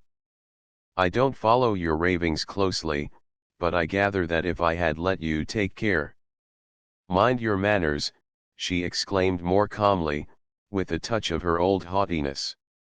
"You can't understand, and I shall not try to explain. It is a question of casuistry in a woman's heart that isn't in your field. And can you explain where I have offended you?" "Oh, I am of no importance, and it would take me a long time to make you see. But I will tell you a few things.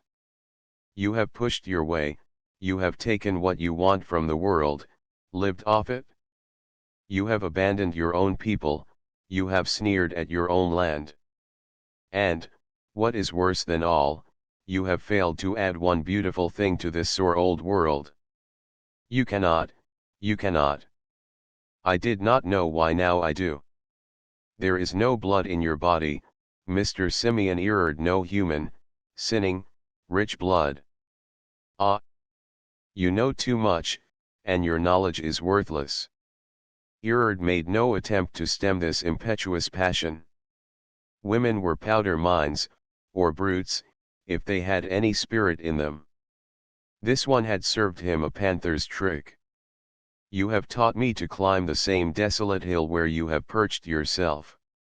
I have my freedom. I am alone now, but it would be better for me to be dead," she concluded passionately.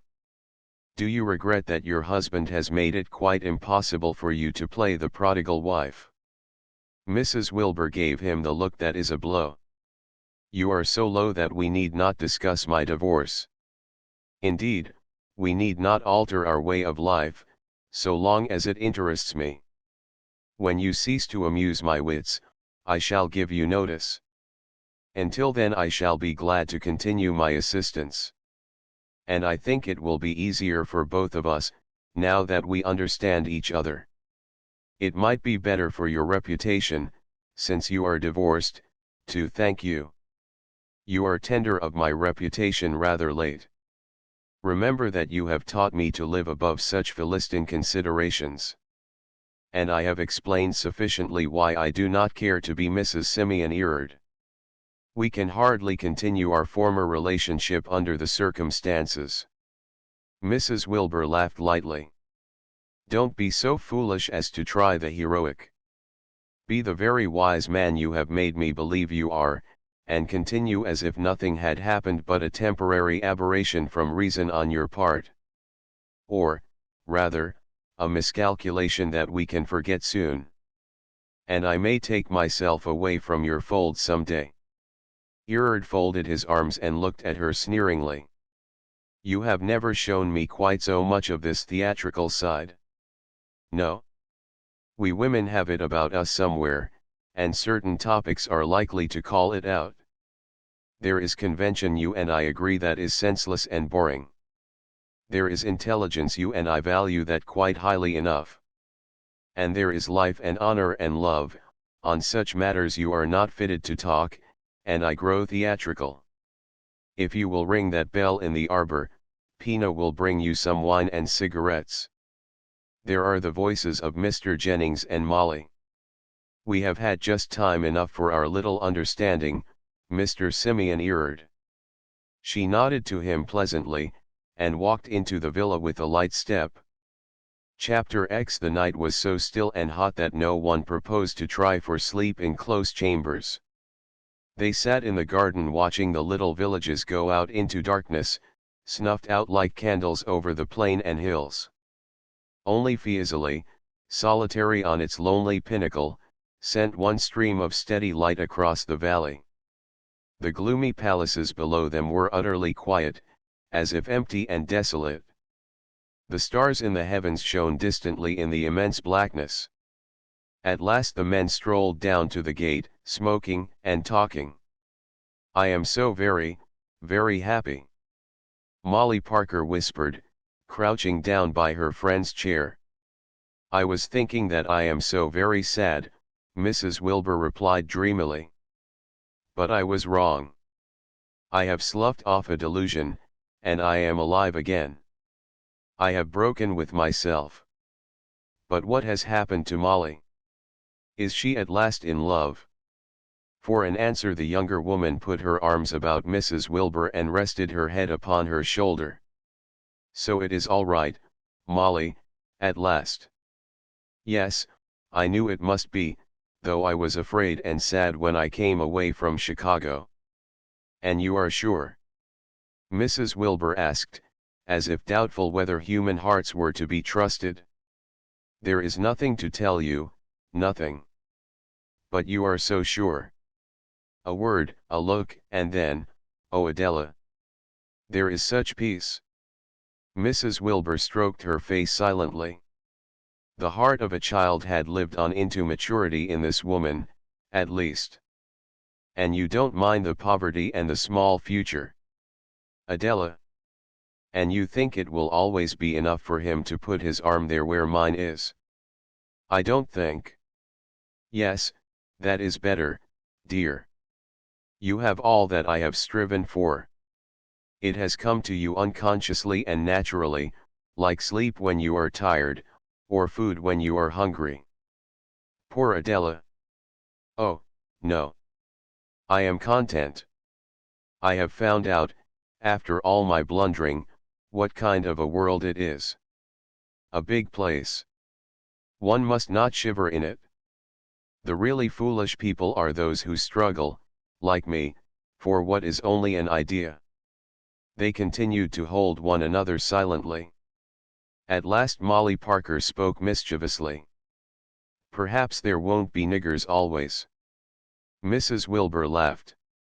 "You will be anxious to leave me, to go back to America soon." "Yes, but no, not leave you. Yes," Mrs. Wilbur repeated with a sad smile. "Perhaps I shall go with you, after all. They have my blood, the self-same inheritance with me.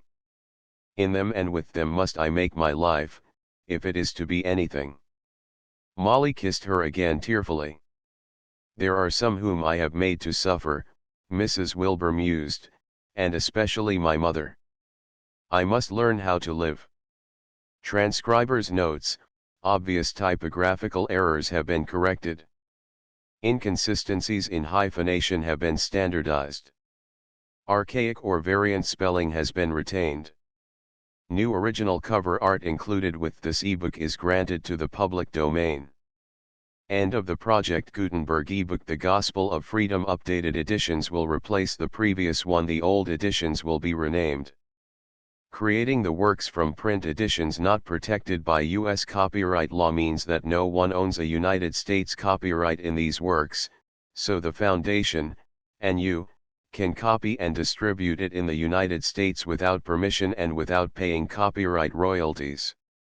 Special rules: set forth in the general terms of use part of this license, apply to copying and distributing Project Gutenberg trademark electronic works to protect the Project Gutenberg trademark concept and trademark.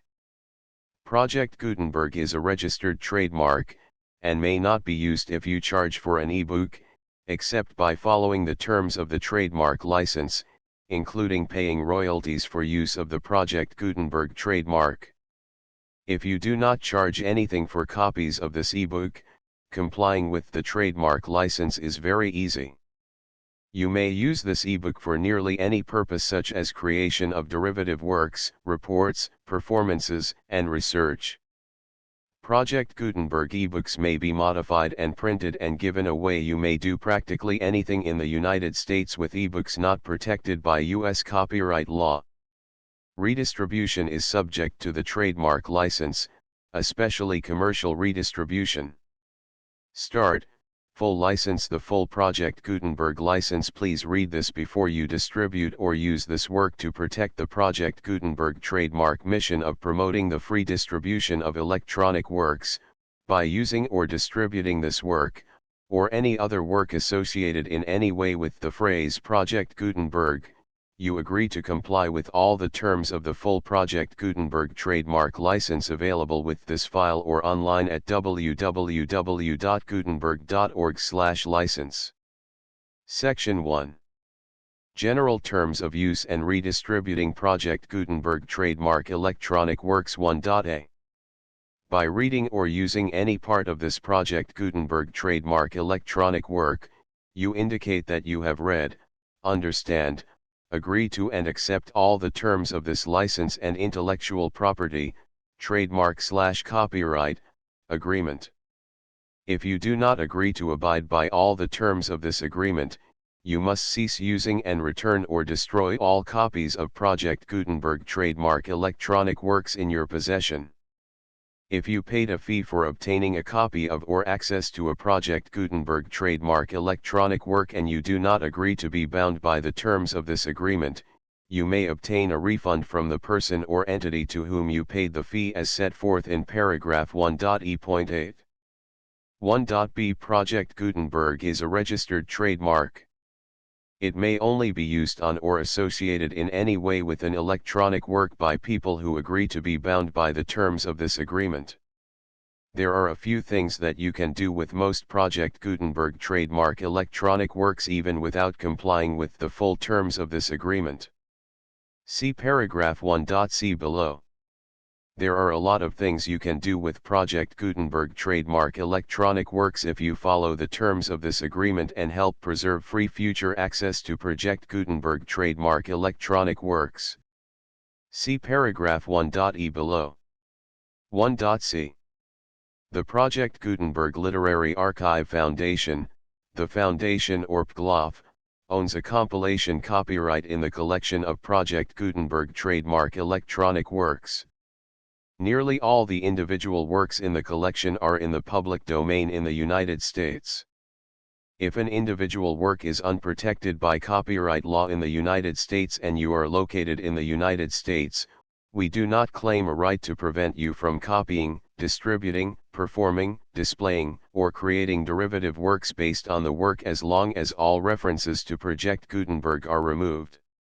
Of course, we hope that you will support the Project Gutenberg trademark mission of promoting free access to electronic works by freely sharing Project Gutenberg trademark works in compliance with the terms of this agreement for keeping the Project Gutenberg trademark name associated with the work. You can easily comply with the terms of this agreement by keeping this work in the same format with its attached full Project Gutenberg trademark license when you share it without charge with others. 1.d. The copyright laws of the place where you are located also govern what you can do with this work. Copyright laws in most countries are in a constant state of change. If you are outside the United States, check the laws of your country in addition to the terms of this agreement before downloading, copying, displaying, performing, distributing or creating derivative works based on this work or any other Project Gutenberg trademark work. The Foundation makes no representations concerning the copyright status of any work in any country other than the United States. 1.e Unless you have removed all references to Project Gutenberg, 1.e.1. The following sentence, with active links to, or other immediate access to, the full Project Gutenberg trademark license must appear prominently whenever any copy of a Project Gutenberg trademark work, any work on which the phrase Project Gutenberg appears, or with which the phrase Project Gutenberg is associated, is accessed, displayed, performed, viewed, copied or distributed. This ebook is for the use of anyone anywhere in the United States and most other parts of the world at no cost and with almost no restrictions whatsoever. You may copy it, give it away or reuse it under the terms of the Project Gutenberg license included with this ebook or online at www.gutenberg.org. If you are not located in the United States, you will have to check the laws of the country where you are located before using this ebook. 1.e.2. If an individual Project Gutenberg trademark electronic work is derived from texts not protected by U.S. copyright law, does not contain a notice indicating that it is posted with permission of the copyright holder, the work can be copied and distributed to anyone in the United States without paying any fees or charges. If you are redistributing or providing access to a work with the phrase Project Gutenberg associated with or appearing on the work, you must comply either with the requirements of paragraphs 1.e.1 through 1.e.7 or obtain permission for the use of the work and the Project Gutenberg trademark as set forth in paragraphs 1.e.8 or 1.e.9. 1.e.3. If an individual Project Gutenberg trademark electronic work is posted with the permission of the copyright holder, your use and distribution must comply with both paragraphs 1.e.1 through 1.e.7 and any additional terms imposed by the copyright holder. Additional terms will be linked to the Project Gutenberg trademark license for all works posted with the permission of the copyright holder found at the beginning of this work. 1.e.4. Do not unlink or detach or remove the full Project Gutenberg trademark license terms from this work, or any files containing a part of this work or any other work associated with Project Gutenberg trademark. 1.e.5. Do not copy, display, perform, distribute or redistribute this electronic work, or any part of this electronic work, without prominently displaying the sentence set forth in paragraph 1.e.1 with active links or immediate access to the full terms of the Project Gutenberg trademark license. 1.e.6. You may convert to and distribute this work in any binary, compressed, marked up, non-proprietary or proprietary form, including any word processing or hypertext form. However, if you provide access to or distribute copies of a Project Gutenberg trademark work in a format other than plain vanilla ASCII or other format used in the official version posted on the official Project Gutenberg trademark website, www.gutenberg.org, you must, at no additional cost, fee, or expense to the user, provide a copy, a means of exporting a copy, or a means of obtaining a copy upon request, of the work in its original plain vanilla ASCII or other form.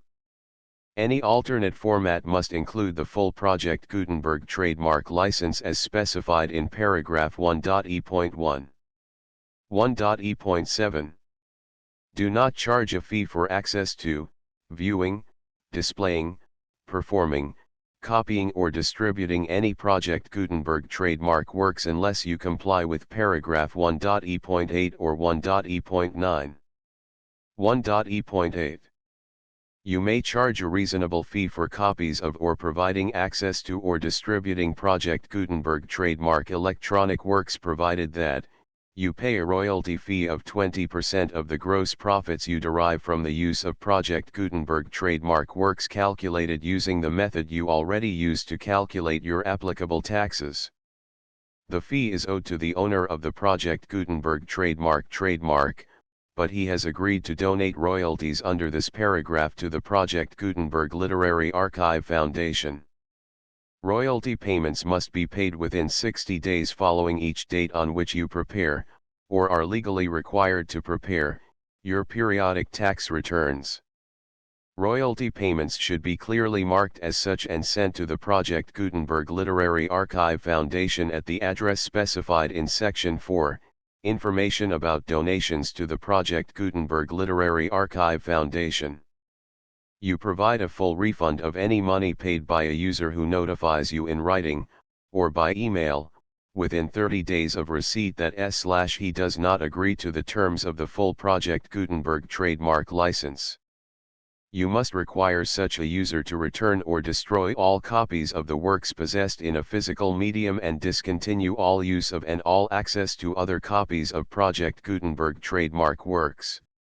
You provide, in accordance with paragraph 1.f.3, a full refund of any money paid for a work or a replacement copy, if a defect in the electronic work is discovered and reported to you within 90 days of receipt of the work. You comply with all other terms of this agreement for free distribution of Project Gutenberg trademark works. 1.e.9. If you wish to charge a fee or distribute a Project Gutenberg trademark electronic work or group of works on different terms than are set forth in this agreement, you must obtain permission in writing from the Project Gutenberg Literary Archive Foundation, the manager of the Project Gutenberg trademark.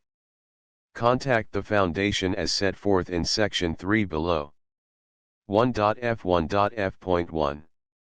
Project Gutenberg volunteers and employees expend considerable effort to identify, do copyright research on, transcribe and proofread works not protected by U.S. copyright law in creating the Project Gutenberg trademark collection. Despite these efforts, Project Gutenberg trademark electronic works, and the medium on which they may be stored, may contain defects, such as, but not limited to, incomplete, inaccurate or corrupt data, transcription errors, a copyright or other intellectual property infringement, a defective or damaged disk or other medium, a computer virus, or computer codes that damage or cannot be read by your equipment. 1.f.2. Limited warranty, disclaimer of damages, except for the right of replacement or refund described in paragraph 1.f.3, the Project Gutenberg Literary Archive Foundation, the owner of the Project Gutenberg trademark, and any other party distributing a Project Gutenberg trademark electronic work under this agreement, disclaim all liability to you for damages, costs, and expenses, including legal fees. You agree that you have no remedies for negligence, strict liability, breach of warranty or breach of contract except those provided in paragraph 1.f.3. You agree that the Foundation, the trademark owner, and any distributor under this agreement will not be liable to you for actual, direct, indirect, consequential, punitive, or incidental damages even if you give notice of the possibility of such damage. 1.f.3. Limited right of replacement or refund. If you discover a defect in this electronic work within 90 days of receiving it, you can receive a refund of the money, if any, you paid for it by sending a written explanation to the person you received the work from. If you received the work on a physical medium, you must return the medium with your written explanation. The person or entity that provided you with the defective work may elect to provide a replacement copy in lieu of a refund. If you received the work electronically, the person or entity providing it to you may choose to give you a second opportunity to receive the work electronically in lieu of a refund. If the second copy is also defective, you may demand a refund in writing without further opportunities to fix the problem. 1.f.4. Except for the limited right of replacement or refund set forth in paragraph 1.f.3, this work is provided to you as is, with no other warranties of any kind, express or implied, including but not limited to warranties of merchantability or fitness for any purpose. 1.f.5. Some states do not allow disclaimers of certain implied warranties or the exclusion or limitation of certain types of damages. If any disclaimer or limitation set forth in this agreement violates the law of the state applicable to this agreement, the agreement shall be interpreted to make the maximum disclaimer or limitation permitted by the applicable state law. The invalidity or unenforceability of any provision of this agreement shall not void the remaining provisions. 1.f.6. Indemnity. You agree to indemnify and hold the foundation, the trademark owner, any agent or employee of the foundation, anyone providing copies of Project Gutenberg trademark electronic works in accordance with this agreement, and any volunteers associated with the production, promotion, and distribution of Project Gutenberg trademark electronic works, harmless from all liability, costs, and expenses, including legal fees, that arise directly or indirectly from any of the following which you do or cause to occur. A. Distribution of this or any Project Gutenberg trademark work. B. Alteration, modification, or additions or deletions to any Project Gutenberg trademark work, and C. Any defect you cause. Section 2. Information about the mission of Project Gutenberg trademark. Project Gutenberg trademark is synonymous with the free distribution of electronic works in formats readable by the widest variety of computers, including obsolete, old, middle-aged, and new computers. It exists because of the efforts of hundreds of volunteers and donations from people in all walks of life.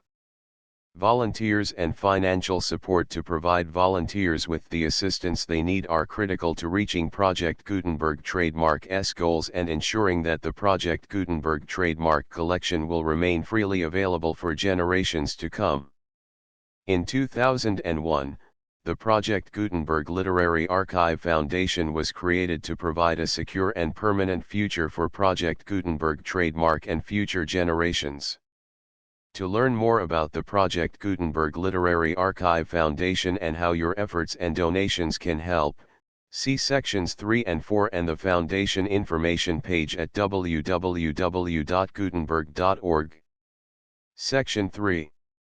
Information about the Project Gutenberg Literary Archive Foundation. The Project Gutenberg Literary Archive Foundation is a non-profit 501(c)(3) educational corporation organized under the laws of the state of Mississippi and granted tax-exempt status by the Internal Revenue Service. The Foundation's IN or federal tax identification number is 64-6221541. Contributions to the Project Gutenberg Literary Archive Foundation are tax-deductible to the full extent permitted by U.S. federal laws and your state's laws.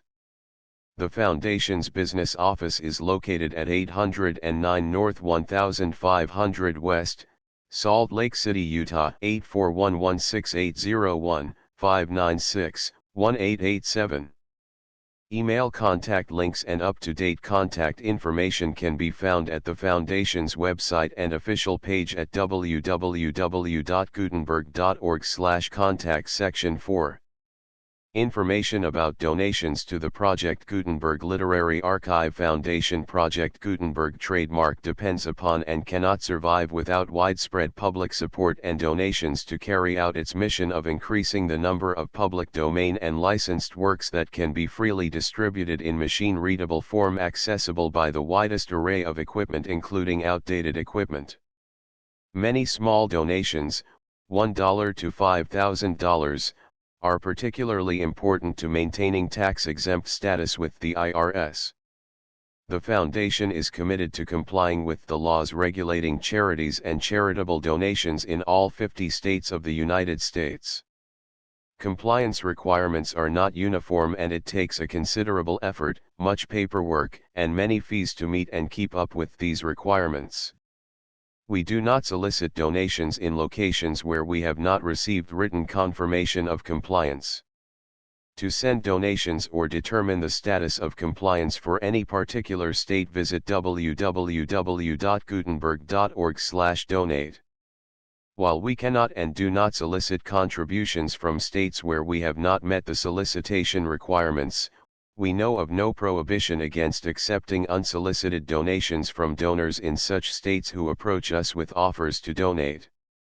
International donations are gratefully accepted, but we cannot make any statements concerning tax treatment of donations received from outside the United States. U.S. laws alone swamp our small staff. Please check the Project Gutenberg web pages for current donation methods and addresses. Donations are accepted in a number of other ways, including checks, online payments, and credit card donations. To donate, please visit www.gutenberg.org/donate. Section 5. General information about Project Gutenberg trademark electronic works. Professor Michael S. Hart was the originator of the Project Gutenberg trademark concept of a library of electronic works that could be freely shared with anyone. For 40 years, he produced and distributed Project Gutenberg trademark ebooks with only a loose network of volunteer support. Project Gutenberg trademark ebooks are often created from several printed editions, all of which are confirmed as not protected by copyright in the U.S. unless a copyright notice is included. Thus, we do not necessarily keep ebooks in compliance with any particular paper edition. Most people start at our website, which has the main PG search facility, www.gutenberg.org. This website includes information about Project Gutenberg trademark, including how to make donations to the Project Gutenberg Literary Archive Foundation, how to help produce our new ebooks, and how to subscribe to our email newsletter to hear about new ebooks.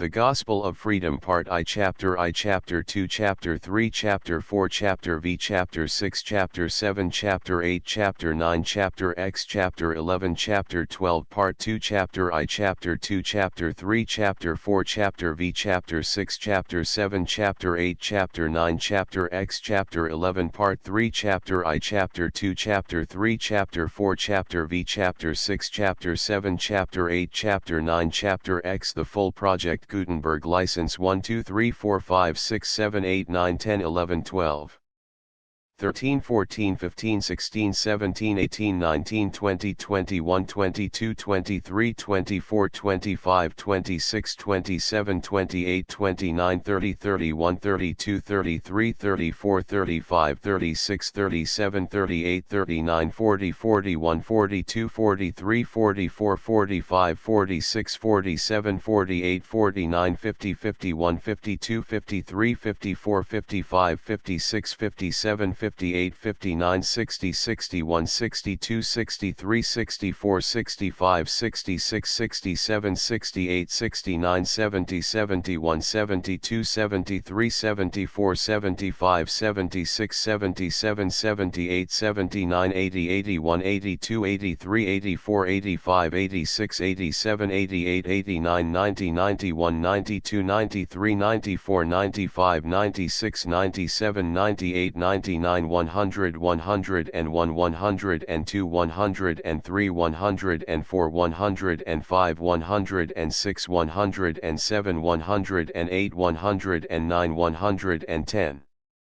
111 112 113 114 115 116 117 118 119 120 121 122 123 124 125 126 127 128 129 130 131 132 133 134 135 136 137 138 139 140 141 142 143 144 145 146 147 148 149 149 150 151 152 153 154 155 156 157 158 159 160 161 162 163 164 165 166 167 168 169 170 171 172 173 174 175 176 177 178 179 180 181 182 183 184 185 186 187 188 189 190 191